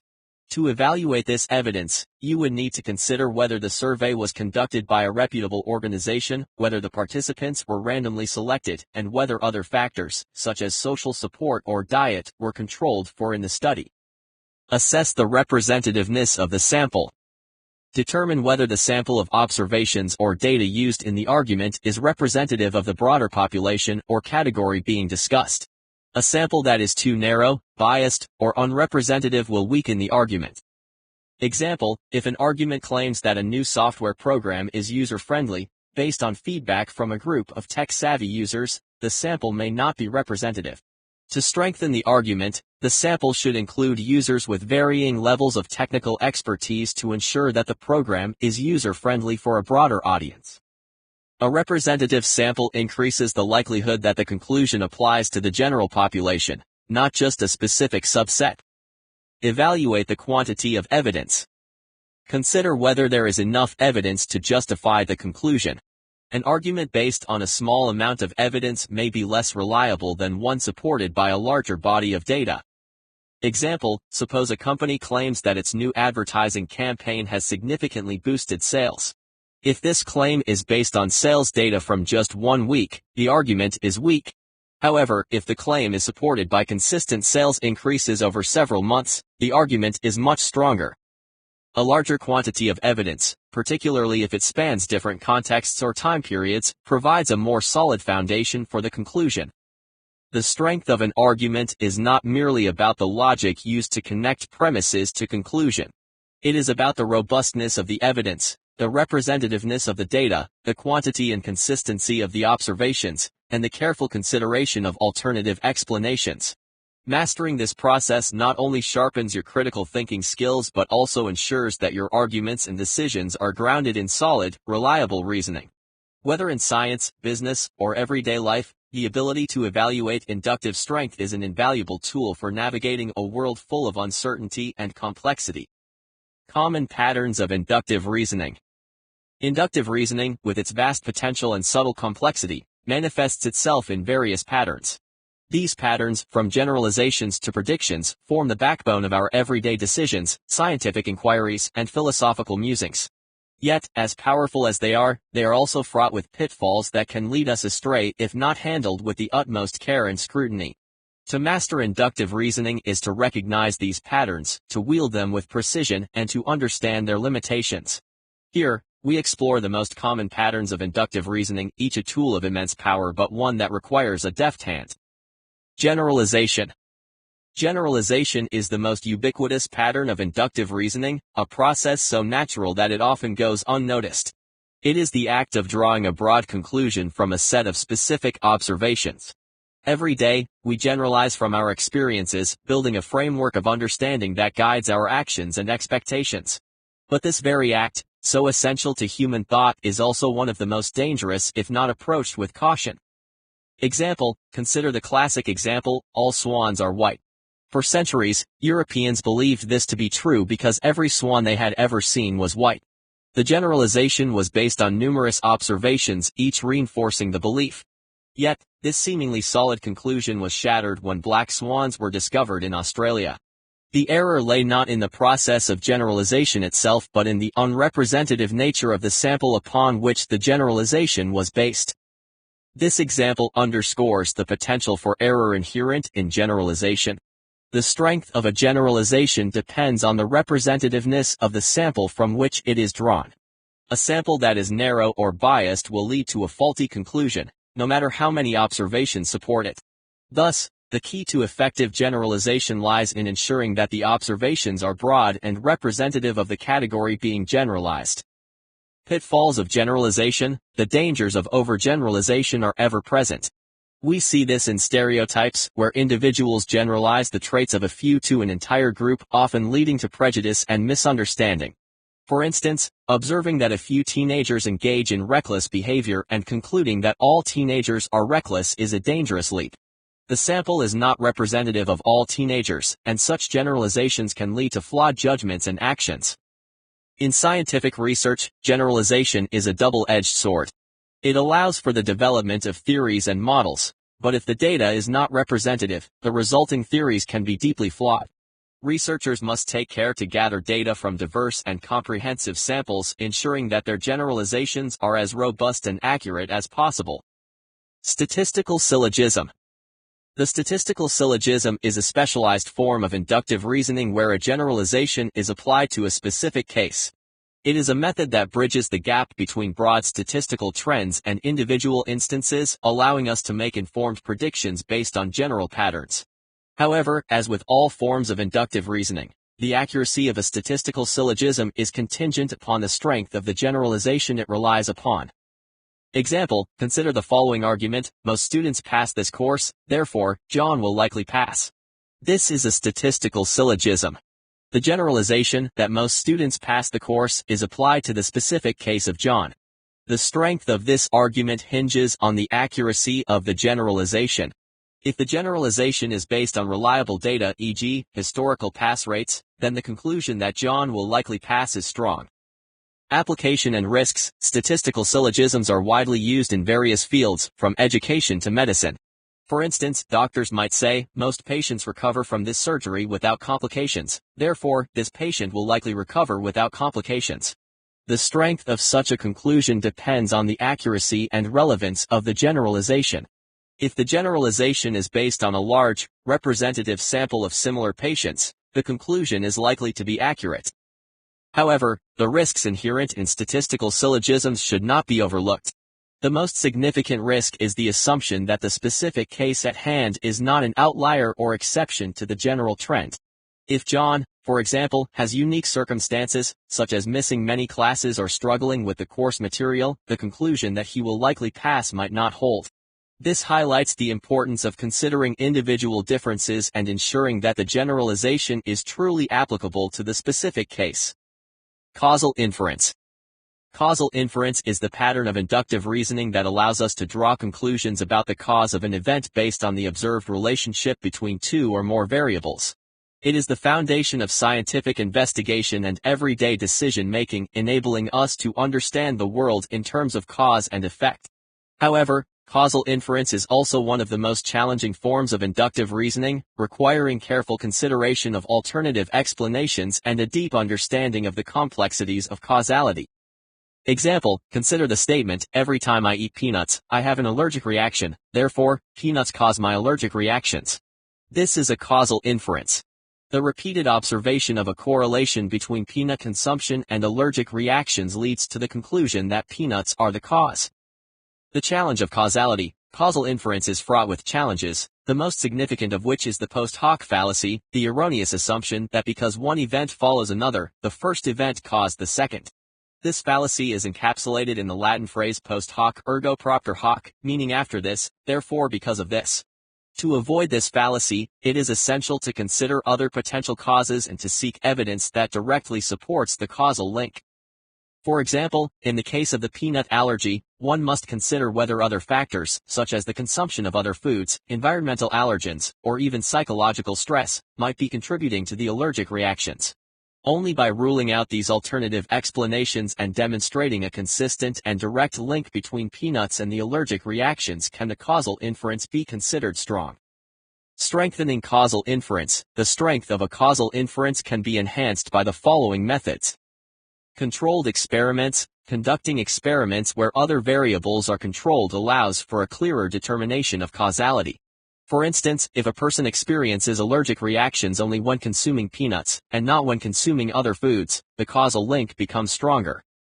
Consistency across cases. Observing the same cause and effect relationship across different individuals and settings strengthens the causal inference. If multiple people with peanut allergies consistently experience reactions after consuming peanuts, the causal relationship is further supported. Temporal precedence. Ensuring that the cause precedes the effect in time is crucial. If allergic reactions consistently occur shortly after peanut consumption and not before, this temporal relationship supports the inference that peanuts are the cause.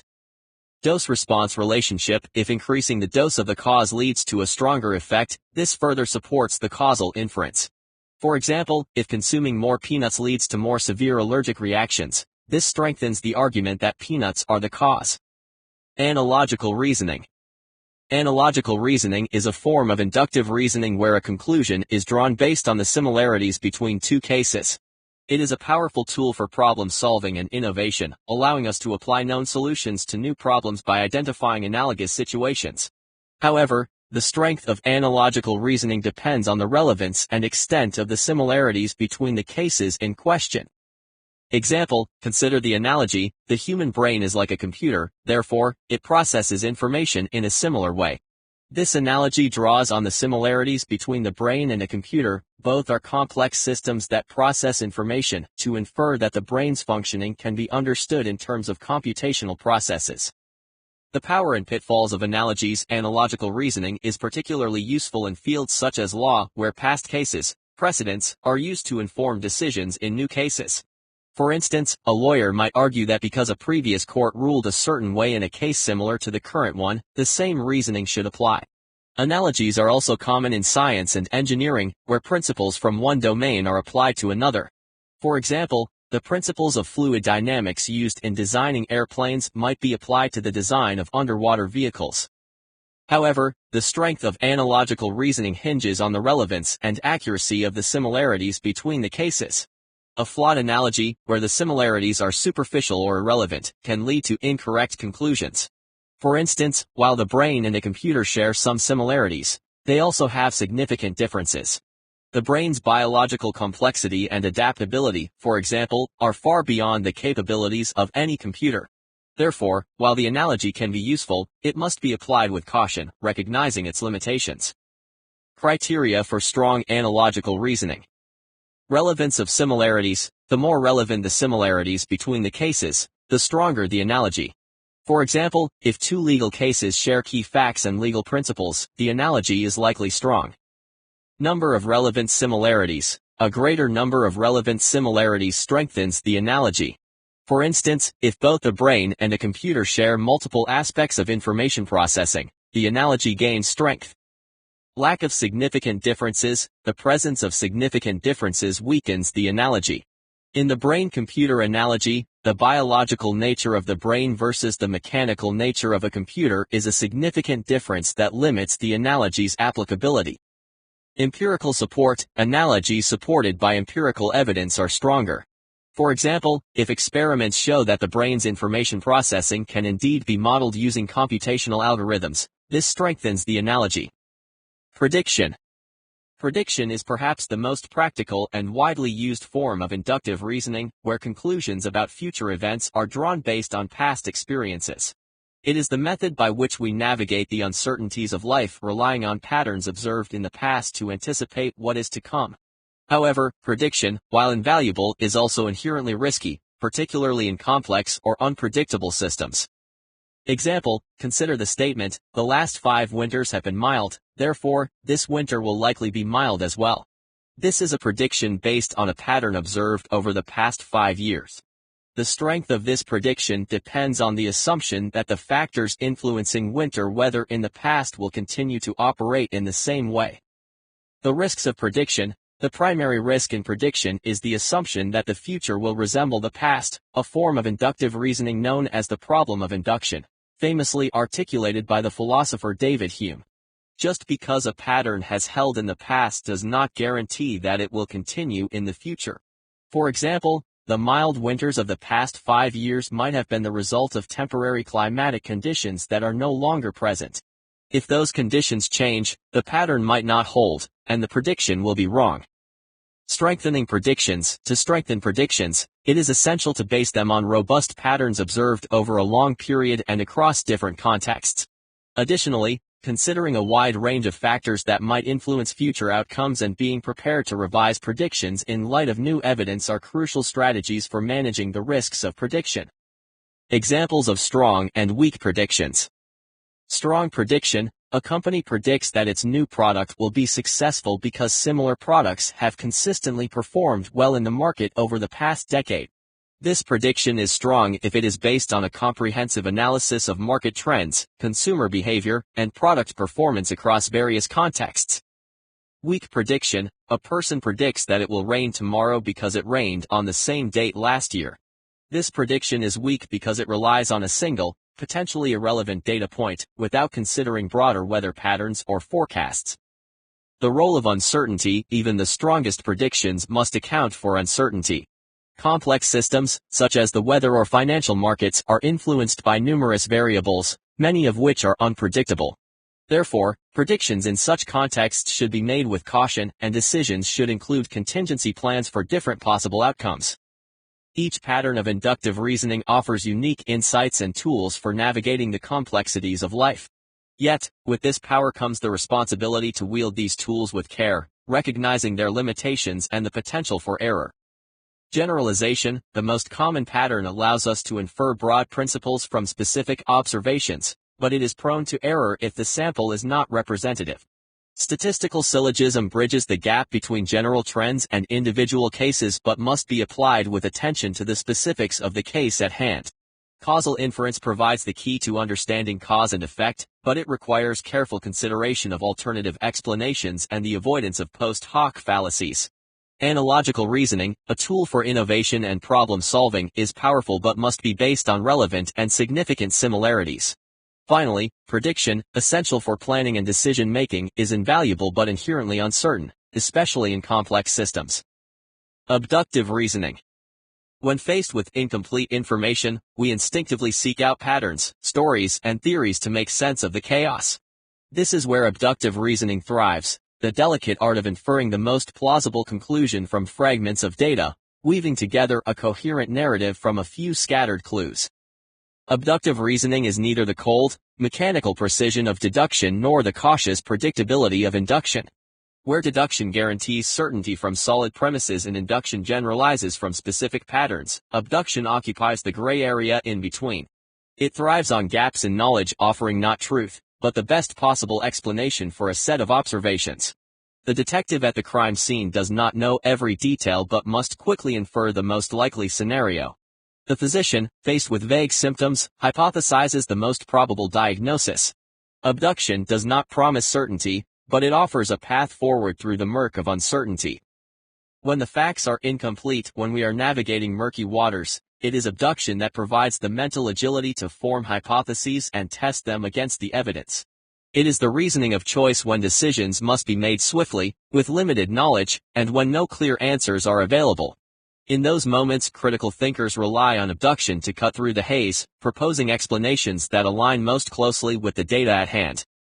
The seeds of this approach were planted by Charles Sanders Peirce, the philosopher and logician who, in the late 19th century, coined the term abduction. Peirce was a thinker who recognized that human reasoning is often less about airtight logic and more about navigating uncertainty with intelligence. He distinguished abduction from deduction and induction, understanding that in real-world problem-solving, we rarely have the luxury of complete data. We operate in a state of partial knowledge, where the best we can do is form a plausible explanation and adapt as new information emerges. Where deduction provides ironclad conclusions and induction offers broad generalizations, abduction's power lies in its flexibility. It allows us to navigate the unknown, drawing upon intuition, context, and incomplete evidence. It is not the rigid, mechanical reasoning of mathematicians, it is the reasoning of strategists, detectives, and entrepreneurs, those who must constantly revise, adapt, and refine their understanding in the face of evolving evidence. In abductive reasoning, the critical thinker becomes a master of inference, constantly asking, what explanation best fits the facts as I currently understand them?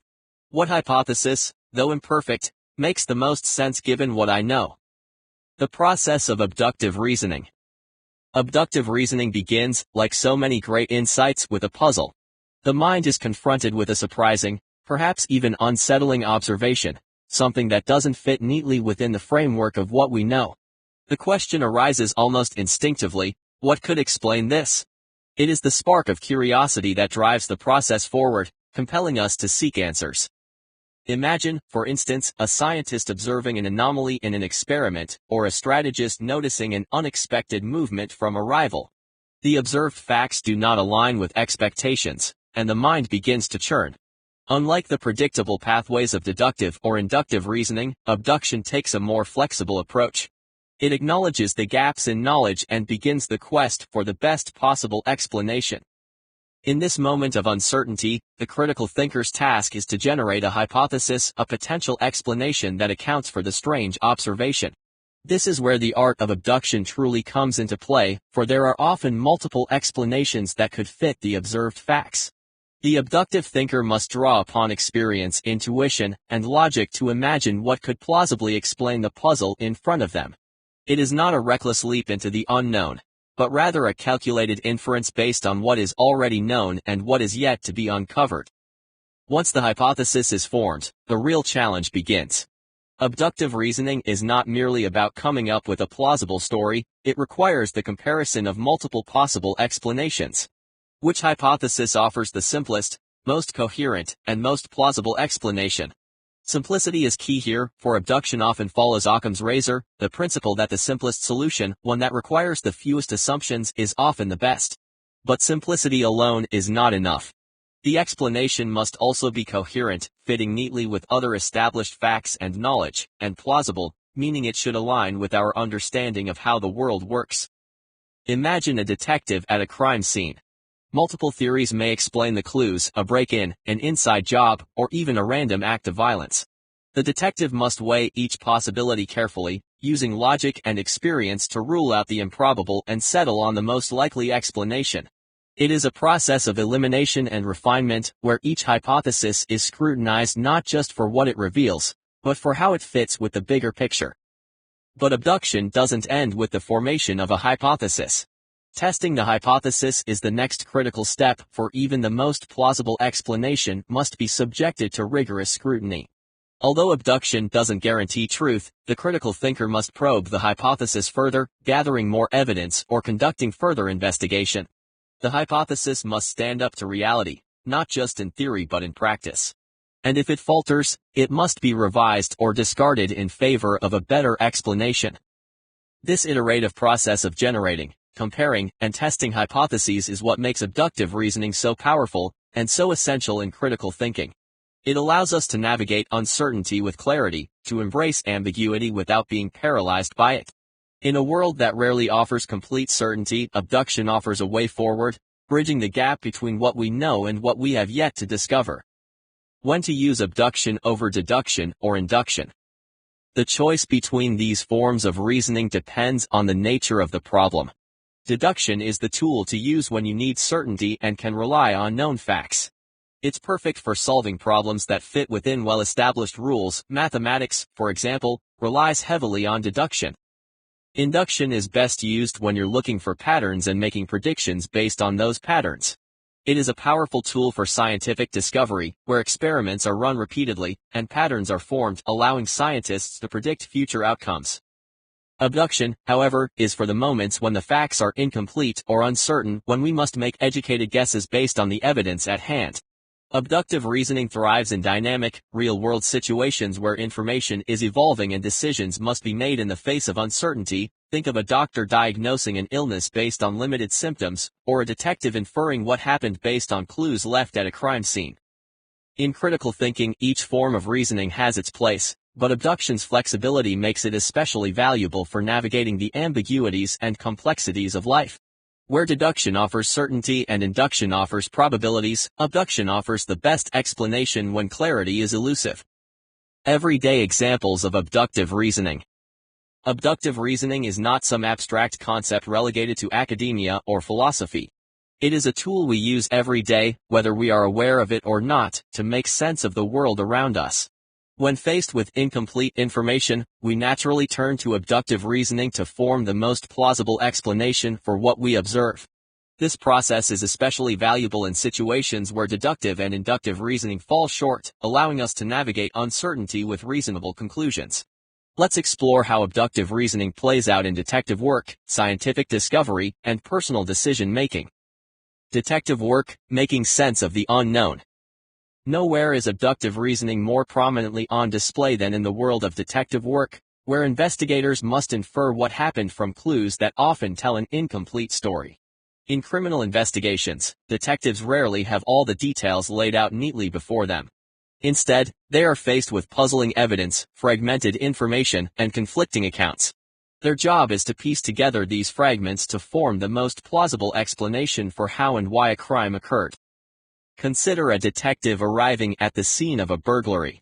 The front door is broken, valuables are missing, and the house is in disarray. The detective immediately starts generating hypotheses. Was this a random break-in, or was the burglar targeting something specific? Was it an amateur crime of opportunity, or did the perpetrator have inside knowledge? The detective doesn't have all the answers, but based on the available evidence, the broken door, the types of items stolen, the time of day, they form the most likely explanation. This inference to the best explanation is classic abductive reasoning in action. But detectives don't stop there. They test their hypothesis by gathering more evidence, checking surveillance footage, interviewing witnesses, or identifying fingerprints. The initial abductive guess evolves as more information is uncovered, and if the new evidence contradicts the original hypothesis, they adjust their thinking. The key to successful detective work is the ability to remain flexible and open to multiple explanations, using abduction as the starting point in a dynamic process of investigation. Scientific discovery, inferring the laws of nature. Science, often seen as the domain of deductive and inductive reasoning, is actually steeped in abductive inference. Some of the most groundbreaking scientific discoveries in history have relied on abductive reasoning, where scientists formulated hypotheses to explain natural phenomena, knowing that they were working with incomplete data. Take Charles Darwin's theory of evolution by natural selection. Darwin did not have access to modern genetics or a comprehensive fossil record when he proposed his theory. Instead, he observed patterns in the natural world, variation among species, the struggle for survival, and the presence of advantageous traits, and formed the best explanation he could from these observations. The idea that species change over time due to natural selection wasn't proven beyond doubt when Darwin first suggested it. It was an abductive leap, an inference that made sense based on the evidence at hand. As more evidence emerged, from fossils to genetic research, Darwin's hypothesis was refined and reinforced. Similarly, the discovery of DNA's structure involved abductive reasoning. James Watson and Francis Crick did not have a full understanding of how genetic information was stored and transmitted, but they inferred the double helix structure of DNA based on experimental data, including X-ray diffraction images produced by Rosalind Franklin. Their hypothesis, while not definitively proven at first, fit the available data and provided the best explanation for how genetic material functioned. Abduction plays a crucial role in scientific progress because science often operates in the space of the unknown. Scientists gather pieces of the puzzle, make the best possible inference, and then test their explanations through experimentation and further observation. Personal decision-making, abduction in everyday life. While abductive reasoning is vital in fields like criminal investigation and scientific discovery, it is also a constant in our everyday decision-making processes. We use abduction every day, often without realizing it, to navigate the uncertainties of life and make practical judgments. Imagine you walk into your living room and find that your car keys, which you always leave on the table, are missing. You immediately begin inferring explanations. Did I leave them in another room? Did someone else in the house borrow them? Did I take them with me and forget? Without all the facts, you start to generate hypotheses based on what you know about your usual habits and the people around you. Your mind works abductively, coming up with the best possible explanation based on the limited evidence at hand.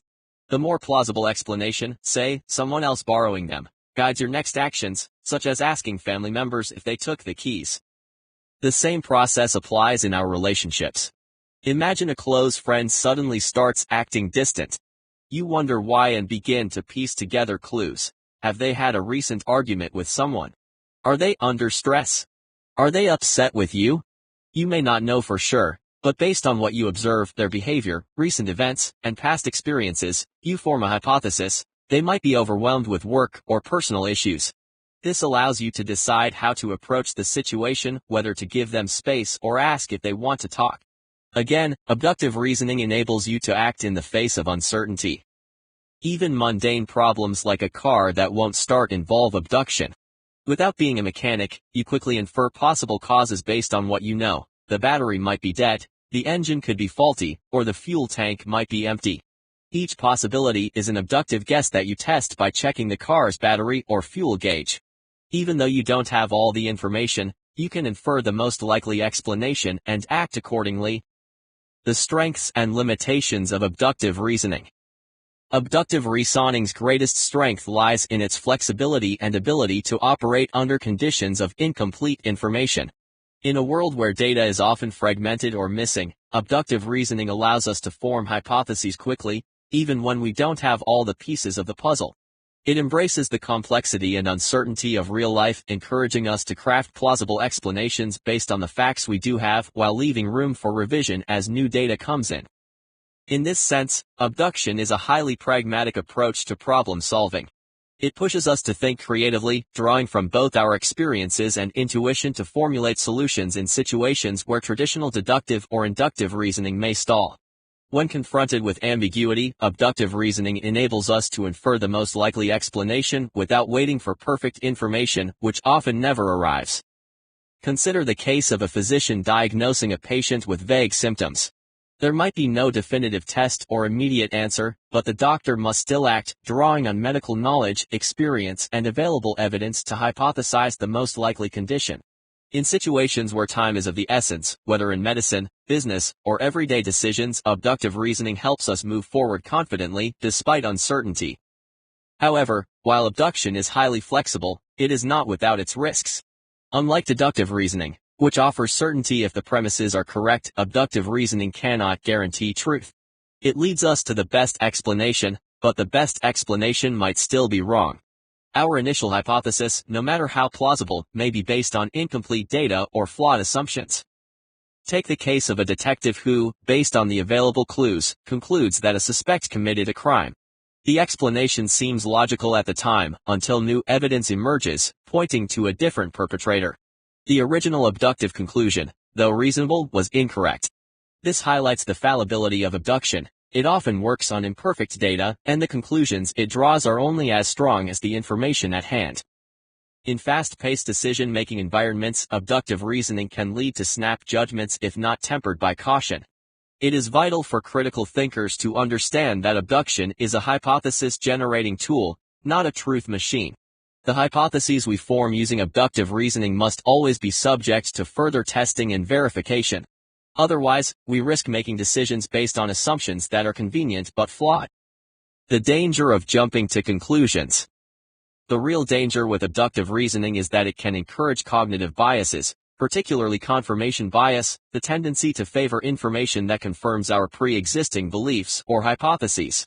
When we jump to conclusions too quickly, especially if we're emotionally invested in a particular outcome, we might ignore conflicting evidence or fail to consider alternative explanations. For example, in a medical diagnosis, a doctor may assume that a patient's symptoms point to a common illness and overlook rarer but more serious conditions. In business, a manager may interpret falling sales as a result of poor marketing and overlook deeper systemic issues within the company.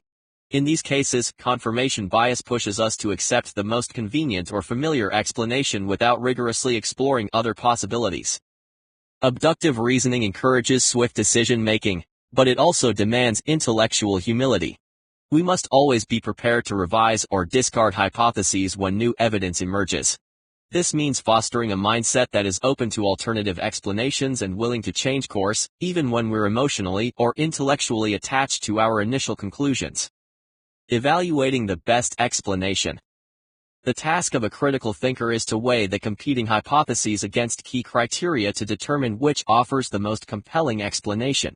This is not simply about picking the most convenient theory but about engaging in a deliberate and thoughtful evaluation that considers multiple dimensions of reasoning. To evaluate hypotheses effectively in abductive reasoning, critical thinkers must rely on several criteria. Each factor helps refine the choices and offers a path toward a conclusion that, while not guaranteed, is as close to the truth as the current evidence allows. Simplicity. Occam's razor. One of the most foundational principles in abductive reasoning is Occam's razor, the idea that, all things being equal, the simplest explanation is often the best. Simplicity, in this context, means selecting the hypothesis that requires the fewest assumptions. An explanation cluttered with too many speculative leaps or complicated, unproven assumptions is more likely to be flawed. The cleanest, most straightforward explanation should be given priority. Example. Imagine a detective investigating a burglary. One hypothesis is that a professional criminal carefully scoped out the house and broke in after bypassing the security system. Another, simpler explanation might be that a neighbor with a spare key took advantage of an opportunity when the owner was away. While either hypothesis could be correct, Occam's razor would suggest that the simpler one, requiring fewer assumptions, is more likely to be true. Coherence with other known facts. Any valid explanation must fit within the broader context of what is already known. A hypothesis that contradicts established facts or evidence is unlikely to be the best explanation. Critical thinkers must ensure that their proposed explanation integrates smoothly with other verified information, whether that information comes from science, history, or personal experience. Example, if a patient presents with flu-like symptoms during the flu season, the hypothesis that they have contracted the flu is coherent with the known facts about flu outbreaks. However, if their symptoms include some rare, unrelated condition, the explanation must account for all known factors. Hypotheses that don't fit with established facts require deeper scrutiny. Plausibility. A hypothesis should not only fit the available evidence but also be plausible, that is, it should align with what we know about how the world operates. Critical thinkers must ask themselves whether the explanation makes sense in the context of natural laws, human behavior, or relevant phenomena. A hypothesis may fit the facts on the surface but still be implausible due to its reliance on far-fetched assumptions or outlandish events. Example, if a journalist is investigating a sudden drop in stock prices, one hypothesis might be that market manipulation is at play, while another could be that a rare cosmic event influenced investor behavior. While both explanations are possible, the second is much less plausible. Abductive reasoning favors explanations that adhere to a logical, realistic understanding of events.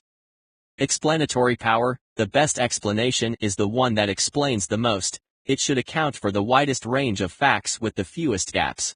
Hypotheses with high explanatory power address all the evidence, not just selective portions of it. The more comprehensive and thorough an explanation is, the stronger its claim to being the best hypothesis. Example, in the case of a business experiencing a sudden drop in sales, one hypothesis could be that the company's marketing campaign failed, while another might suggest that several factors, including poor customer service and economic downturns, contributed. The second hypothesis, though more complex, has greater explanatory power because it accounts for more variables affecting the outcome. Problem-solving strategies. In every endeavor, whether it's running a business, managing personal relationships, or navigating the complexities of life, we encounter obstacles. These obstacles, problems, can either paralyze us, leaving us stuck in frustration, or propel us toward new possibilities.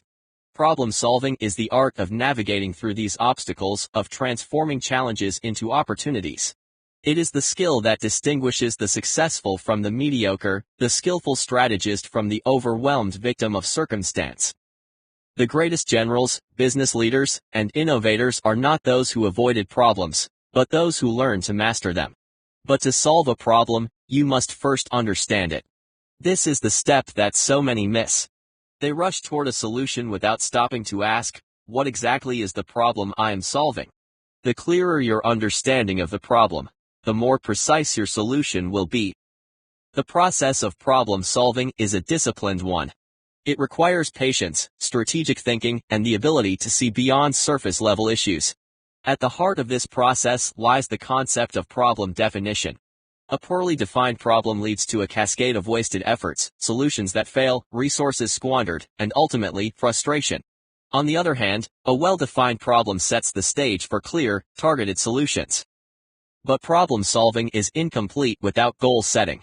Once the problem is defined, you must establish your objectives. What does success look like? What are you trying to achieve? Setting clear and achievable goals aligns your efforts with desired outcomes, ensuring that you are not simply reacting to problems but moving purposefully toward resolution. The role of problem definition in effective problem solving.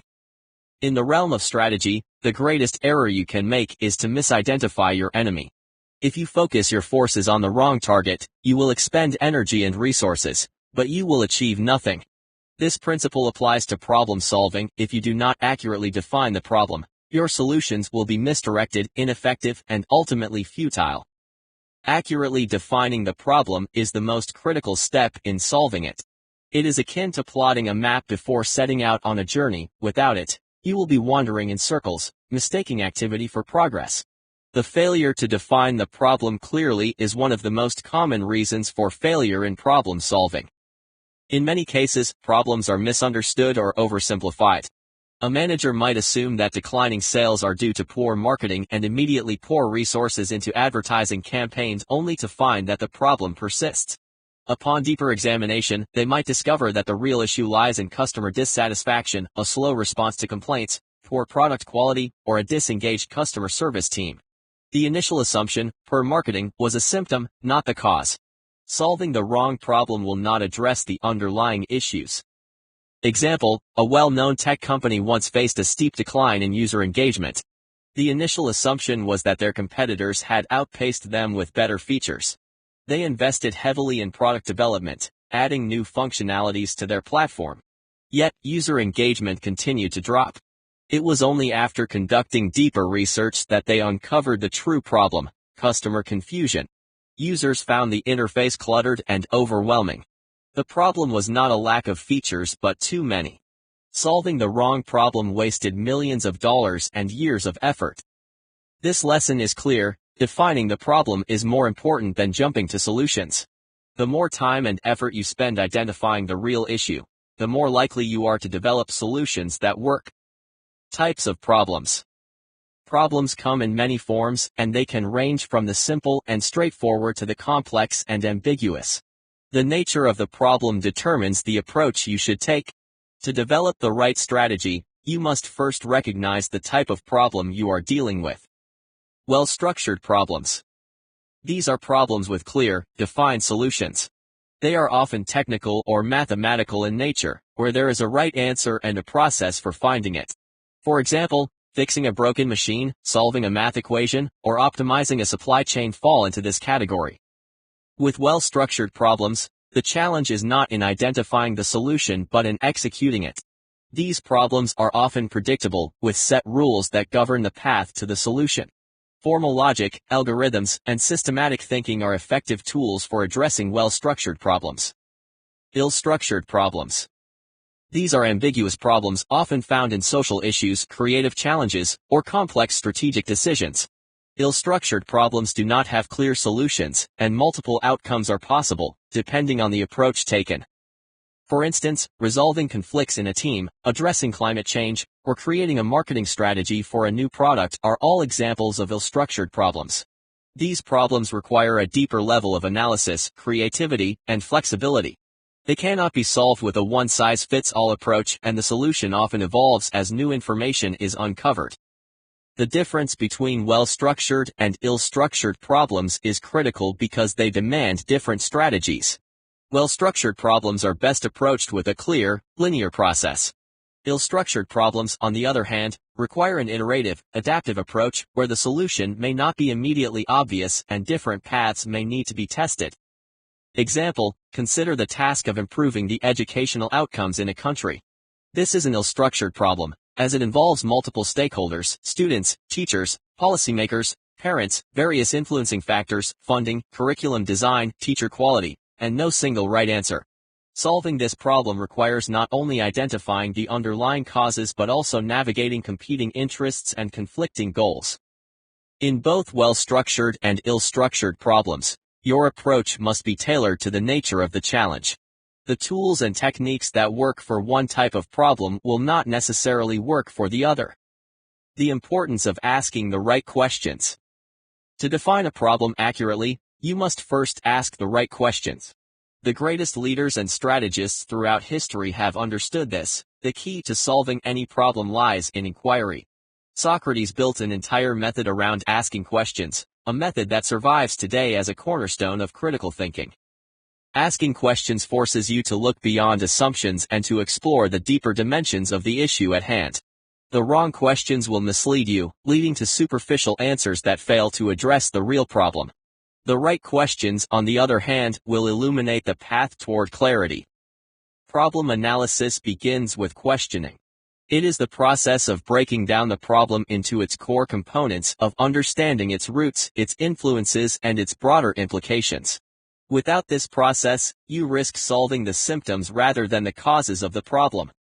One of the most effective techniques for problem analysis is the 5 whys method, developed by Sakachi Toyoda, the founder of Toyota. This method involves asking why repeatedly, usually 5 times, to drill down to the root cause of the problem. Example: why are customer satisfaction scores declining? Because response times to customer complaints have increased. Why have response times increased? Because customer service representatives are overloaded with inquiries. Why are they overloaded? Because we have introduced new, more complex products without increasing staff or training. Why wasn't staff increased or trained? Because management didn't anticipate the rise in inquiries. Why didn't management anticipate it? Because there was no system in place to track the effects of product launches on customer service needs. The final why reveals the root cause, the lack of a system for tracking customer service demands. Without asking these questions, the company might have tried to address the wrong issue, such as increasing the number of customer service reps, without addressing the underlying system that led to the problem in the first place. Asking the right questions enables you to move beyond the surface and discover the hidden dynamics that shape the problem. It clarifies your understanding, leading to a more precise and effective solution. Common pitfalls and problem definition. In the rush to solve a problem, it is easy to fall into certain traps, pitfalls that distort your perception of the problem and lead to wasted effort. These pitfalls are common but avoidable if you are aware of them. Framing the problem too narrowly. When you define a problem too narrowly, you may overlook the broader, systemic issues that are contributing to it. Solving the immediate problem may provide temporary relief, but the underlying causes remain unaddressed. Example: a company might focus on increasing sales by launching a new advertising campaign, without realizing that the real issue is a poorly designed product that customers don't want. The campaign might bring a temporary spike in sales, but the underlying problem, product dissatisfaction, will eventually cause the sales to drop again. Jumping to conclusions. Many problem solvers make the mistake of assuming the solution is obvious before fully understanding the problem. This leads to quick fixes that fail to address the complexity of the issue. Example, a project manager might assume that delays in a project are due to a lazy team when in fact the problem is a lack of clear communication and direction. By jumping to the conclusion that the team needs more oversight, the manager may implement a solution that only increases the confusion. Misidentifying symptoms as causes. One of the most common pitfalls is treating symptoms rather than causes.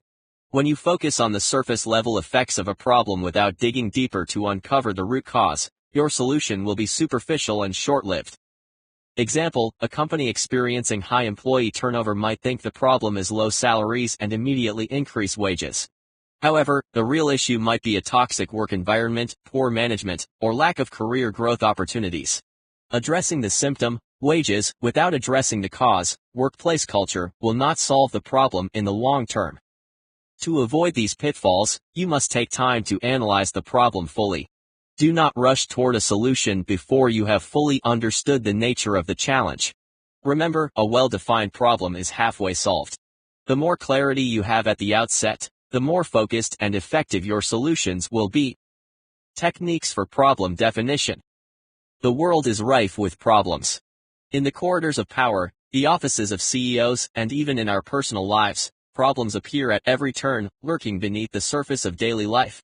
The failure to recognize them or, worse, the failure to define them accurately is what leads to stagnation, confusion, and ultimate failure. Defining a problem with precision is the most critical step in solving it. A poorly defined problem misleads you, wasting time and resources as you chase after phantom issues that aren't the real cause of your troubles. In ancient strategy, generals would misjudge their enemy, misunderstanding their strength or positioning, leading to disastrous miscalculations. In modern times, we often do the same, not on the battlefield, but in business, personal life, or relationships. We aim at the wrong target because we didn't take the time to define the problem clearly. When faced with a problem, the mind's instinct is to rush toward solutions. It is human nature to want resolution, to feel productive by immediately taking action. Yet this instinct, unchecked, leads to failure. To solve a problem, one must first understand it. The process of problem definition. The greatest minds in history, philosophers, generals, strategists, business leaders, did not solve problems by rushing toward action. They took their time. They knew that before finding a solution, one must fully understand the issue at hand.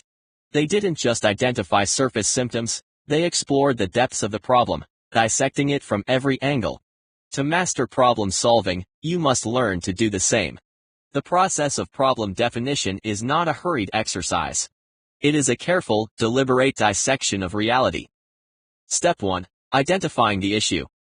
At the heart of every problem lies a cause, something that triggers concern or hinders progress. However, identifying the issue is not as simple as it seems.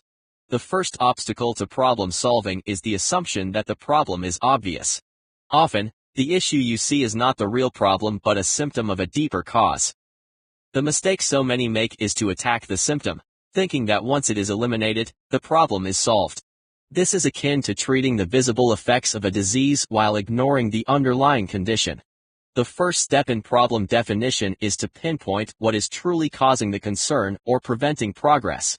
Without this, any solution will be temporary, like patching a leaking roof instead of fixing the damaged structure beneath. Example, a manager might notice that employee productivity is falling. The initial assumption might be that workers are lazy or unmotivated. The temptation is to implement stricter oversight or increase incentives. But a deeper analysis might reveal that productivity is declining because employees are frustrated with outdated tools, poor communication, or unclear expectations. By jumping to conclusions, the manager risks solving the wrong problem, leading to temporary or ineffective solutions. The issue must be identified in its true form, stripped of assumptions and emotional reactions. Only then can progress be made toward finding a real solution. Step 2. Gathering information. Once the issue has been identified, the next step is to gather relevant information. Information is the lifeblood of effective problem solving. Without accurate, comprehensive data, any conclusions you draw will be based on a faulty understanding of the situation.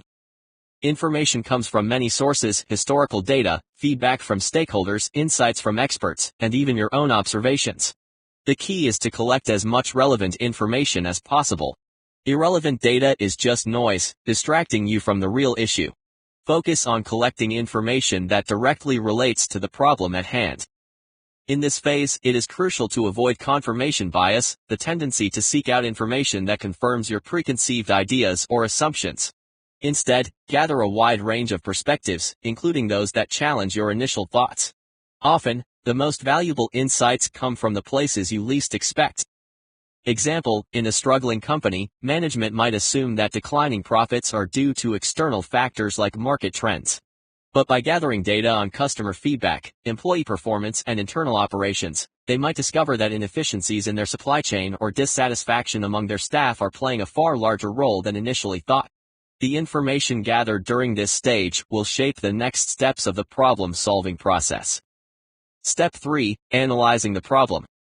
Once the data is in hand, the next step is to analyze the problem, to break it down into its core components and understand how these components interact. A problem is rarely a single, isolated issue. It is more often a network of interconnected factors, each contributing to the overall challenge. Analysis requires you to look at the problem from multiple angles, identifying the different variables that play a role. The goal is to distill the problem into its essence. What are the key factors driving the issue? What are the primary obstacles preventing progress? What forces are at play beneath the surface? Example, in a scenario where a company's sales are dropping, it might not be just a failure of the sales team. A deep analysis could reveal that the marketing strategy is misaligned with the target audience, the product is not meeting customer expectations, or customer service is alienating repeat clients. By analyzing the problem from multiple angles, the company can uncover the true drivers of declining sales. Breaking down the problem into its core components is essential for developing a comprehensive understanding. It allows you to see the problem not as a monolithic challenge, but as a series of smaller, interconnected issues that can be addressed in sequence. Step 4. Clarifying objectives. The final step in problem definition is to clarify your objectives. Without a clear understanding of what success looks like, it's impossible to know when the problem has been solved. Too often, people jump into problem solving without a clear sense of what they are trying to achieve. What does success look like? What are the key outcomes you want to achieve by solving this problem? Are there secondary objectives to consider? Answering these questions ensures that your efforts are focused on the right goals. Without clarity of purpose, your solutions may drift, and even if you address the problem, you might fail to achieve the desired outcome. Example, a company facing declining employee morale might define their objective as improving morale. But this is too vague. A better objective might be increasing employee engagement by 20% over the next 6 months, as measured by employee satisfaction surveys and participation in company events. The more specific and measurable your objectives, the easier it is to stay focused and track progress. The importance of context and perspective. No problem exists in isolation. Every challenge is influenced by a range of external factors, and context is crucial for understanding the true nature of the problem. Failing to consider context is like studying a single tree without understanding the ecosystem it belongs to. You must see the bigger picture. Understanding the broader context allows you to see the problem in relation to other factors that may be influencing it. Problems are often the result of systemic issues, factors that span beyond the immediate situation and affect various aspects of the environment. Context example, organizational performance. Imagine a company where employee performance is declining. The initial assumption might be that individual employees are at fault, laziness, incompetence, or lack of motivation. However, a broader examination of the context might reveal deeper, systemic issues. Perhaps the company's culture is toxic, with poor leadership creating a climate of fear and distrust. Or maybe the company's processes are inefficient, causing frustration and burnout among the staff. By looking beyond the immediate problem, you can identify the larger forces at play. This understanding of context is critical for accurate problem definition. Solving individual issues in isolation rarely leads to lasting change. To truly solve a problem, you must address the broader context in which it exists. The role of multiple perspectives. No single person has a complete view of any problem. We are all limited by our experiences, biases, and knowledge. To fully understand a problem, you need to gather insights from multiple perspectives.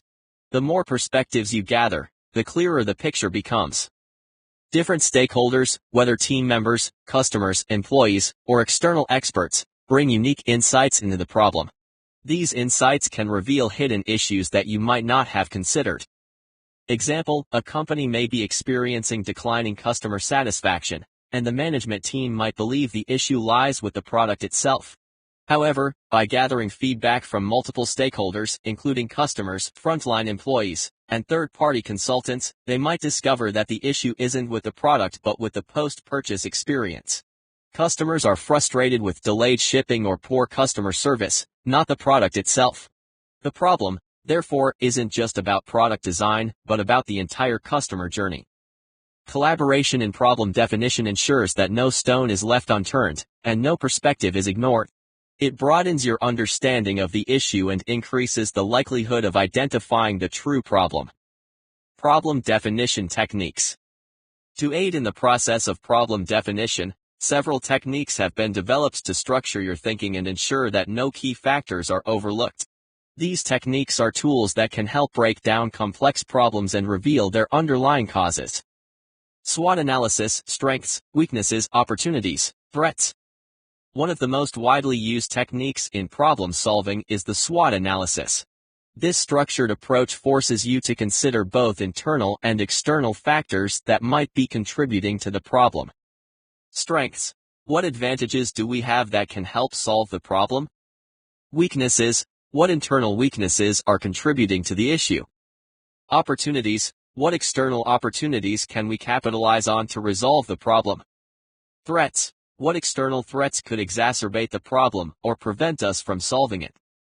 SWOT analysis ensures that you take a holistic view of the problem, considering both the internal factors, over which you have control, and the external factors, which are often beyond your control. This comprehensive perspective is essential for fully understanding the scope of the problem. Fishbone diagrams. Ishikawa. Another powerful tool for problem definition is the fishbone diagram, also known as the Ishikawa diagram. This technique helps you visually break down a problem into its potential causes, clarifying contributing factors in a structured way. By categorizing different causes into main branches, such as people, processes, materials, environment, you can systematically explore the various factors contributing to the problem. This visual approach allows you to see the problem in a new light, revealing connections that might not be immediately obvious. Example, if a factory is experiencing delays in production, the fishbone diagram might reveal that the delays are due to multiple factors: inadequate staffing, poor machinery maintenance, inefficient workflow design, and supply chain disruptions. The diagram helps you see the interconnected nature of these causes, enabling you to address the root of the problem rather than treating it in isolation. Mind mapping. Mind mapping is another technique that can help you brainstorm and organize your thoughts around a problem. By laying out your ideas visually, you can uncover hidden connections and complexities that might not be apparent through linear thinking. Mind mapping encourages creative problem solving by allowing your thoughts to flow freely. It is particularly useful for ill-structured problems, where the solution is not immediately clear and requires innovative thinking. Root cause analysis. Finally, one of the most important techniques in problem definition is root cause analysis. This method goes beyond surface-level symptoms to identify the underlying causes of a problem. The goal is to find the real cause, the core issue that, once addressed, will eliminate the problem entirely. Reframing the problem. One of the most powerful tools in problem solving is the ability to reframe the problem. The way a problem is framed determines the range of possible solutions. A narrow or incorrect framing can limit your options, while a broader, more creative framing can open up new possibilities. By changing the way you frame the problem, you change your perspective on it. Example, a company facing declining profits might initially frame the problem as how do we sell more products. This leads them to focus on sales tactics and marketing campaigns. But by reframing the problem as how do we provide more value to our customers, They shift their focus toward improving the product, enhancing customer service, or creating loyalty programs. This broader framing opens up a wider range of strategies and solutions. Setting clear and achievable goals. When it comes to solving any problem, even the most brilliant strategies will falter without a clear sense of purpose. You can define the problem with precision, understand its root causes, and explore every possible solution, but without clearly defined goals, all your efforts will be aimless. Goal setting is the anchor that keeps you grounded. It provides direction, motivation, and a measurable framework for progress. The greatest leaders in history have understood this intuitively. Napoleon, before his greatest campaigns, always outlined his goals with ruthless clarity. His objectives were not vague notions of conquest, they were concrete, time-bound, and measurable, guiding his armies with precision. He knew exactly what needed to be achieved and by when, which cities were to fall, and how many men would be required. His goals shaped his strategies, giving his armies focus and direction. In the same way, your goals must be specific, measurable, and achievable. Without these elements, you will flounder, unable to gauge whether you are making progress or veering off course. Goal setting is not a passive act, it is an active declaration of your intent, a line drawn in the sand that says, "This is what I will achieve, and here is how I will do it." SMART goals, the framework for achievable success. The most effective way to set goals is through the SMART framework, an acronym that stands for specific, measurable, achievable, relevant, and time-bound. Each of these elements ensures that your goals are not vague or unrealistic, but grounded in a reality that can be tracked and measured. Specific. Your goals must be specific. It's not enough to say, "I want to solve this problem." You must be able to clearly articulate what solving the problem looks like. This means defining the exact outcomes you want to achieve. Example, consider a company struggling with declining customer satisfaction. Instead of setting a goal like improve customer satisfaction, the company should be more specific, increase customer satisfaction scores by 10% over the next 6 months through product quality improvements and enhanced customer service training. This goal is specific. It clearly defines the desired outcome and outlines the areas of focus. There is no ambiguity about what needs to be done or how success will be measured. Measurable. A goal that cannot be measured is no goal at all. Measurability allows you to track your progress and see how far you've come. It gives you benchmarks along the way and ensures that you are moving in the right direction. Example, if your goal is to increase sales, you need a clear way to measure that. Simply saying increase sales is vague. Instead, set a goal like increase quarterly sales by 15% by launching a targeted marketing campaign and offering promotional discounts to key customer segments. This goal is measurable. You know exactly what the metric of success is, a 15% increase, and you have a clear method for tracking it. Achievable. While ambition is essential, your goals must also be achievable. Setting unrealistic goals only sets you up for failure. To be effective, goals need to be challenging but attainable within the limits of your resources and capabilities. Example, if a company has been growing at a steady rate of 3% per year, setting a goal to increase growth to 50% in the next quarter is likely unachievable. Instead, a more reasonable goal might be increase growth by 6% over the next 2 quarters by expanding into new markets and increasing digital marketing efforts. This goal is achievable within the company's existing resources and timeframe, and it provides a clear, realistic path toward a higher growth rate. Relevant. Goals must be relevant to the problem you are trying to solve. Too often, people set goals that are tangential to the real issue, leading to wasted efforts on objectives that do not address the core problem. Example, if a company's problem is that their product is losing market share, a goal to improve employee morale, while important, is not directly relevant to solving the core issue. Instead, a more relevant goal might be increase market share by 5% over the next year by redesigning the product and launching a targeted advertising campaign. Relevance ensures that your goals are aligned with the broader objectives and that they are directly tied to solving the problem at hand. Time-bound. Every goal must have a deadline. Without a time frame, there is no sense of urgency, and the goal risks drifting endlessly. A time-bound goal sets clear expectations for when the outcome must be achieved, providing motivation to take action. Example, instead of setting a goal like improve product quality, which is open-ended. A better goal would be improve product quality by reducing defect rates by 15% within the next 6 months by implementing new quality control processes. This goal has a clear deadline, creating a sense of urgency and focus. It establishes a time frame within which progress must be made. The importance of prioritization. Not all problems are created equal. When faced with multiple issues at once, it's tempting to try to solve everything simultaneously. But this is a recipe for disaster. Spreading yourself too thin by tackling too many problems at once leads to burnout, confusion, and ineffective solutions. Prioritization is the art of focusing on what matters most. Some problems are urgent and must be addressed immediately, while others can wait. Some issues have a high impact and solving them will yield significant results, while others are less critical and can be addressed later. The ability to prioritize goals is what separates effective problem solvers from those who flounder. To prioritize effectively, you must assess which goals will have the greatest impact on the overall situation. These are your high-impact goals, the objectives that, once achieved, will create the most significant positive change. Example, prioritizing business goals. A business may be facing multiple challenges at once: declining customer satisfaction, a weak product line, and inefficient internal processes.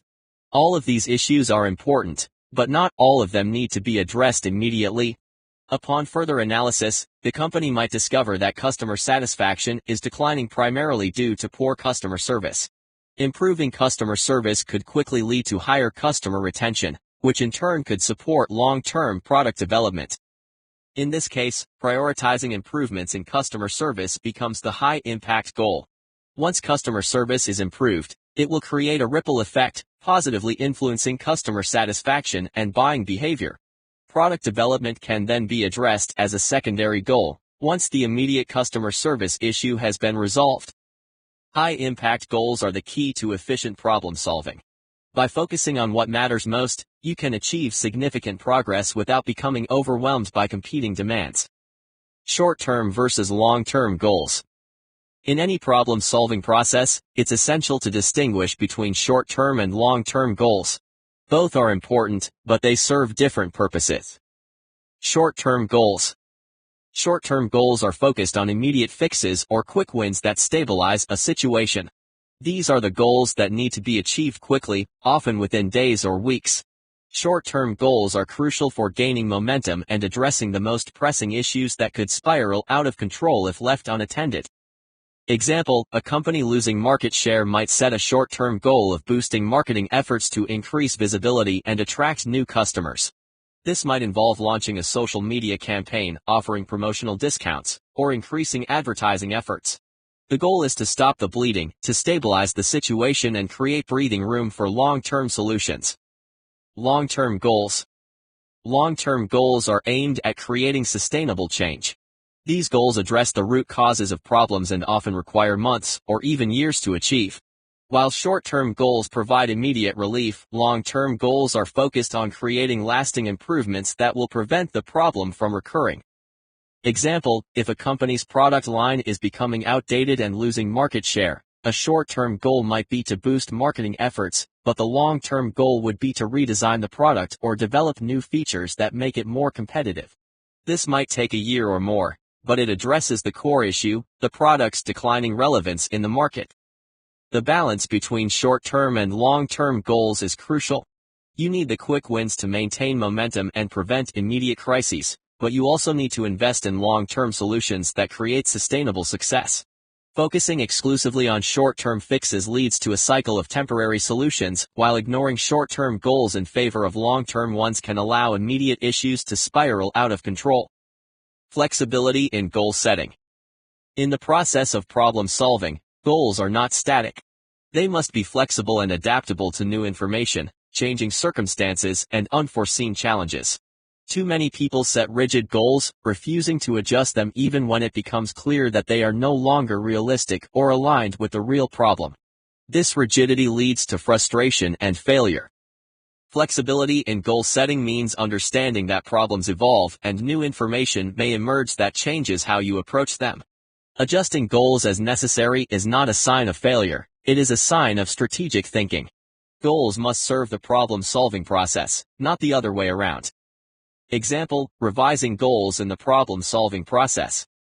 Imagine a company that sets a goal of increasing sales by 25% over the next 6 months by expanding into new markets. Halfway through the process, they realize that the new markets are not responding as expected, and the expansion is more costly than anticipated. In this situation, the company must be flexible. They might revise their goal to focus on increasing sales within existing markets instead, leveraging their current customer base rather than pouring resources into a risky expansion. The ability to reassess and revise goals as new information emerges is critical to successful problem solving. Rigidly sticking to goals that are no longer achievable or relevant will only lead to wasted effort and frustration. The power of analogies in problem solving. Analogical reasoning is the process of drawing conclusions based on the similarities between two distinct situations or concepts. It involves mapping knowledge from one domain onto another, using shared features or relationships to infer new insights or predictions. The power of this process lies in its ability to simplify complex problems and foster creative thinking, enabling us to see patterns and connections that might otherwise remain hidden. Analogies operate in every field of human endeavor. In law, they are essential for legal precedents. Decisions in past cases serve as analogies for current ones. In science, analogical thinking sparks innovation as researchers transfer ideas across domains to solve seemingly unrelated problems. In literature, analogies enrich storytelling, allowing readers to grasp abstract themes through concrete, relatable examples. Even in everyday life, analogies are omnipresent. This project is like climbing a mountain, or her mood was a storm waiting to break. These comparisons make abstract or complex ideas more accessible, turning the unfamiliar into something recognizable.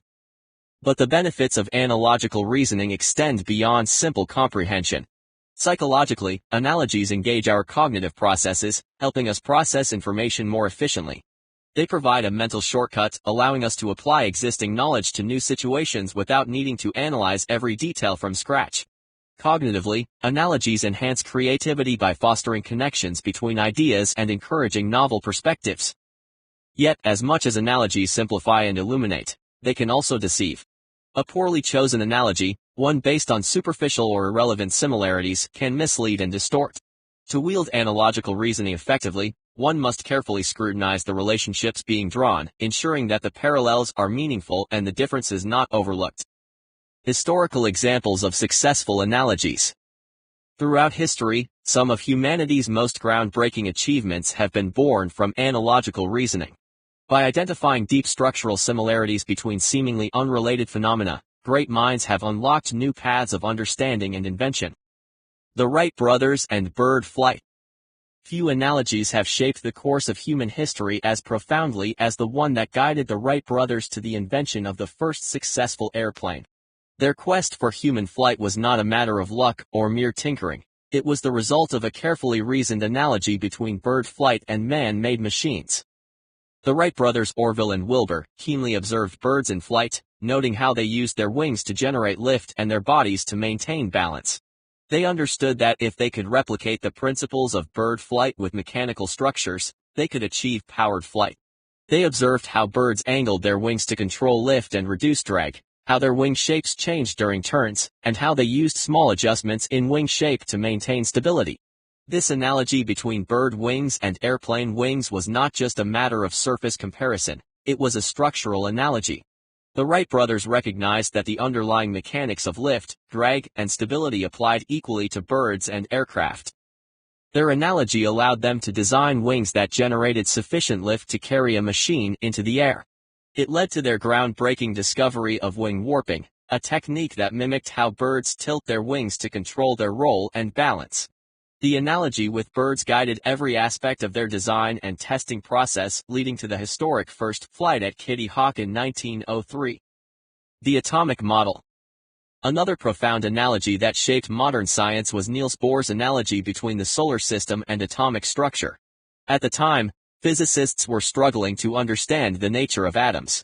Rutherford had already demonstrated that atoms consisted of a dense nucleus surrounded by electrons, but the exact behavior of these electrons remained elusive. Bohr proposed an analogy: what if electrons orbited the nucleus in the same way planets orbit the sun? This solar system model of the atom suggested that electrons travel in fixed orbits around the nucleus, much like planets in their elliptical paths around the Sun. This analogy provided a framework for understanding electron orbits and energy levels, and it helped explain why electrons do not simply collapse into the nucleus. By drawing on the well-understood mechanics of planetary motion, Bohr was able to introduce the idea of quantized orbits, an insight that became a cornerstone of quantum theory. Though later refinements to atomic theory revealed limitations in Bohr's model, the analogy between atoms and solar systems had served its purpose. It provided scientists with a conceptual framework that allowed them to make sense of the mysterious behavior of electrons, and it paved the way for more advanced models that would follow. Types of analogies used in problem solving. Not all analogies are created equal. The strength and utility of an analogy depend on the depth of the similarities it highlights. Broadly speaking, analogies can be classified into two types: surface analogies and structural analogies. Each has its own uses and limitations. Surface analogies. Surface analogies are based on superficial similarities between two situations or objects. They draw comparisons based on visible or apparent features, without delving into the deeper mechanics or relationships at play. Surface analogies are often used for quick comparisons, making abstract ideas more relatable or easier to grasp. Example: consider the analogy, the brain is like a sponge. On the surface, both absorb and retain things. Sponges absorb water and brains absorb information. This analogy helps convey the idea that the brain has a capacity for learning and retention. However, the underlying structures of the brain and a sponge are vastly different. A sponge's absorption is passive and mechanical, whereas the brain's information processing is active and complex. Surface analogies can be useful for simplifying complex concepts in everyday communication or for making initial comparisons, but they lack the depth required for serious problem solving or scientific inquiry. Their weakness lies in their tendency to gloss over important differences in favor of superficial similarities, which can lead to misunderstandings or false conclusions. Structural analogies. Structural analogies, on the other hand, focus on the underlying relationships and mechanisms between two situations. Rather than relying on surface features, they draw parallels between the deeper structures and functions that govern both cases. Because they are grounded in these deeper connections, structural analogies are generally more powerful and reliable for problem solving. Example: a structural analogy between the circulatory system and a city's plumbing system draws on the shared underlying mechanisms. In both systems, a network of tubes or pipes delivers essential resources, blood or water, to various parts of the body or city.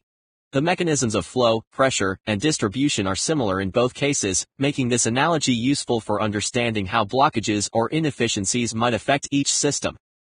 Structural analogies are especially valuable in scientific research and engineering, where understanding the deep connections between different systems can lead to breakthroughs in design and innovation.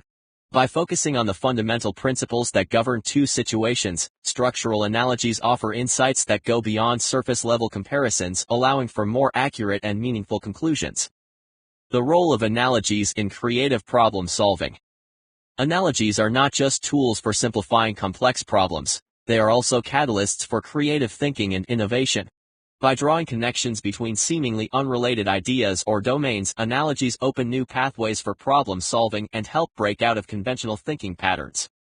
One of the most powerful examples of this is in marketing, where companies use analogies to reframe products in ways that resonate with consumers. Consider the analogy, this smartphone is like a personal assistant. On the surface, the analogy highlights the convenience and functionality of the phone, comparing it to a human assistant who helps manage tasks, schedules, and communication. This analogy not only simplifies the idea of a smartphone's capabilities but also taps into the emotional appeal of having a helper in one's daily life. The result is a more engaging and relatable product narrative. In technology, analogies have driven innovation in fields like artificial intelligence and algorithm design. Biological analogies are often used to develop new algorithms and systems. For example, neural networks in AI are modeled on the structure and function of the human brain's neural connections. By mimicking the brain's ability to process information and learn from experience, these artificial neural networks have revolutionized fields such as machine learning, image recognition, and natural language processing. The structural analogy between human cognition and artificial intelligence has become the foundation for a wide range of technological advancements. The key to analogies in creative problem solving is their ability to shift perspectives. By drawing connections between seemingly unrelated ideas, analogies encourage divergent thinking and allow individuals to approach problems from new angles. This shift often leads to breakthroughs that would not have been possible within the confines of conventional thinking. Potential pitfalls of analogical reasoning. As powerful as analogies can be, they are not without their risks. When used carelessly, analogies can lead to oversimplification, faulty conclusions, or even manipulation. The two most common pitfalls are false analogies and over-reliance on analogies. False analogies. A false analogy occurs when a comparison is made between two situations that are not truly analogous. These analogies are based on superficial or irrelevant similarities, leading to conclusions that are either incorrect or misleading. Example: a classic false analogy is the comparison of governments to businesses. Proponents of this analogy argue that governments should be run like businesses, focused on efficiency, cost-cutting, and profit maximization. However, this analogy overlooks the fundamental differences between the two. Businesses exist to generate profit for shareholders, whereas governments exist to serve the public good. The goals, structures, and responsibilities of these entities are vastly different, making the analogy flawed and potentially harmful when used to justify certain policies. False analogies are particularly dangerous in political and social discourse, where they can be used to manipulate public opinion. By drawing on familiar comparisons that resonate emotionally with people, these analogies can create the illusion of a logical argument when, in fact, the comparison is misleading. Over-reliance on analogies. Another risk of analogical reasoning is over-reliance, using analogies as a substitute for empirical evidence or rigorous analysis. While analogies can provide useful insights and guide thinking, they are not a replacement for concrete data or scientific experimentation.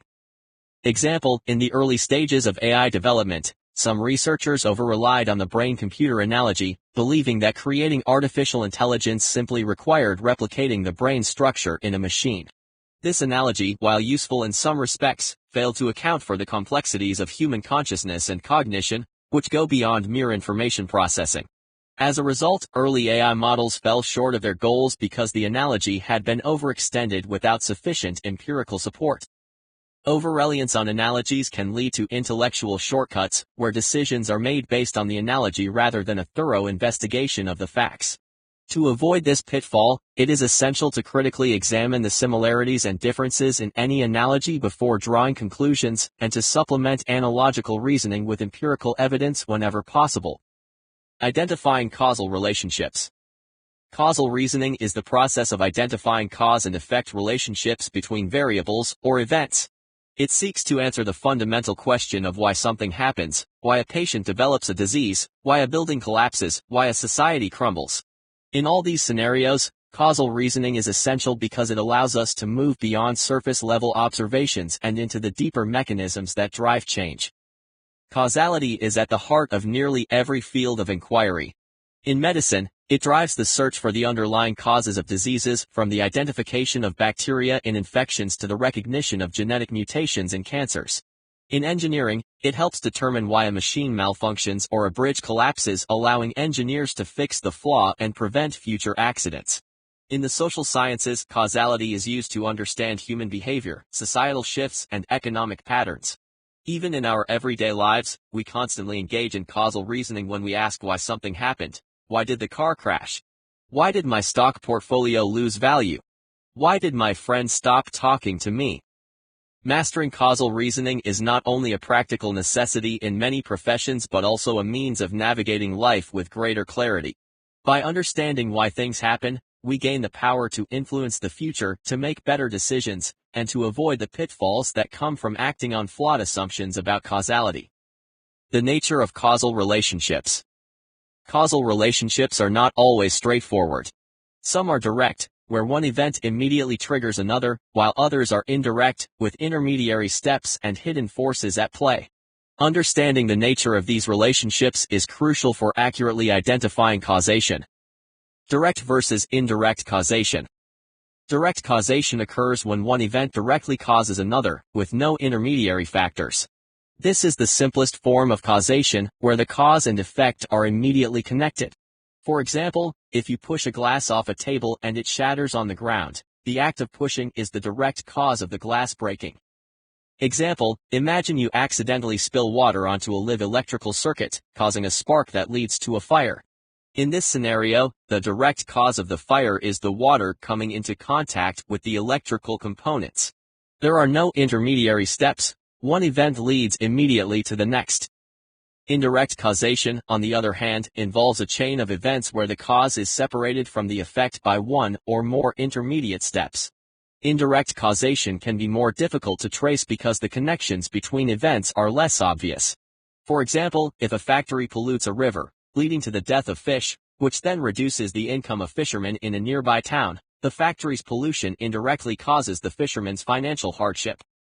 Example, in 2008, the global financial crisis was not the result of a single event but a cascade of interconnected factors: risky lending practices, the collapse of the housing market, failures in regulatory oversight, and global economic imbalances. Each of these factors influenced the others, creating a complex web of indirect causation that ultimately led to one of the worst economic downturns in history. The distinction between direct and indirect causation is important because it shapes how we approach solutions. A direct cause may be relatively easy to address, while an indirect cause may require us to intervene at multiple points along the causal chain to create lasting change. Necessary versus sufficient causes. Another critical distinction in causal reasoning is between necessary and sufficient causes. A necessary cause is something that must be present for an effect to occur, but its presence alone does not guarantee the effect. In contrast, a sufficient cause guarantees the effect if it is present, but it may not be the only way to achieve the outcome. Necessary causes. A necessary cause is one without which the effect cannot occur. For instance, oxygen is necessary for fire. Without oxygen, a fire cannot ignite. However, the presence of oxygen alone does not guarantee that a fire will start. Additional factors, such as heat and fuel, are required. Example, in biology, the presence of a certain genetic mutation might be necessary for the development of a particular disease, but not all individuals with the mutation will develop the disease. Environmental factors or lifestyle choices might also play a role, meaning the mutation is necessary but not sufficient on its own. Sufficient causes. A sufficient cause is one that, when present, guarantees the effect.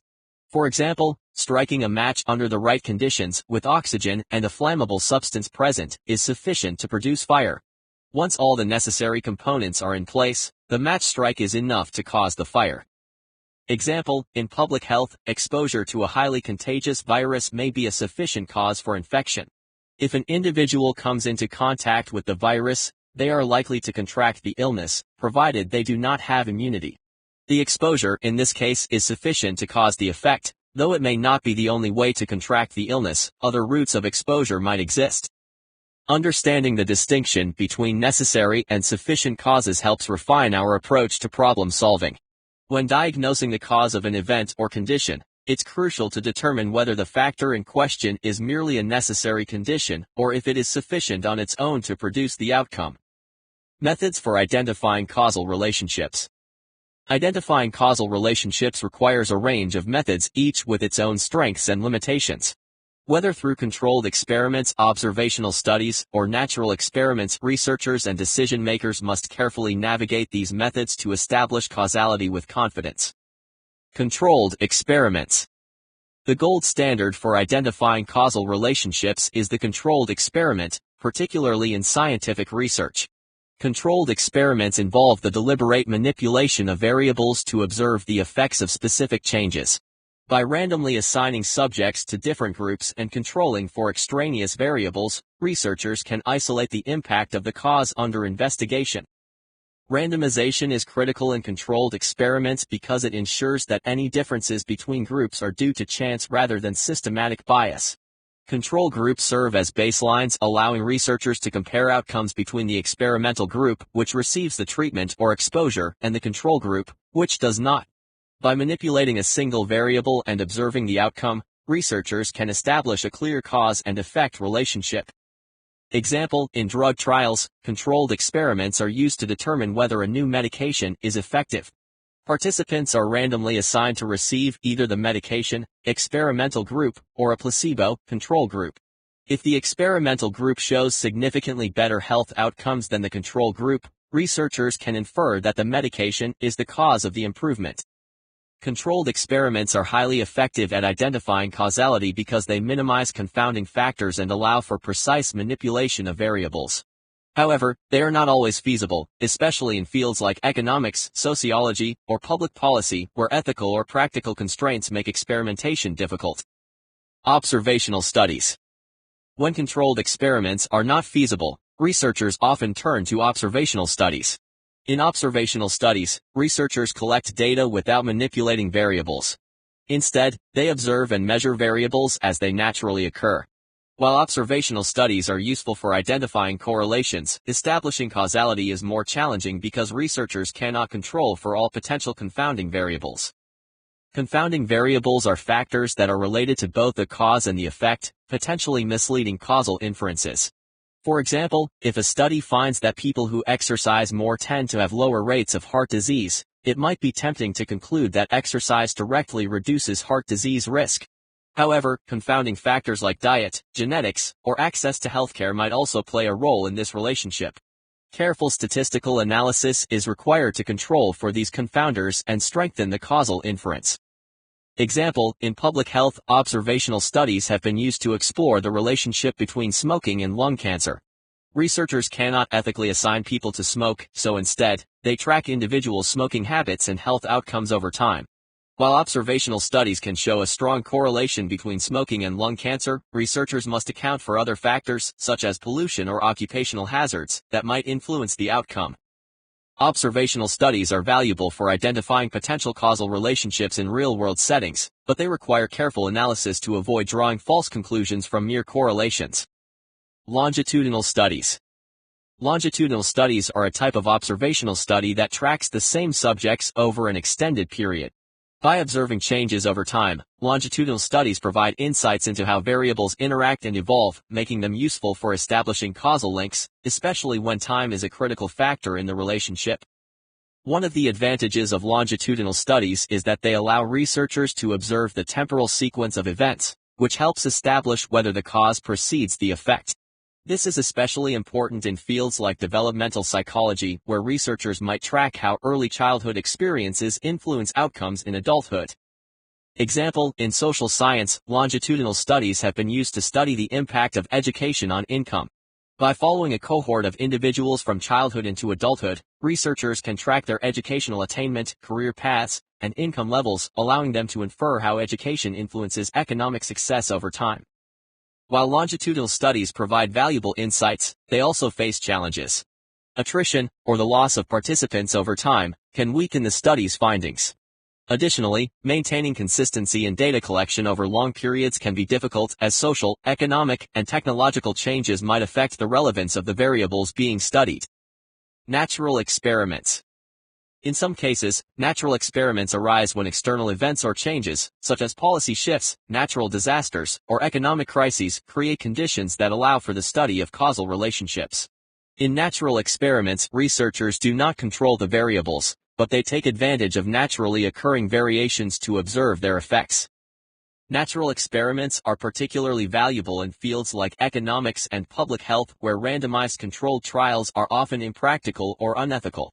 By comparing outcomes in different groups that were exposed to varying conditions, researchers can infer causal relationships. Example, one famous natural experiment occurred in the 1990s when the reunification of Germany provided researchers with an opportunity to study the long-term effects of political systems on individual outcomes. East and West Germany had been governed under different economic and political regimes for decades. After reunification, researchers compared the economic mobility, health outcomes, and educational attainment of people from East and West Germany, providing insights into the long-term effects of socialism versus capitalism. Natural experiments offer a unique way to study causality in real-world settings, but they also come with limitations. Since researchers cannot control the variables, there may be hidden confounding factors that influence the results. Additionally, the lack of randomization means that causal inferences may be weaker than those drawn from controlled experiments. Challenges in identifying causal relationships. Despite the methods available for identifying causal relationships, several challenges complicate the process. Misunderstanding these challenges can lead to faulty conclusions, which is why a careful approach to causal reasoning is essential. Correlation versus causation. One of the most common challenges in causal reasoning is the confusion between correlation and causation. Just because two variables are correlated, meaning they tend to occur together, does not mean that one causes the other. Correlation simply indicates a relationship, but the nature of that relationship may be due to a third factor or may be purely coincidental. Example: a famous spurious correlation is the relationship between ice cream sales and drowning incidents. As ice cream sales increase, so do drowning incidents. However, this correlation does not imply that eating ice cream causes people to drown. Instead, both are influenced by a third factor: warm weather. In the summer, people are more likely to buy ice cream and go swimming, which increases the risk of drowning. Recognizing spurious correlations and avoiding the temptation to infer causation from correlation is crucial for sound reasoning. Statistical tools like regression analysis can help control for other variables and strengthen causal inferences, but even these methods have limitations. Confounding variables. As mentioned earlier, confounding variables are factors that are related to both the cause and the effect, potentially misleading causal inferences. For example, in studies examining the relationship between physical activity and heart disease, a confounding variable might be diet. People who exercise regularly may also tend to eat healthier, which could be the real factor reducing heart disease risk. To address confounding variables, researchers use methods like stratification, dividing the sample into subgroups based on the confounding variable, matching, pairing participants with similar characteristics to eliminate the influence of confounders, and statistical adjustment, using statistical techniques to control for confounders. Example: in the study of the effects of education on income, researchers might adjust for family background, as children from wealthier families are more likely to receive better education and have access to more resources, which could influence their income independently of their education level. By controlling for family background, researchers can better isolate the effect of education on income. Reverse causality. Reverse causality occurs when the presumed effect actually causes the presumed cause. This is a common problem in social science research, where complex feedback loops exist between variables. Example: consider a study examining the relationship between wealth and health. It might appear that wealth causes better health because wealthier individuals tend to have access to better healthcare, nutrition, and living conditions. However, reverse causality could also be at play. Healthier individuals may be more productive and able to work, leading to greater wealth. In this case, health might be causing wealth rather than the other way around. To distinguish between direct causation and reverse causality, researchers often rely on temporal data, showing that the cause precedes the effect, or use statistical methods like Granger causality tests, which help identify the direction of causality in time series data. Causal reasoning is a powerful cognitive tool that allows us to navigate the complex web of cause and effect that underpins the world. Whether in medicine, engineering, social science, or everyday decision-making, the ability to identify causal relationships is essential for understanding why things happen and how to influence future outcomes. However, identifying causal relationships is not without its challenges. Distinguishing between direct and indirect causation, understanding the difference between necessary and sufficient causes, and avoiding the pitfalls of correlation, confounding variables, and reverse causality require both critical thinking and methodological rigor. Controlled experiments, observational studies, longitudinal research, and natural experiments all offer ways to untangle the complex threads of causality, but each method comes with its own limitations. In the end, mastery of causal reasoning requires not only technical expertise but also the ability to question assumptions, to probe deeper into the relationships between variables, and to recognize the inherent complexity of the systems we seek to understand. Evaluating analogical and causal arguments. When evaluating analogical and causal arguments, the mind must act as both a strategist and a tactician, assessing whether the conclusions being drawn hold firm under scrutiny or whether they crumble under the weight of overlooked variables and flawed reasoning. Both analogical and causal reasoning are vital in decision-making, innovation, and understanding the complexities of our world, but their power lies not in their mere use, but in their careful application. To master the evaluation of these arguments, one must develop a deep sense of when comparisons are valid and when causality is established. Criteria for evaluating analogical arguments. Analogies are powerful tools for reasoning, but they are only as strong as the similarities they rest upon. A compelling analogy must have not only surface-level resonance but also deeper structural parallels that connect the two cases in meaningful ways. Below are the core criteria for evaluating the strength of analogical arguments. Relevance of the similarities. The first and most crucial question in evaluating an analogy is whether the similarities between the two cases are relevant. Not every resemblance strengthens an analogy, some similarities are superficial while others are structurally significant. The stronger the relevance of the similarities to the core issue at hand, the more persuasive the analogy. Example, in legal cases, analogies are often drawn between past court decisions and present cases. For instance, a lawyer might argue that because a previous ruling favored a plaintiff under similar circumstances, the current case should result in a similar decision. The strength of this analogy rests on the relevance of the similarities between the two cases. Are the facts comparable? Are the legal principles the same? The more relevant the similarities, the more persuasive the analogy. If, however, the past case involves different legal statutes or a distinct set of facts, the analogy may fall apart. Pitfall: superficial similarities can be misleading. For example, comparing a CEO's management of a company to a general commanding an army might seem powerful at first glance. Both involve leadership, strategy, and decision-making under pressure, but the nature of the institutions, their goals, and the environments they operate in differ drastically. What works in one context may not apply in the other, making the analogy weak if the differences are not acknowledged. Number of relevant similarities. The more relevant similarities between the two cases, the stronger the analogy. An argument that rests on a single point of comparison is far weaker than one that draws on multiple parallels, reinforcing the validity of the analogy through layered evidence. Example, in medicine, analogies are often used when testing treatments on animals before applying them to humans. If a drug works in mice, researchers may analogize that it will work similarly in humans. However, the strength of this analogy depends on the number of relevant similarities between the two species. If the metabolic processes, immune responses, and other physiological factors are similar, the analogy becomes more reliable. But if key differences exist, such as how the species metabolize the drug, the analogy weakens. In business, a company looking to replicate the success of another might draw on multiple similarities: the industry, target market, business model, and customer behavior. The more parallels they can draw, the more likely their strategy will succeed. However, if only one or two factors align, the analogy becomes riskier. Absence of critical differences. No analogy is perfect, but the presence of critical differences can completely undermine an otherwise strong comparison. A key to evaluating analogical arguments is identifying whether significant differences exist that negate the strength of the analogy. Example, one of the most popular analogies in cognitive science is that the brain is like a computer. This analogy rests on the idea that both systems process information in systematic ways. However, upon closer inspection, critical differences emerge. Computers process information in a binary, linear fashion, while the brain operates with a complex web of neurons, using chemical and electrical signals in ways that far surpass the mechanical processes of a computer.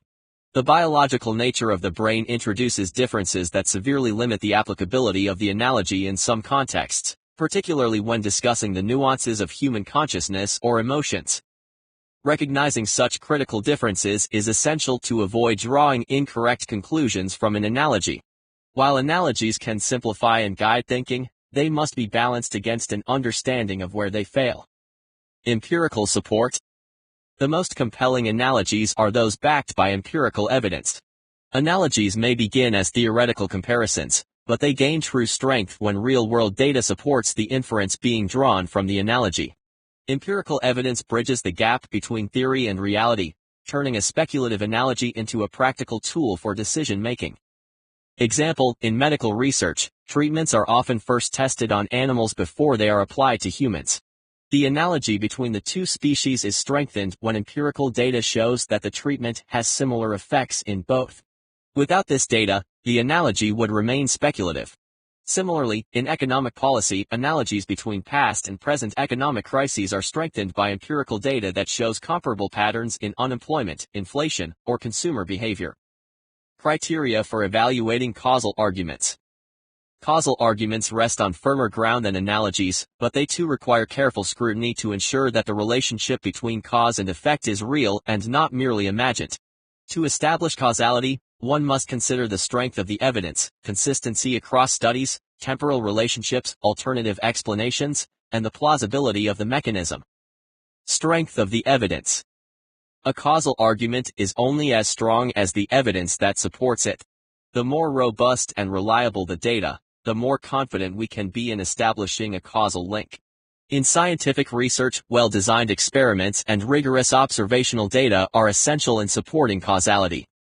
Example, the link between smoking and lung cancer is one of the most well-established causal relationships in medical science. This conclusion is supported by decades of research, including epidemiological studies, laboratory experiments, and longitudinal studies. The strength of the evidence is overwhelming. Researchers have demonstrated consistent findings across multiple populations, time periods, and research methodologies.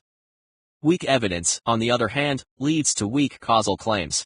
In policy debates, for instance, a single study showing that a new law reduces crime rates is not enough to establish causality. The strength of the evidence must be examined in light of the study's methodology, sample size, and replicability. Consistency across studies. Causal relationships are rarely established through a single study. Instead, consistency across multiple studies and diverse contexts strengthens the argument. If different researchers, using different methods, consistently find the same causal link, the argument becomes much more compelling. Example, the relationship between diet and heart disease is supported by consistent findings across numerous studies. Researchers have consistently found that diets high in fruits, vegetables, and whole grains reduce the risk of heart disease, while diets high in saturated fats and processed foods increase the risk. This consistency across different populations, age groups, and research design strengthens the causal argument. In contrast, if a finding appears in only one study and cannot be replicated, it raises doubts about whether the causal relationship is real. The failure to replicate a study suggests that other factors, such as random variation, methodological flaws, or confounding variables, may have influenced the original result. Temporal relationship. One of the most basic principles of causal reasoning is that the cause must precede the effect in time. If the effect occurs before the supposed cause, the argument collapses. Establishing a temporal relationship between variables is essential for proving causality. Example, in vaccine studies, researchers track the timing of vaccine administration and the onset of immunity. If immunity develops after the vaccine is administered, this supports the causal link between vaccination and disease prevention. However, if the onset of immunity occurs before the vaccine is given, the relationship between cause and effect is called into question. When evaluating causal arguments, it's crucial to assess whether the timing of events aligns with the proposed causal narrative. If the temporal sequence is unclear or inverted, the causal argument weakens. Consideration of alternative explanations. To strengthen a causal argument, one must consider and rule out alternative explanations for the observed effect. In many cases, there may be multiple potential causes, and failing to account for these alternatives can lead to faulty conclusions. Example, in clinical trials for new medications, researchers must rule out alternative causes for observed health improvements. For instance, a patient's condition may improve not because of the medication but due to the placebo effect, changes in diet, or improvements in overall healthcare. By controlling for these alternative explanations, using placebos, randomized trials, and double-blind procedures, researchers can more confidently attribute the effect to the medication itself. Without considering alternative explanations, a causal argument becomes speculative. Ruling out alternative causes is essential for establishing a clear and direct link between the cause and the effect. Plausibility of the mechanism. Even if the evidence is strong, consistent, and properly timed, a causal argument must also be supported by a plausible mechanism. How does the cause lead to the effect? Identifying a mechanism strengthens the argument by explaining the process through which causality operates. Example, in nutritional science, the causal link between antioxidants and reduced inflammation is supported by a clear biological mechanism. Antioxidants neutralize free radicals, which are unstable molecules that contribute to inflammation and cell damage. This mechanism provides a scientific explanation for why consuming antioxidant-rich foods, such as berries and leafy greens, can reduce inflammation and improve health. A causal argument without a plausible mechanism is vulnerable to skepticism as it raises the question of how the cause and effect are connected. Common pitfalls in evaluating analogical and causal arguments. While analogical and causal reasoning are powerful tools, they are also prone to misuse. Recognizing common pitfalls can help avoid flawed reasoning and ensure that conclusions are based on solid foundations. Overstating the strength of analogies. Analogies are tempting because they simplify complex problems, but there is a danger in overstating the strength of an analogy. Just because two cases share some similarities does not mean they are equivalent. Overstating the strength of an analogy leads to erroneous conclusions and poor decision-making. Example, in political discourse, analogies are often used to frame policies or actions. A politician might compare a government's debt management to a household's budget, arguing that just as families must live within their means, so too must governments. While this analogy appeals to common sense, it overlooks critical differences between national economies and personal finance. Governments can print money, borrow at lower interest rates, and invest in long-term infrastructure in ways that households cannot. By overstating the analogy, the politician risks promoting policies based on a flawed comparison. Ignoring confounding variables in causal arguments. One of the most common errors in causal reasoning is ignoring confounding variables, factors that influence both the cause and the effect, distorting the relationship between them. Failure to account for these variables can lead to false conclusions about causality. Example, a study might find that people who drink coffee have lower rates of heart disease, leading to the conclusion that coffee protects against heart disease. However, if the study fails to control for other factors, such as the participants' diet, exercise habits, or socioeconomic status, it may be that these confounding variables, rather than coffee consumption itself, are responsible for the observed effect. Properly controlling for confounders is essential for making valid causal claims. Relying on single studies. Single studies are rarely enough to establish a causal relationship.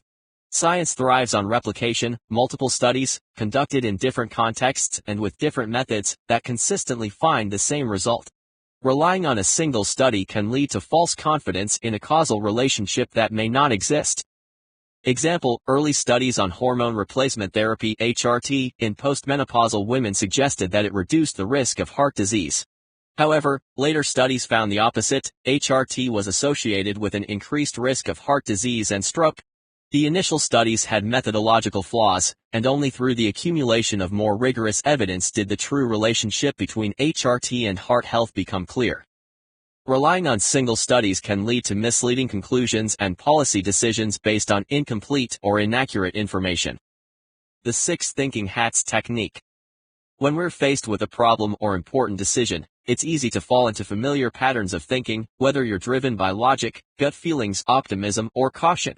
But sticking to just one approach can blind you to other perspectives and limit our ability to truly grasp the complexities of the situation.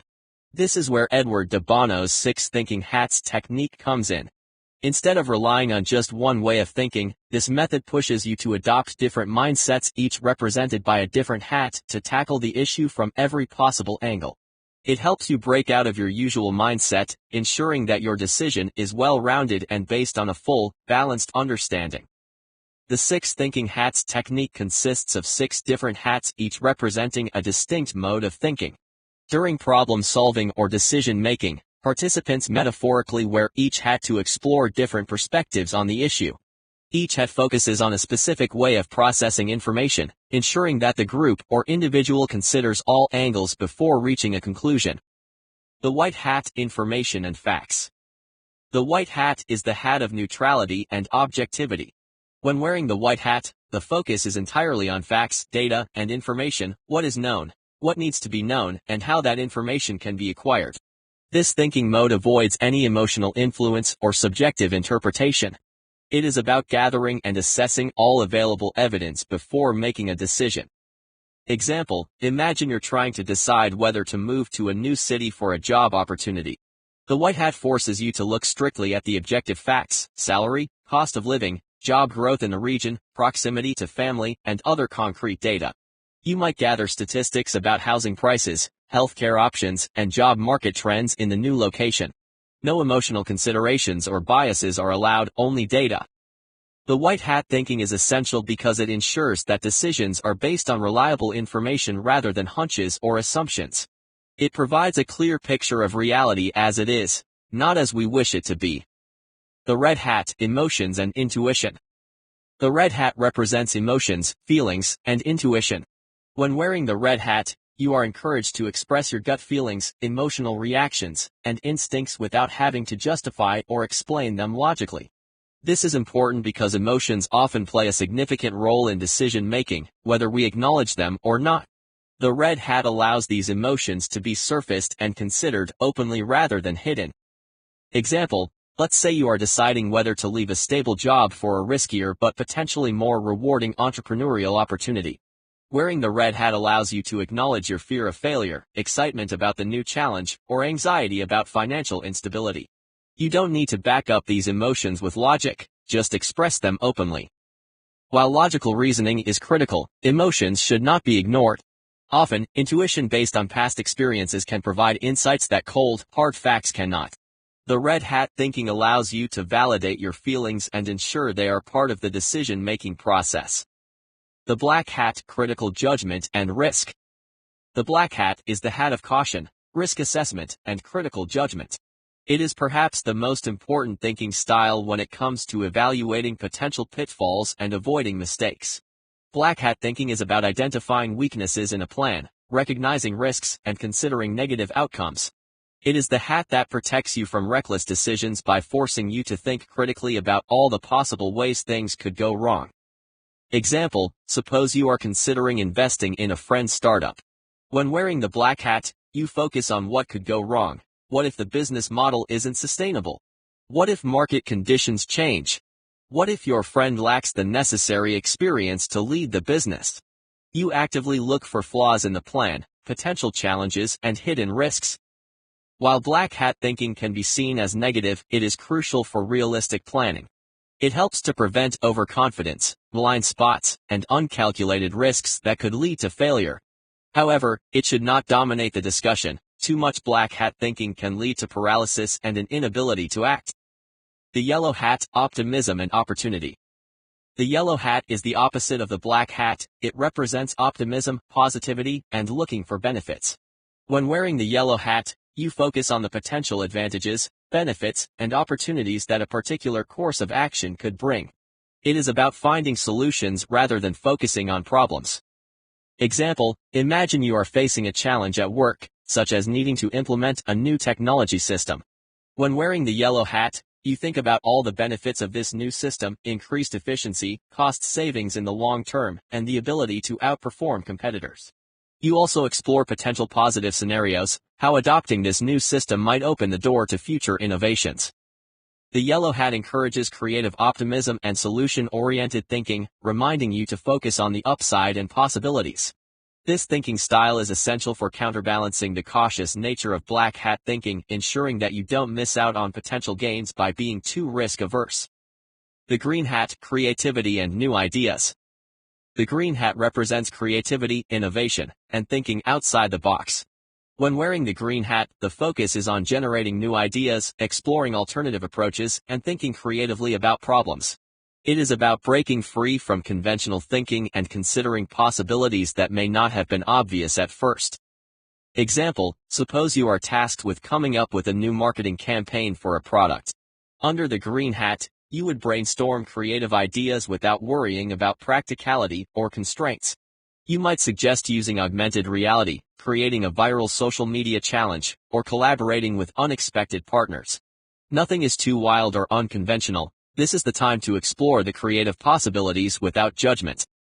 Green hat thinking fosters innovation and encourages people to take risks in their ideas. It ensures that the team doesn't get stuck in a rut of old thinking patterns and instead opens up new avenues for solving problems. The blue hat, process control and organization. The blue hat is the hat of process control and overview. When wearing the blue hat, you take on the role of the facilitator, ensuring that the thinking process stays on track and that all perspectives are considered. Blue hat thinking is about orchestrating the other hats, deciding when to switch thinking modes, and ensuring that the discussion is productive. Example, in a team meeting where everyone is discussing a new product launch strategy, the person wearing the blue hat makes sure that the group doesn't get stuck in endless criticism, black hat, or over-optimism, yellow hat. They ensure that each thinking style is used in turn, and that the discussion remains balanced and focused on the goal. The blue hat thinker might say, let's switch to the white hat and focus on gathering more data before making a decision, or we've spent a lot of time on risks, let's move to the yellow hat and discuss potential benefits. The blue hat ensures structure and discipline in the thinking process, preventing chaos and ensuring that all perspectives are considered before reaching a decision. Analyzing real-world problems. It is in the real world where the theory of critical thinking is truly tested. In the controlled environment of a classroom or a textbook, problems are often presented with clear solutions in mind. But outside these confines, problems multiply in complexity. They are dynamic, influenced by countless factors that are constantly shifting. The businessman trying to navigate a volatile market, the doctor diagnosing a mysterious illness, the politician managing a public health crisis, all must contend with problems that evolve in real time, demanding a constant recalibration of strategies and assumptions. Critical thinking, therefore, becomes not just an intellectual exercise but a survival tool. It allows you to stay ahead of the curve, to anticipate problems before they arise, and to think several moves ahead, like a grandmaster at the chessboard. This is why analysis is the first, and perhaps most crucial, step in solving any real-world problem. Before a problem can be solved, it must be understood. And to understand a problem, you must strip it down to its essence. In his early years at SpaceX, Elon Musk faced a problem that many considered unsolvable: how to dramatically reduce the cost of launching rockets into space. For decades, the aerospace industry had operated under the assumption that rockets, once launched, were disposable, like an airplane that could only fly once. This assumption was deeply embedded in the industry's thinking, yet Musk approached the problem differently. Using first principles thinking, a critical thinking method that focuses on breaking down problems to their fundamental truths, Musk asked a simple but revolutionary question: why can't rockets be reusable? Through relentless analysis and questioning of the status quo, Musk and his team at SpaceX ultimately revolutionized the space industry by developing rockets that could land back on Earth and be used again. This is the power of real-world problem analysis, challenging deeply held assumptions, breaking down complex issues into manageable components, and applying logical frameworks to reimagine what is possible. The role of assumptions and biases in real-world problems. One of the greatest obstacles to solving real-world problems is the presence of hidden assumptions and cognitive biases. Even the most experienced and well-educated individuals fall prey to these mental traps, often without realizing it. Assumptions, those unspoken beliefs about how the world works, are especially dangerous because they are usually invisible. We rarely question them until something goes wrong. Example, the 2008 financial crisis is a textbook case of how assumptions and biases can lead to disaster. For years, financial institutions, regulators, and investors operated under the assumption that housing prices would always rise. This belief became so ingrained in the financial system that it was rarely questioned. Mortgages were bundled into complex financial instruments, risk models were built around the assumption of ever-increasing home values, and individuals and institutions alike borrowed heavily, confident that the value of their assets would continue to climb. When the bubble burst, the global economy collapsed, leaving a trail of devastation. In this case, the assumption that housing prices were immune to market forces led to a failure of critical thinking at the highest levels. Decision-makers did not challenge their own beliefs or consider the possibility of a downturn. They fell victim to confirmation bias, seeking out only the information that supported their existing worldview. Critical thinking demands that we continuously question our assumptions. It requires us to ask, what are we taking for granted? What beliefs are shaping our decisions, and are they justified? Cognitive biases also play a significant role in distorting our perception of real-world problems. Anchoring bias, for example, causes us to rely too heavily on the first piece of information we encounter, even if it is misleading. Availability bias leads us to overestimate the importance of recent events, while status quo bias causes us to resist change even when it is necessary. Example, in the early days of the COVID-19 pandemic, many governments around the world were slow to respond because of status quo bias. Leaders were reluctant to impose lockdowns or close borders, believing that the virus would not have a significant impact. Their bias toward maintaining the status quo blinded them to the reality of the situation, delaying their actions and worsening the crisis. Critical thinkers recognize these biases and actively work to counteract them. They are constantly on guard, aware that their first instinct may not always be correct. They ask questions, gather evidence, and remain open to new information, even when it challenges their preconceived notions. Breaking down complex issues. When faced with complex problems, the critical thinker's first step is to dismantle them into smaller, manageable parts. This decomposition method not only simplifies the problem but exposes the underlying elements that shape it. Analyzing these interconnected parts uncovers the true obstacles and highlights potential solutions. Think of how Henry Ford revolutionized the automobile industry. Instead of accepting the high cost of car production as an unavoidable reality, Ford examined the entire manufacturing process piece by piece. He identified inefficiencies in how cars were being built, slow, labor-intensive, and reliant on skilled craftsmanship. By focusing on each stage of production, Ford realized that applying an assembly line approach could transform the industry. Rather than crafting a car from start to finish by a single team, he introduced a system where each worker focused on one specific task, drastically reducing production time and cost. This breakdown of the problem allowed Ford to create a solution that ultimately made automobile affordable to the masses. This approach, often referred to as first principles thinking, is a cornerstone of critical problem solving. Instead of relying on assumptions or working within conventional frameworks, first principles thinkers strip a problem down to its most essential elements. What are the undeniable facts? What can be changed or improved? Starting from this foundation, they generate solutions others might miss by refusing to be constrained by preconceptions. Breaking down complex issues allows for a multifaceted perspective. It forces you to challenge every assumption, explore overlooked opportunities, and develop strategies that lead to innovation and progress. Critical thinking in the digital age. The digital age has transformed the way we access, process, and interact with information. With the internet at our fingertips, we have the world's knowledge available in a fraction of a second. Yet, with this abundance of information comes an unprecedented risk, the spread of misinformation, confirmation bias, and echo chambers that can distort our thinking, deceive us, and lead us to poor decisions. To navigate this environment successfully, we must cultivate an evolved form of critical thinking, one that is finely attuned to the complexities of the digital world. In the analog era, it was easier to distinguish between credible sources and unreliable ones. Information was filtered through gatekeepers, editors, journalists, and publishers who, for better or worse, ensured that certain standards of fact-checking and accuracy were met. In today's digital landscape, those gatekeepers have been removed.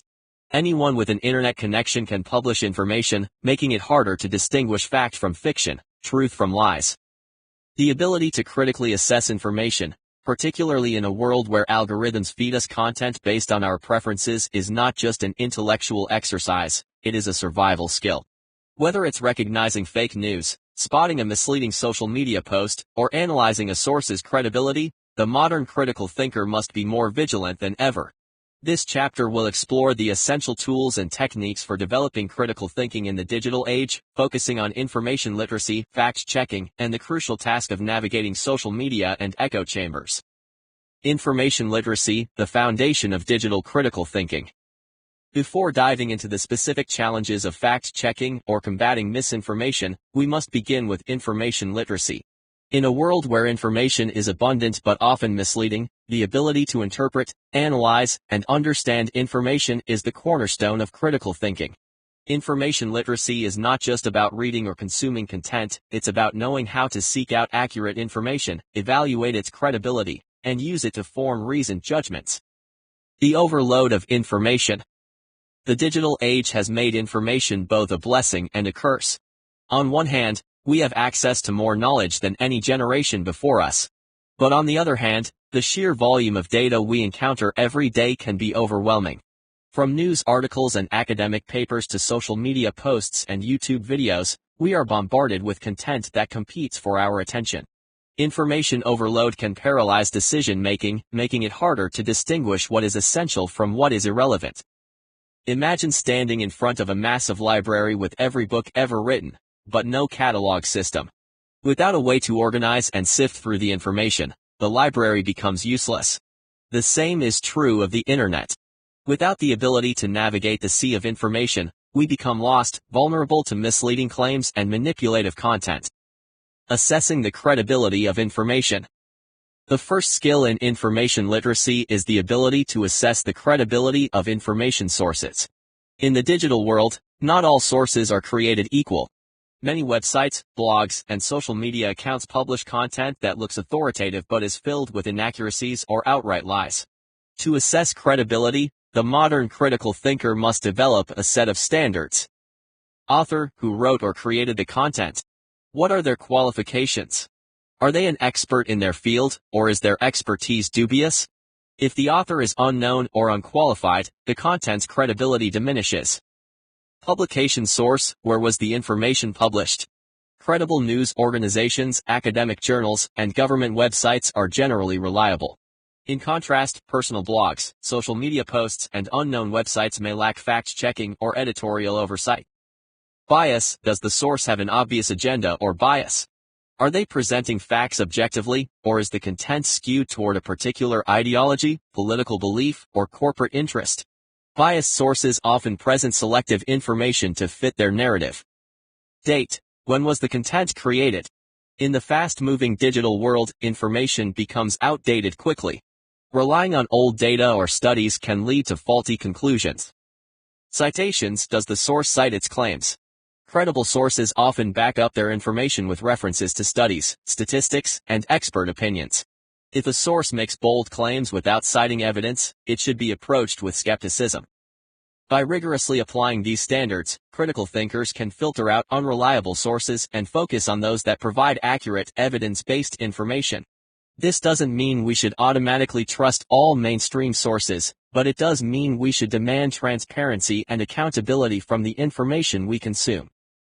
Questioning the narrative. Beyond evaluating the credibility of individual sources, critical thinkers must also learn to question the broader narrative being presented. In the digital age, stories are often framed in ways that manipulate emotions, appeal to biases, or obscure the full context. It is essential to recognize that how information is presented can influence how we perceive it. Example, imagine reading a news article about a protest. Depending on the source, the protest might be framed as a violent riot or a peaceful demonstration. Both descriptions might be technically true, but the framing shapes how the reader understands the event. A critical thinker steps back and asks, what is the larger context? What other factors might be influencing how this story is told? Are there additional perspectives that need to be considered? The role of algorithms in shaping information. Another aspect of information literacy in the digital age involves understanding the role that algorithms play in shaping the information we see. Social media platforms, search engines, and news aggregators use complex algorithms to determine what content appears in front of us. These algorithms are designed to keep users engaged, which often means prioritizing sensational, emotionally charged content over balanced, nuanced reporting. The more we engage with certain types of content, the more the algorithm feeds us similar content, creating a feedback loop that reinforces our existing beliefs and biases. To combat this, critical thinkers must be aware of the algorithmic influence on their information consumption and take proactive steps to diversify the content they've engaged with. Example, if you consistently click on articles that align with your political views, the algorithm will show you more of the same, creating an echo chamber where opposing viewpoints are rarely seen. To break out of this cycle, actively seek out diverse sources of information and expose yourself to content that challenges your beliefs. Fact-checking and source evaluation, separating truth from falsehood. In a digital world where anyone can publish information, fact-checking has become a crucial skill for discerning truth from falsehood. Misinformation spreads rapidly, often because it appeals to emotional triggers or confirms pre-existing biases. To protect yourself from falling prey to such misinformation, you must develop a rigorous process for fact-checking and evaluating sources. Why misinformation spreads so easily? One of the reasons misinformation spreads so easily in the digital age is that it often plays on emotional responses. Whether it's anger, fear, or outrage, emotionally charged content is more likely to be shared, commented on, and amplified by social media algorithms. This phenomenon is known as emotional contagion, the tendency for people to mimic the emotions expressed in online content. Moreover, misinformation is often presented in a way that confirms existing beliefs, making it more appealing to individuals who already hold certain views. This is where confirmation bias plays a significant role. People are more likely to believe and share information that aligns with what they already think, even if it's false. Steps for fact-checking information. To avoid spreading or believing misinformation, critical thinkers must engage in rigorous fact-checking. Here are some essential steps for fact-checking information. Verify the source. Start by identifying the original source of the claim. Is it a credible news organization, a reputable academic institution, or a government website? Or is it an unknown website, social media post, or blog? If the source is dubious or anonymous, that's a red flag. Check multiple sources. One of the easiest ways to verify a claim is to see if it's being reported by multiple independent sources. If only one obscure website or social media account is making the claim, it's likely misinformation. Cross-referencing different outlets ensures that the information has been vetted by multiple editors or fact-checkers. Use fact-checking websites. There are several reputable fact-checking organizations that specialize in investigating viral claims, political statements, and controversial news. Websites like Snopes, factcheck.org, and PolitiFact are valuable resources for verifying claims and identifying misinformation. When in doubt, check these sites to see if they have already investigated the story. Evaluate the evidence. Look closely at the evidence supporting the claim. Does the article cite reputable studies, statistics, or expert opinions? Are there links to primary sources? Be wary of articles that make bold claims without offering verifiable evidence. Check for logical fallacies. Many pieces of misinformation rely on logical fallacies to make their arguments seem more convincing. Watch out for appeals to emotion, ad hominem attacks, false dilemmas, and strawman arguments. Recognizing these fallacies can help you see through misleading rhetoric. Reverse image search. In cases where you encounter suspicious photos or videos, use a reverse image search tool, such as Google's reverse image search or Tiny, to check if the image has been taken out of context. Often, images or videos are recycled from unrelated events and repurposed to support false claims. Social media and echo chambers. The modern challenge of critical thinking. In an age where information flows at an unprecedented rate, social media platforms have become the dominant source of news, opinions, and interactions. These platforms have reshaped how we communicate, learn, and think. But while social media can democratize information and give voice to those who previously had none, it also creates significant challenges for critical thinkers. Chief among these is the rise of echo chambers, environments in which one's existing beliefs are reinforced and opposition viewpoints are filtered out. The challenge for modern critical thinkers is not just in discerning truth from falsehood, but in recognizing when they are trapped in a feedback loop that distorts reality. To think critically in the digital age, you must learn how to navigate social media consciously, recognize the dangers of echo chambers, and apply logic and evidence even in the face of emotional or biased content. The role of social media in shaping perception. Social media platforms, whether it's Facebook, Twitter, Instagram, or TikTok, are designed to maximize user engagement. This design affects how information is presented, consumed, and shared. Algorithms curate content based on past interactions, ensuring that users see more of what they like and engage with. While this can create a personalized experience, it also narrows the scope of information and limits exposure to diverse viewpoints. Information overload and cognitive strain. Social media's constant stream of content presents a significant challenge to information literacy. As users scroll through feeds filled with news articles, opinion pieces, memes, and personal updates, the sheer volume of information can create cognitive strain. In this environment, people tend to process information quickly, often engaging with content that evokes an emotional response rather than content that requires deep analysis. This quick consumption discourages critical reflection and encourages surface-level thinking. The algorithmic feedback loop. Most social media platforms use algorithms to determine what content you see. These algorithms are driven by engagement metrics, clicks, shares, likes, and comments, and aim to keep you on the platform as long as possible. Over time, this creates a feedback loop. The more you interact with certain types of content, the more similar content you'll see.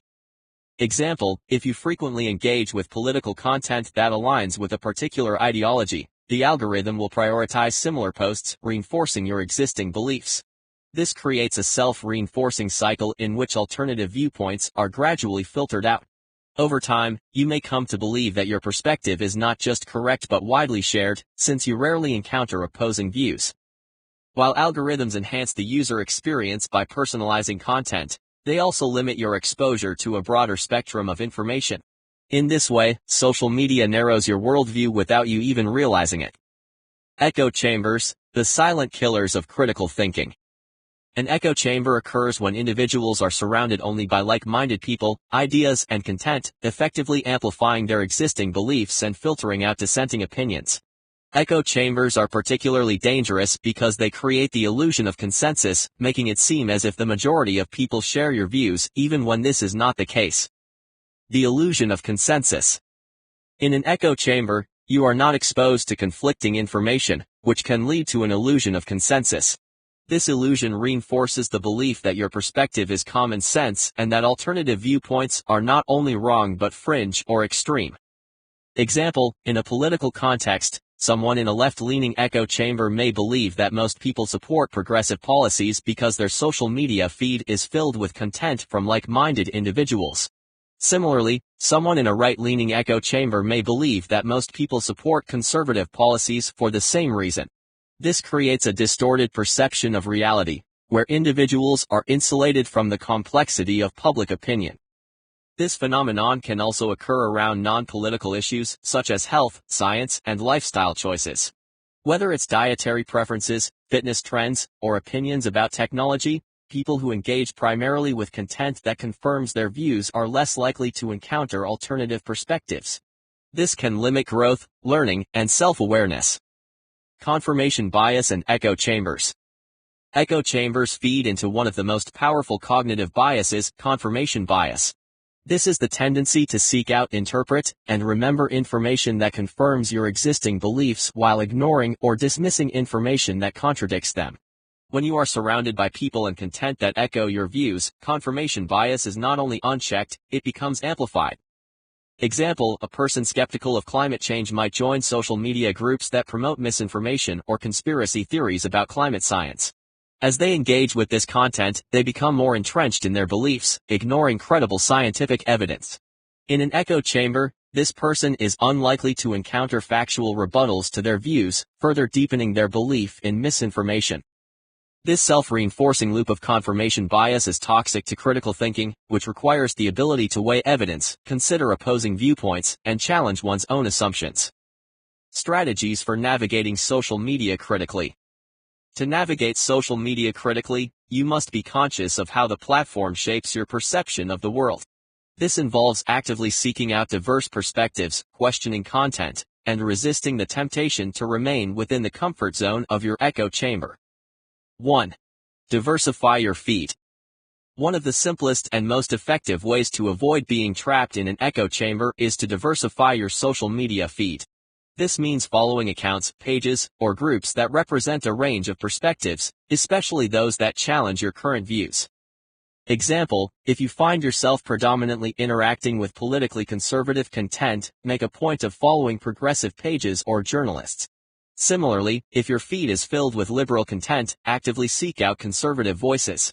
Exposing yourself to opposing viewpoints will broaden your understanding of the issue and help you engage with a wider range of arguments. Diversification also applies to non-political issues. If you are passionate about health or fitness, for example, follow accounts that offer different approaches, philosophies, or diets.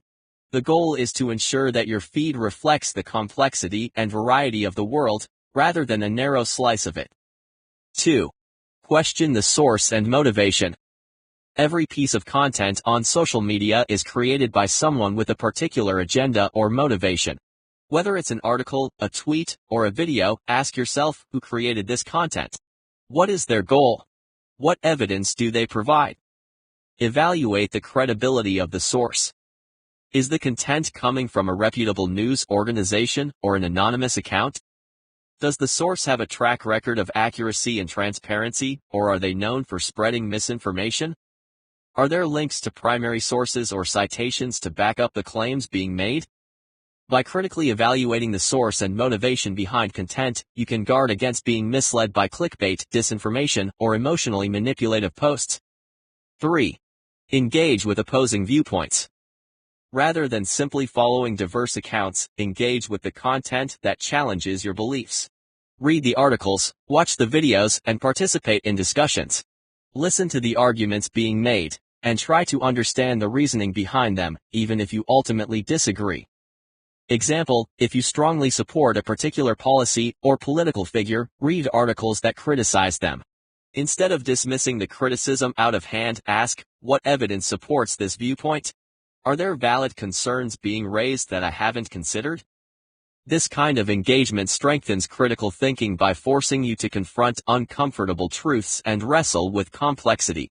It also helps develop empathy as you come to understand why people hold different views from your own. 4. Resist emotional manipulation. Social media content is often designed to evoke strong emotional reactions, whether it's anger, outrage, fear, or joy.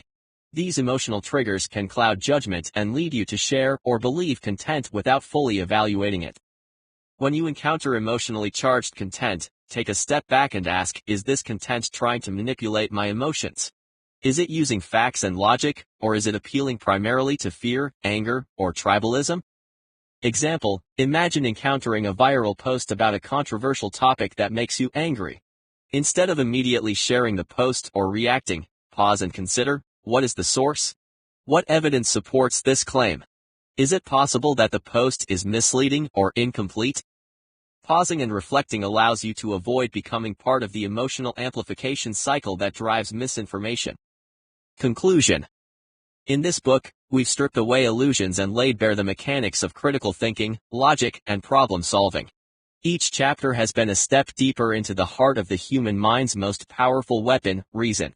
Those who can harness it thrive, while those who cannot are swept away by confusion, manipulation, and misjudgment. The world is a battlefield of ideas, filled with competing interests, deceptive narratives, and hidden traps.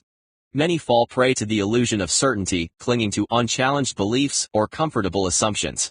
They react instead of think. They make choices driven by emotion, habit, and half-truths. But for those who have learned to think critically, the world opens up in new ways. Every problem becomes an opportunity, every challenge a puzzle to be solved. The greatest strategists, leaders, and innovators throughout history have understood this. They did not accept things at face value. They questioned, analyzed, and probed beneath the surface. They learned to wield logic like a sword, cutting through the fog of bias, wishful thinking, and misinformation. But critical thinking is not a gift, it is a discipline. It requires constant practice, a willingness to challenge oneself, and the courage to embrace uncertainty. Those who master it gain the ability to see clearly, to navigate complexity, and to act with precision.